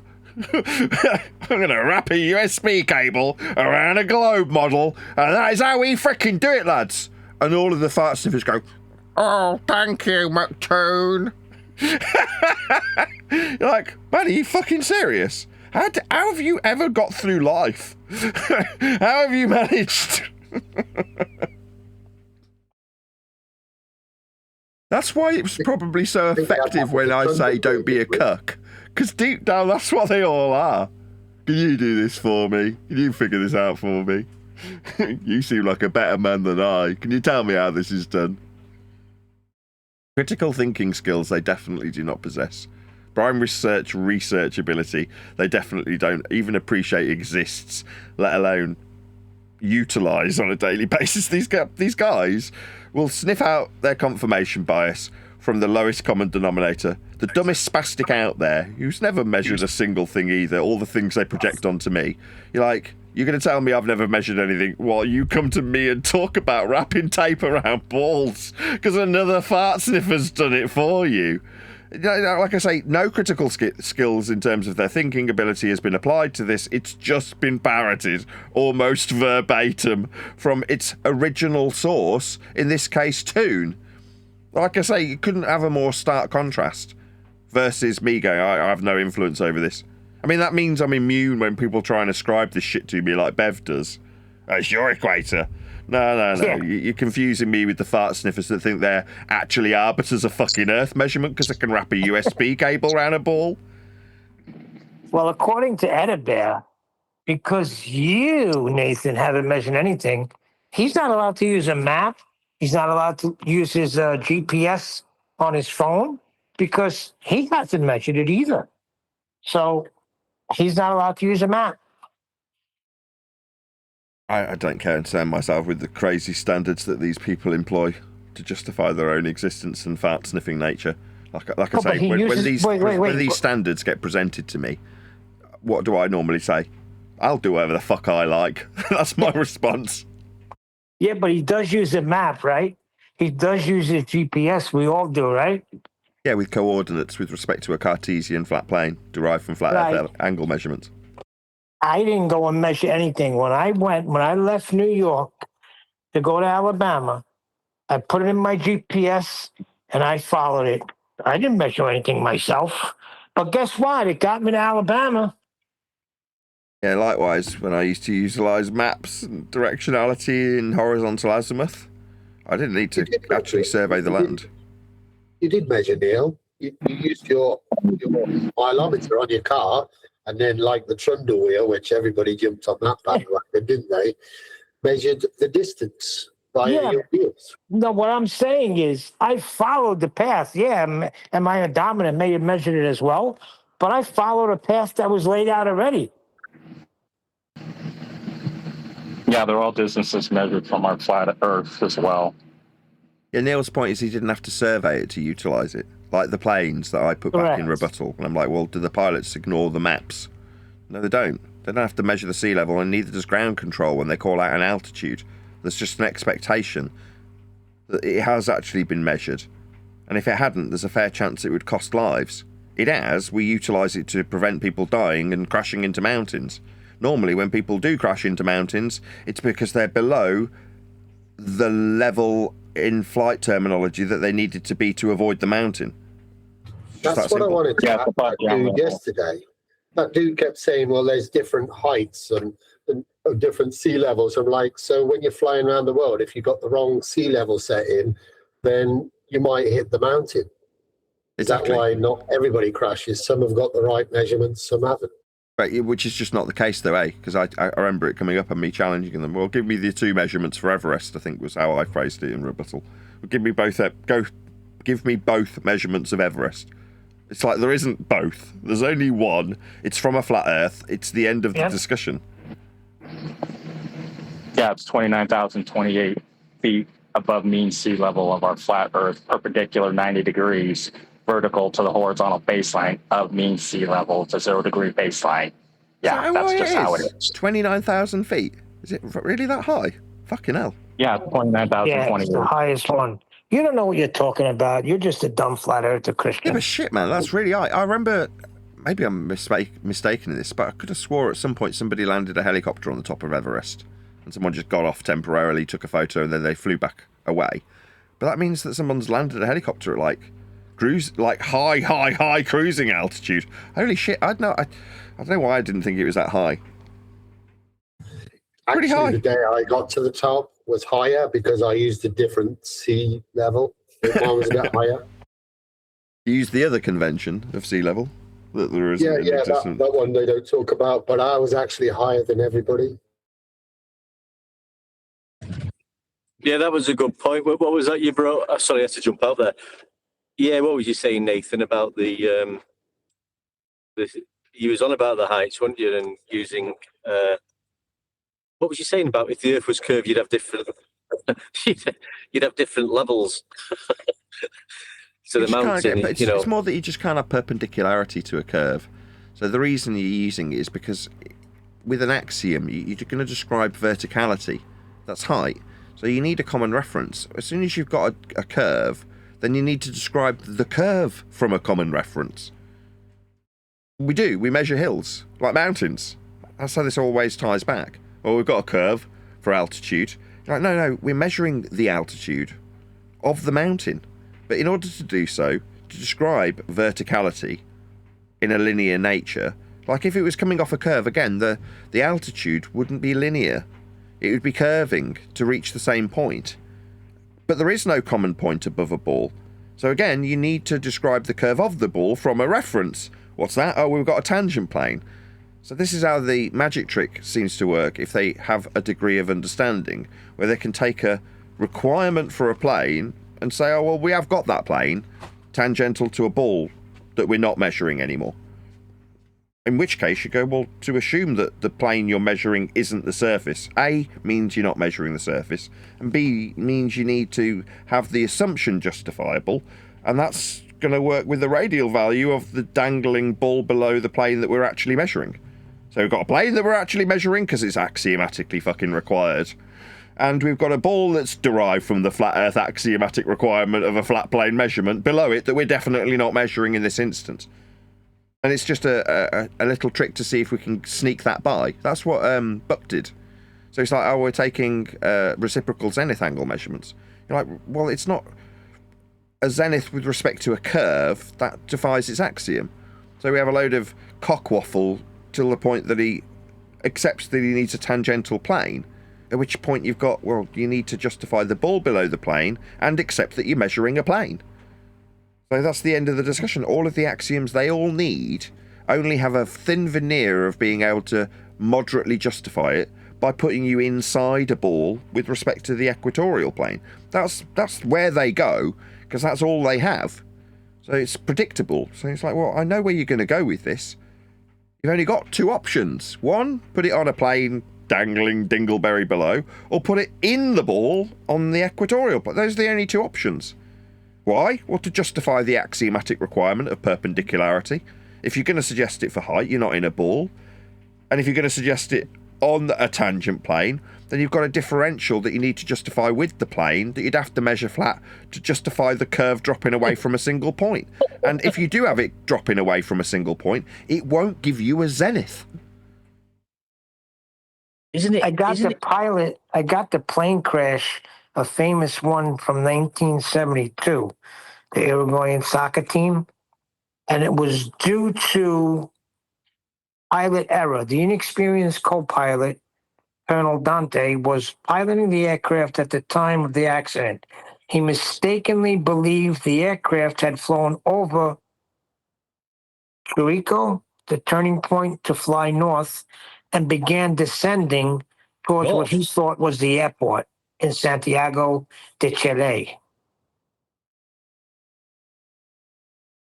readings indicated that he was still 60 to 69 kilometers east of Chirico. So somebody gave him the wrong readings.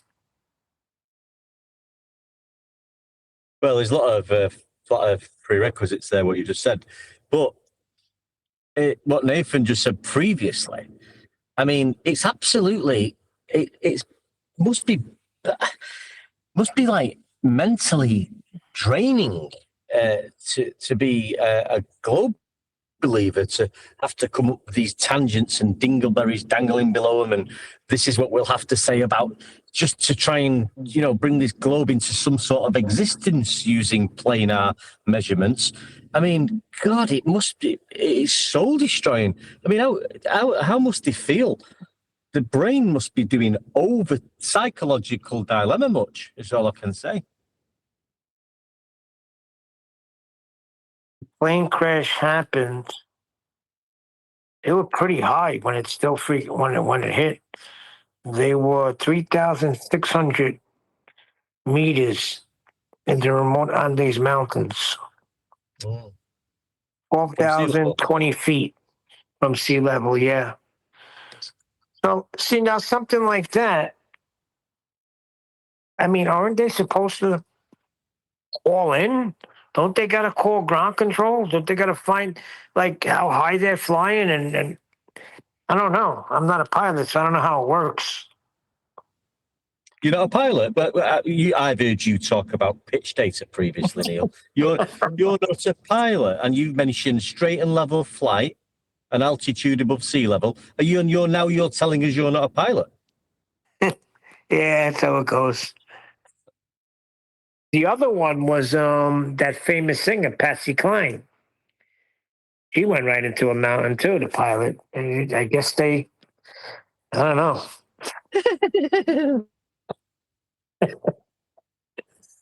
Oh boy.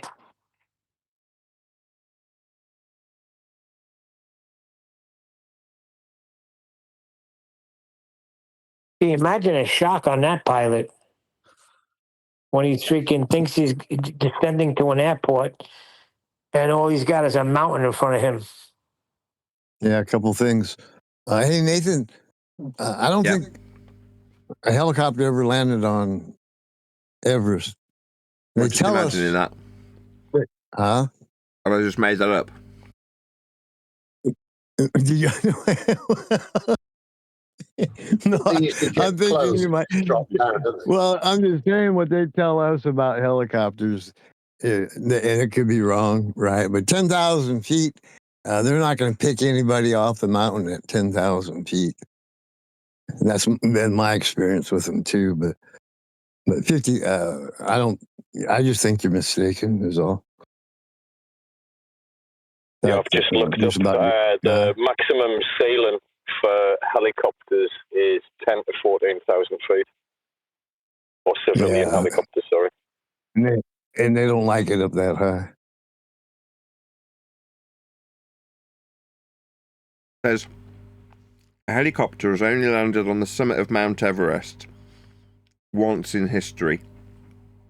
In May 14th, 2005, French test pilot Didier Desilets successfully landed and a standard stripped down Eurocopter AS-350B3 on the 8,848 meter peak. Held the aircraft there for nearly 4 minutes before taking off again. Cool. One time. Yeah, During this unprecedented flight, test flight, he set the official world record for the highest altitude takeoff and landing by touching down on the summit for several minutes. Very good. That's science. Now, all we got to do is get somebody to repeat it, and that's science. Third natural phenomenon, please. Helicopters are natural, a man made them. We're not talking about the helicopter. We're talking about landing on a mountain. Now, Yeah, you birds remember fly and they land on mountains. And mountains are also natural, therefore science. Yes, the bird is natural. Like birds So is the humping. mountain. Birds aren't real. Independent variable mountain, dependent variable helicopter.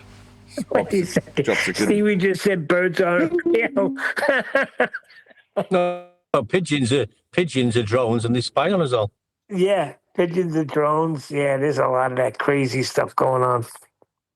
That's Well, the you new one on remember me. the So did you moral say of the pigeons story are drones? on that? You Is that what I remember? heard? Oh, Pigeons go are ahead. drones. Sorry. Yeah, pigeons aren't real. They've got they're just they're drones. Hold on. I knew it. The little Stevie's bastard. I trying to knew they'd say been something. spying on me. I just knew it. I knew it all along. I knew it 2 weeks ago. Stevie, what were you saying? I heard you. The moral of the story on that jet crash was, you remember what it was? It was Don't eat spicy food. Cannibal. Yeah, exactly. Yeah, don't Cannibalism. eat your fellow man. Could be a story. Yeah, they had to eat some of the surviving members. They made it into a feature film, right? Alive. Mm-hmm. Alive. There you go. Is that the name? Alive. The pilot who crashed into Everest obviously wasn't seeing far enough. He was seeing too far. He thought he was seeing the airport.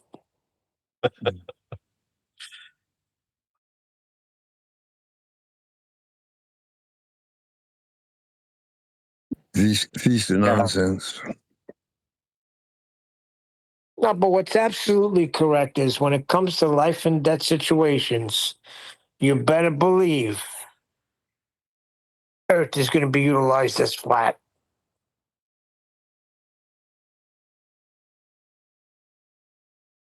It's just measured that way.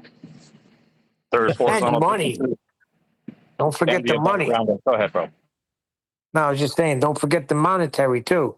When it comes to life and death and money, you're damn straight Earth is flat. Well, no. I'm disagreeing. It doesn't matter if it's life in any situation. It doesn't have to be life or death. Even if you're just going for a walk with your compass and your map. Yes. And having a gay day. The prerequisite is just that you're measuring Earth. If you're measuring Earth, it's flat. In every circumstance. That's correct. But when the nonsense we hear about planes flying around a curve and line of sight and all the other bullshit, when it comes to money and life and death, Earth is flat. And they're measuring it that way. And they're taking orders to fly at a certain height. And to descend at a certain time. Conspiracy theorist, mate. What I'm saying is that, when you say in life and death situations, which we do say, I think we need to be careful with that. No, because we're talking specifically about what Nathan read off the other day. No, I'm just saying. I'm just talking to you guys as a group. So what I'm saying is maybe because that's not true. They don't just deal with the Earth in life and death situations as flat. But if it's not a life and death situation, do they deal with it in another way? No, it's always dealt flat. We know that. But in these situations that they try to put themselves in, what we're saying is when it comes to life and death, they're going to be utilizing Earth's flat. A pilot is not going to be flying around the globe. He's going to be flying over a flat plane. Hell yeah, but he's got no fucking choice. Exactly. But so is the guy with the compass and the map just going on a picnic with his fucking kids. Yeah, every time I went on a picnic, I never brought my compass. But certain people have to bring their compass because they think that when they go north, they're going up. And when they go south, they're going down. Yeah, well, you never hold your compass vertically, do you?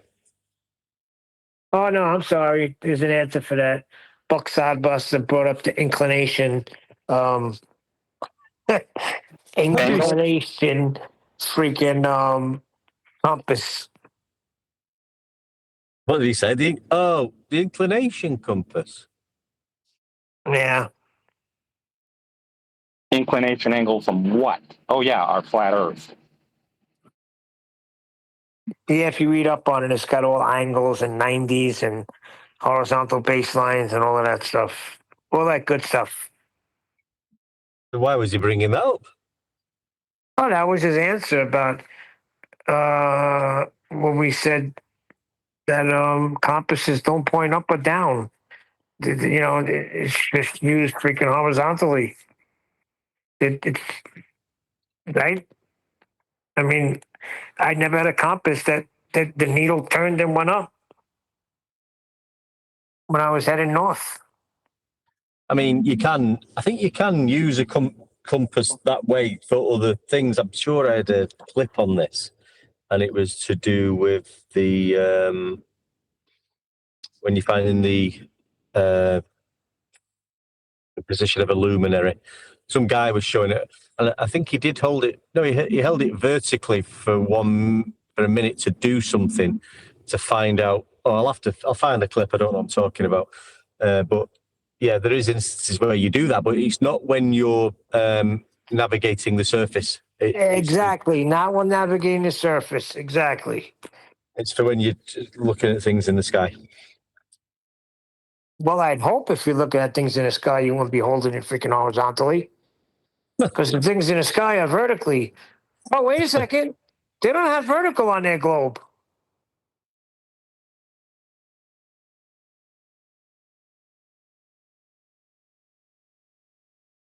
Yep. Vertical axiomatically to the horizontal of our flat Earth. I think that came up yesterday, too. They were trying to freaking, who was that, Bev? Trying to bring in vertical without the horizontal. Not what Bev was on about. What was he talking about? Is it fucking retard, isn't he? He doesn't make a point. Is what I was pointing out to him. He waffled on and on.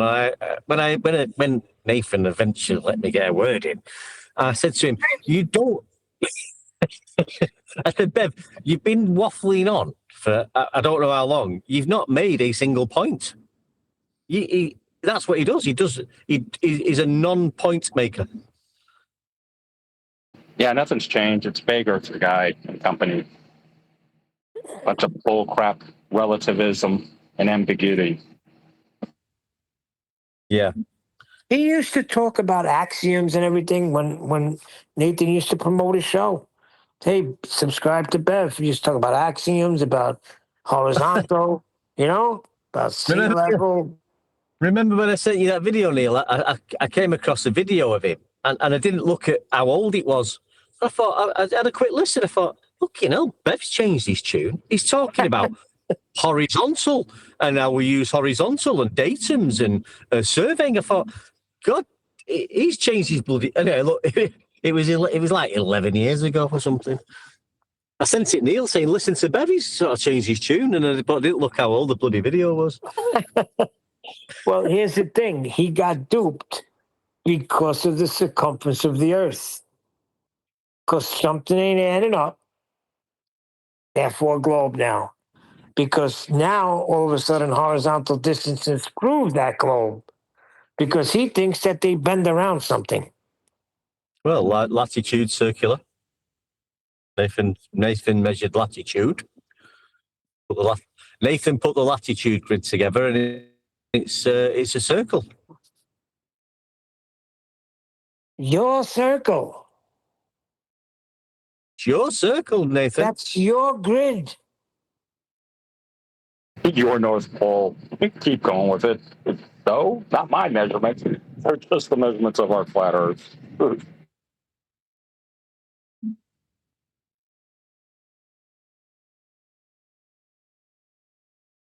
Yeah, I'm gonna read. I'm gonna read some of his statements. Go ahead. I'm looking for something. As soon as I find them, I'll pipe up. All right. Yeah, it's a weird one, Bev, isn't it? He's just like, I don't know what his purpose is, but it's having to just annoy people, but definitely not making any points or any claims, just to comment and confuse the conversation with anything he can confuse it with. Pointless. Absolutely pointless. So this is Bev. You ready? Yep. The statement to make Why don't they just say the word? Because I got to figure out what this freaking OTL. To make the OTL triangle, take 3 points on the real globe, the North Pole, the South Pole. The real globe? Here, let me finish it. This is what I haven't read this. Whoa. This is from June 9th. So listen. To make the OTL triangle, take 3 points on the real globe, the North Pole, the South Pole, and any single point on the equator. Connect them with the shortest paths that remain everywhere horizontal, that is geodesics, to the equipotential surface. I told you, the true level paths that are perpendicular to the local vertical at every point. The challenge, how many internal angles are measured by Larry Scott within the OTL triangle? What's the OTL triangle? I'm thinking. It's a pity you're going to miss out on the fun. On the level. Oh, that's this thing on the level? Yes. So to make the on the level triangle, take 3 points. So this is the globe thing on the real globe. Well, what's the real globe? It's just talking shite. I mean, what are you gonna do? Put a pot?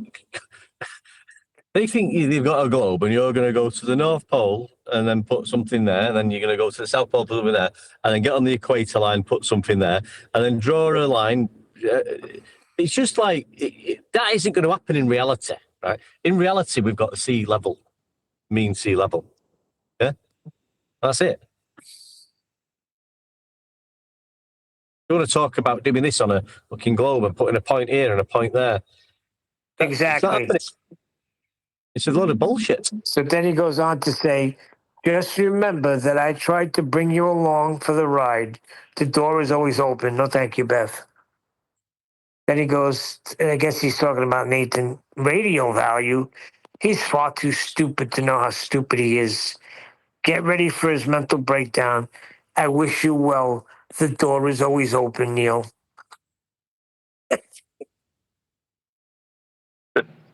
It's a funny guy. Mental breakdown. God, I think that's already happened to him. He can't do fuck all. He was mentioning angles a lot yesterday, I noticed. Always projection. He did. Yeah, he did. He was going on about them angles you can't do fuck all with yesterday. A lot. Just got to go for a minute and go. So he thinks that this is the real globe.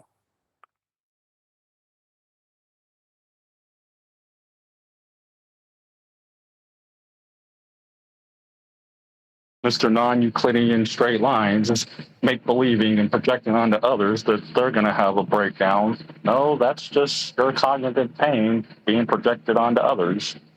There's measured flat. Here it's flat.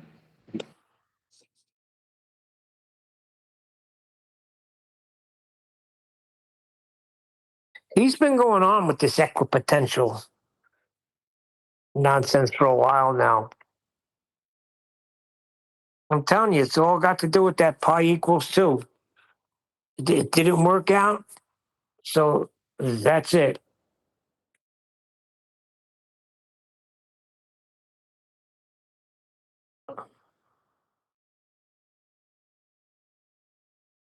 Oh, yeah, I love 2 pi. You got any apple or cherry?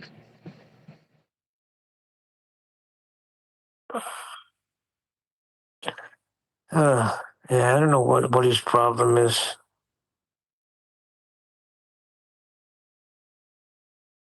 It's like him and Eddie Bear are constantly freaking like trying to stir shit. It's like, what are you doing? There's a guy named East is West, and it's Eddie Bear. It's Eddie Bear because it says the exact same things Eddie Bear would say. Just like it was Eddie Bear who came in under a different name and a bad mic yesterday. Is he freaking retarded? Like nobody was going to catch on? Nobody was going to catch that? Yeah, I've seen this sock troll account over and over. Like I'm not going to know. Oh, wait, I just know. You're just full of crap. And it's the same old wind-up merchant troll crap always from you. From this delusional, stupid, vague earther. There's measured flat. The Earth's flat.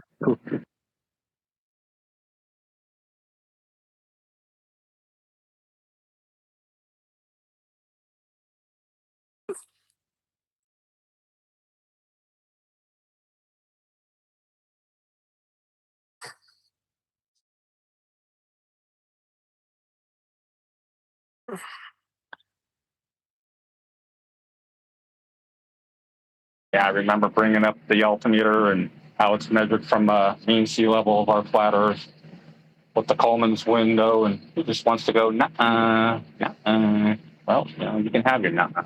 It's not going to change how, the plane's measuring from mean sea level of our flat Earth with the altimeter of an aircraft. Yeah. The Earth's aviated flat, the Earth's flat.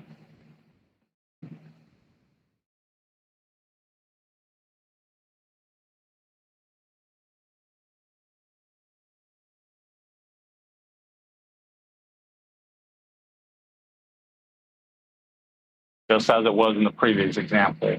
Yeah, the pilot in command's responsibility of clearance from the horizontal plane of clouds and other airplanes, along with being above ground level of terrain and buildings and other such things, so you don't crash into them. Yeah, it's all parallel to the vertical of above ground level of our flat Earth, which is parallel to above mean sea level 0 degree baseline of our flat Earth, all being measured from our flat Earth. Oh, you missed. No, it's global mean sea level, CC. Oh, that's global mean sea level. Meanwhile, the instrument itself is measuring and demonstrating how it's all measured from our flat Earth, and including the different classifications for the airspace that you have to be in.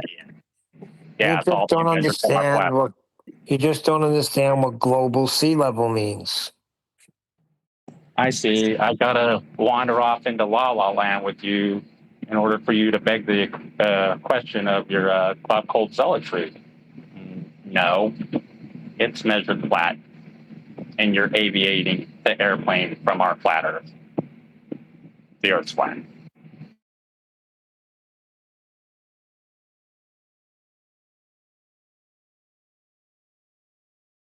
Yeah, at the example, like that was getting worthlessly projected at Nathan for what? Differentiating levels being deviated from level being level away from level for it to be unlevel in a level way for sea level and the height of a mountain? No, it's just simply from the 0 degree baseline of mean sea level, horizontal baseline of our flat Earth. See, that's what you're not understanding. Let me try to explain it to you, okay? Because here we go, bro. you just don't understand. Global mean sea level is the average height of the entire globe. Hold on 1 second. 1 second. What are you looking for?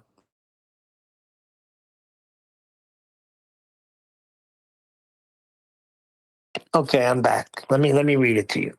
All right, pay attention, especially you, CC, because I know you're struggling with global mean sea level. Global mean sea level is the average height of the entire globe ocean surface. It acts as a critical climate indicator, measuring the average elevation of the world's oceans relative to a historical baseline. Changes are primarily driven by the thermal expansion of warming water and melting land-based ice. Graphing my buttocks off. You mean like tidal charts all over our flat Earth from that same mean sea level 0 degree baseline where all the parallel heights of the low and high tides for that area, vertical to mean sea level, all in one plane, measured flat. Yeah, all over our flat Earth. It's measured Now, flat. scientists track this metric using satellite radar, altimetry, and a network of global tide gauges. It is influenced by three main factors. Number one, thermal expansion. Ocean waters expand as it absorbs trapped heat from the atmosphere. Point two, ice melt. Warming temperatures cause mountain glaciers and polar ice sheets like Greenland and Antarctica to melt, adding fresh water to the ocean. Point three, land water storage. The removal or impoundment of water on land, such as through groundwater pumping or dam building, can change the net amount of water in the ocean. Unlike local sea level, which is the specific height of the water at a particular coastline and is affected by shifting land masses, global mean sea level provides a planet-wide picture of how much total water the ocean basins hold. Now you understand? Yeah, I got it. The contradiction of global mean sea level. Level? Oh, deviating away from level for level not to be level, and it's just unlevel. So therefore, it's not level. Yeah, I got it.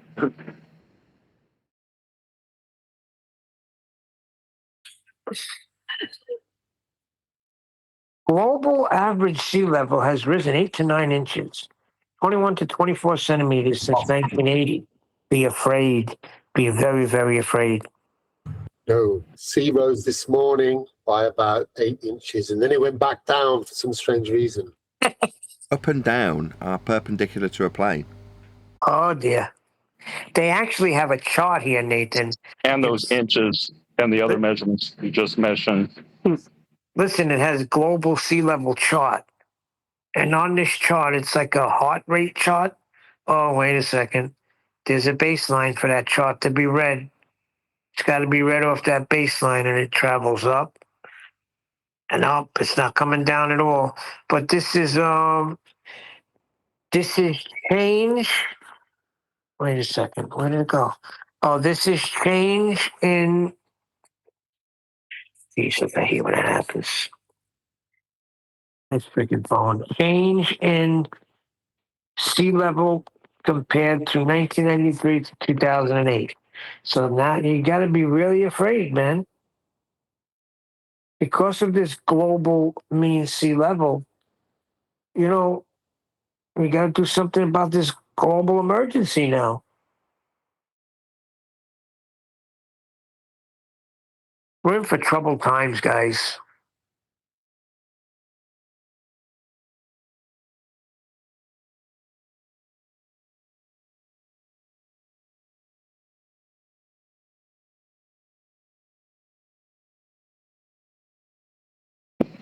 Just be alert with things that are in reality, but spare me with the fear porn.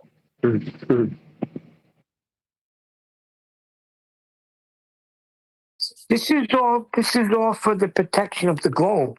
As I'm reading, this is all to protect the globe. You know? Meanwhile, Earth's measured flat, so all of this is bullshit.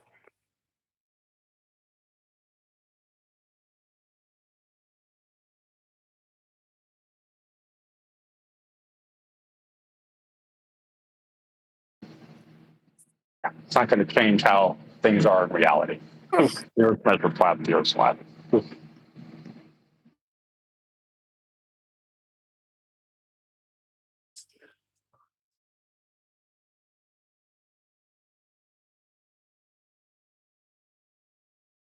That's what I'm saying. What does mean sea level mean?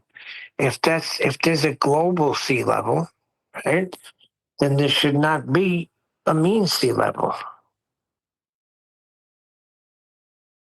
Because mean sea level is the average height of the ocean surface, acting as a standard baseline for measuring land elevation.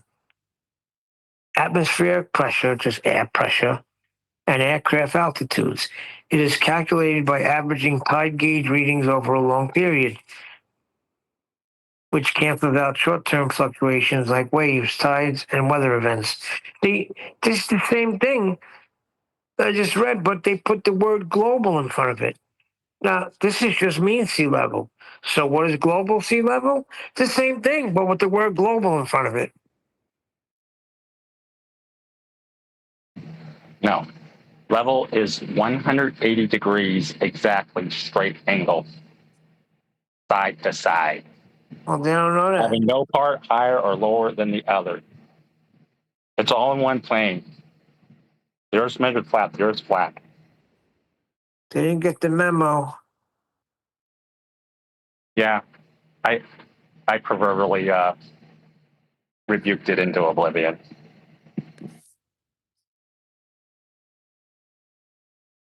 Crazy times. Oh yeah. The poop that's just pushed on us. Yeah, I got you, bro. But these ballers will just read that, and that's it. That's law to them. Just like they were reading the definitions yesterday for what level means. Oh yeah, they stuck it up like a chicken noodle soup. Yummy.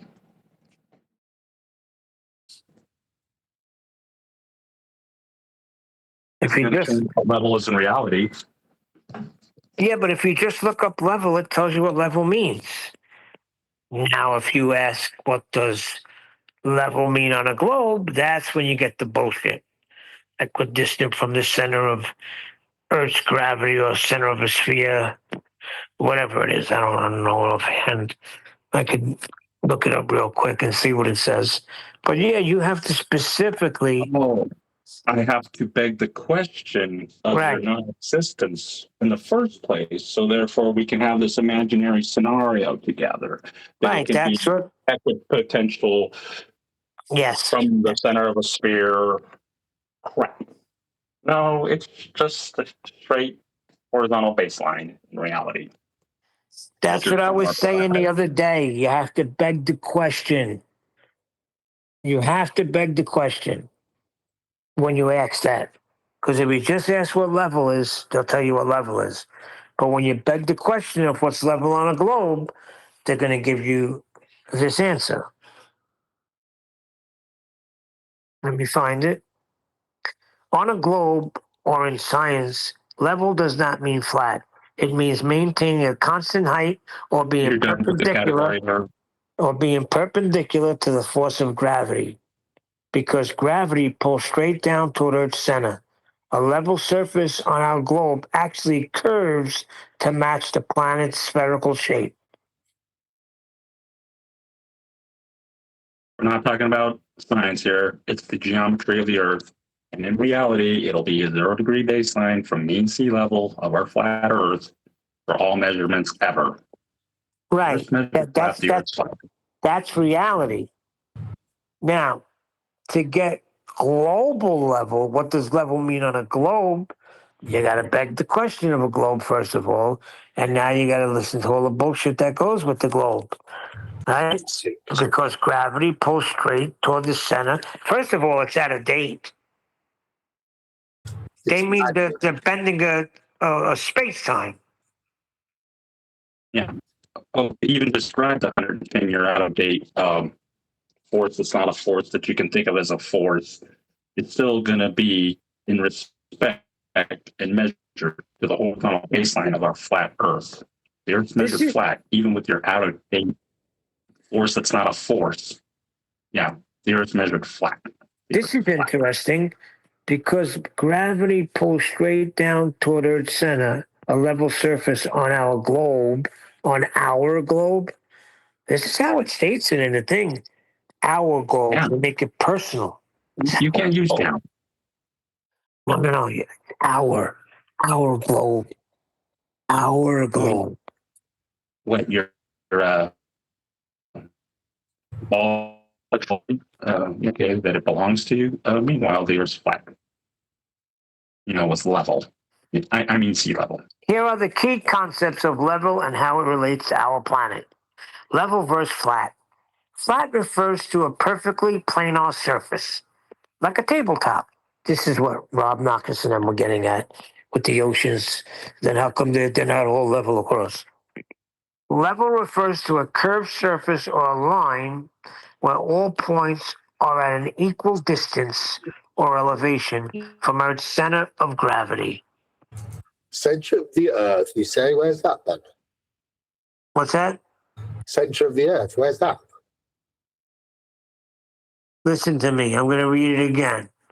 Level refers to a curved surface or line where all points are at an equal distance or elevation from Earth's center of gravity. Center of gravity. Where's that then? Well, that's very easy. We know the circumference of the Earth, right? 3959. And through mathematics, we can work our way to what the center is. Come on. Well, we need to make sure we're within a few inches because we don't want to crash into the top of that mountain, wouldn't we? How water works. People often say water always finds its level. And this is entirely true on a globe. Really? No. But you're That's the principle only applies to our flat Earth. Go ahead, Craig. Sorry, yeah, you were saying to the center of the point of gravity. So, but because the Earth isn't a ball, it's got weird shapes and it moves and gets wider depending where the moon is. Surely, how would you account for all those things? Interesting. I mean, if you were flying at night, you'd have to be higher because the ground, if the moon was pulling one way. That's true. Yeah. Yeah, I didn't think of that. Listen to this one. People often say water always finds its level, and this is entirely true on a globe.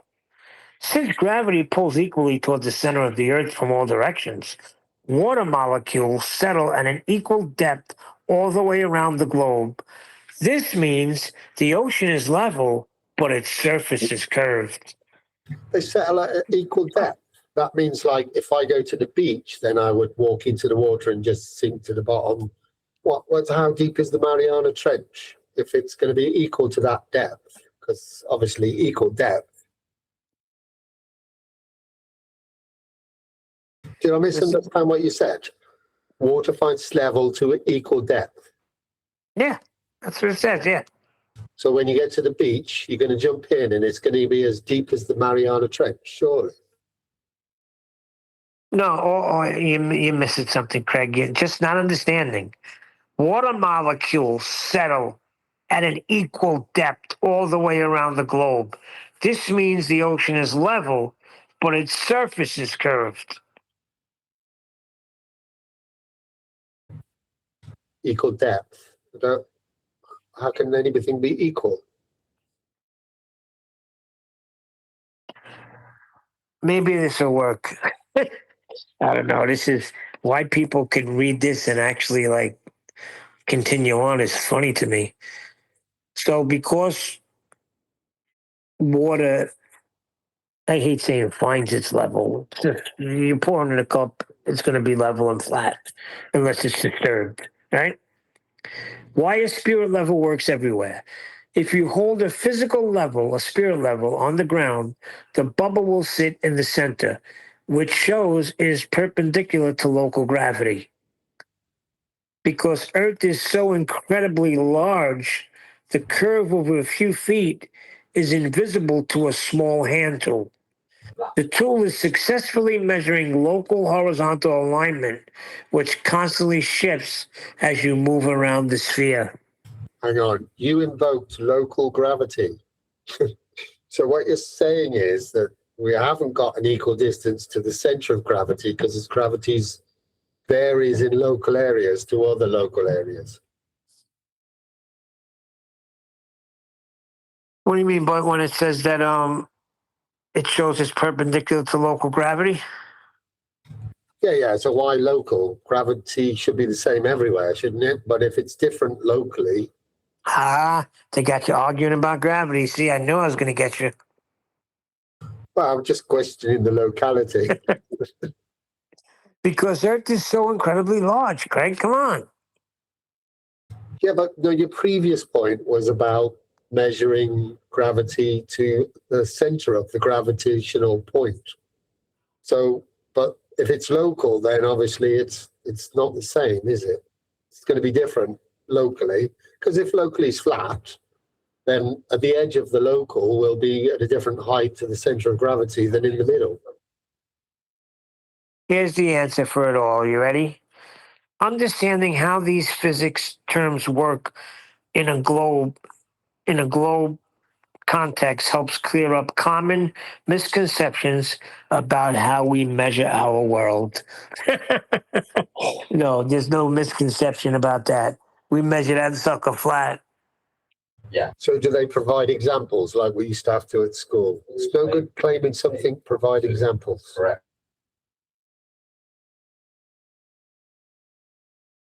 No, well, the next thing it says is, if you want, you can learn more by, you could detail how latitude and longitude lines on a physical classroom globe work. Okay. No, I want to see the measurements. They claimed measurements measuring their Earth. Well, they don't give me any. Well, then it's rubbish. It's bad homework. Oh, they might. This one says flat Earth is butcher level. This should be interesting. Oh, McKeegan.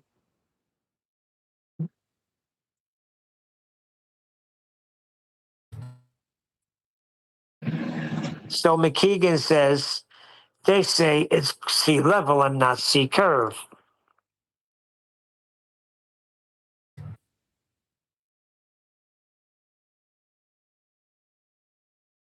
Well, I don't listen to that idiot, so.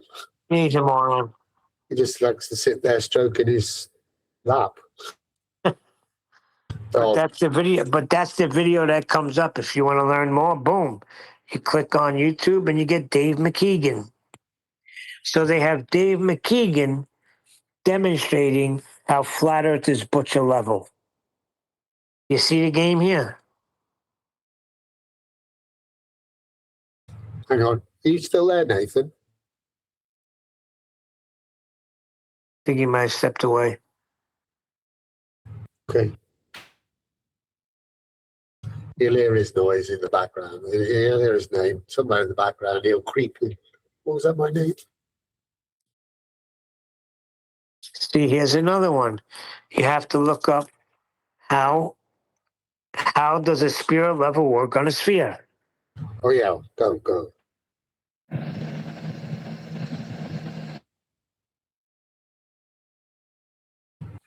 Tell us, Neil. How does it work?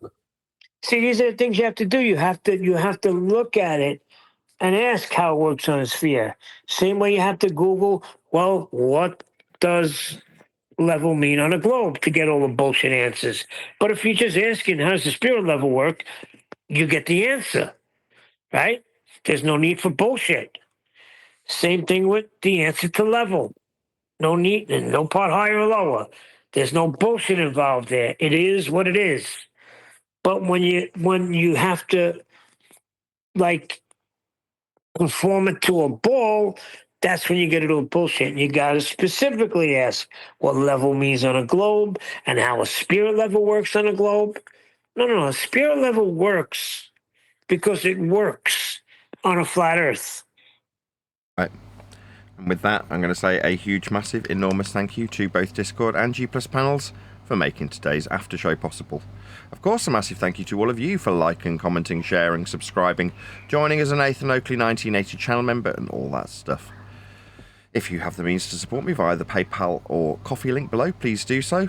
If not, please share one of the shorts videos. I've been Nathan Oakley and I will see you all in the next video. Millimeter, it be accurately measured. It's measured flat, direction up and down. Flat level we at, flight over ground. Descending from that breeze, heading in degrees. Horizontal, flat, ease. yes, see now you know it's flat below ground, measured flat.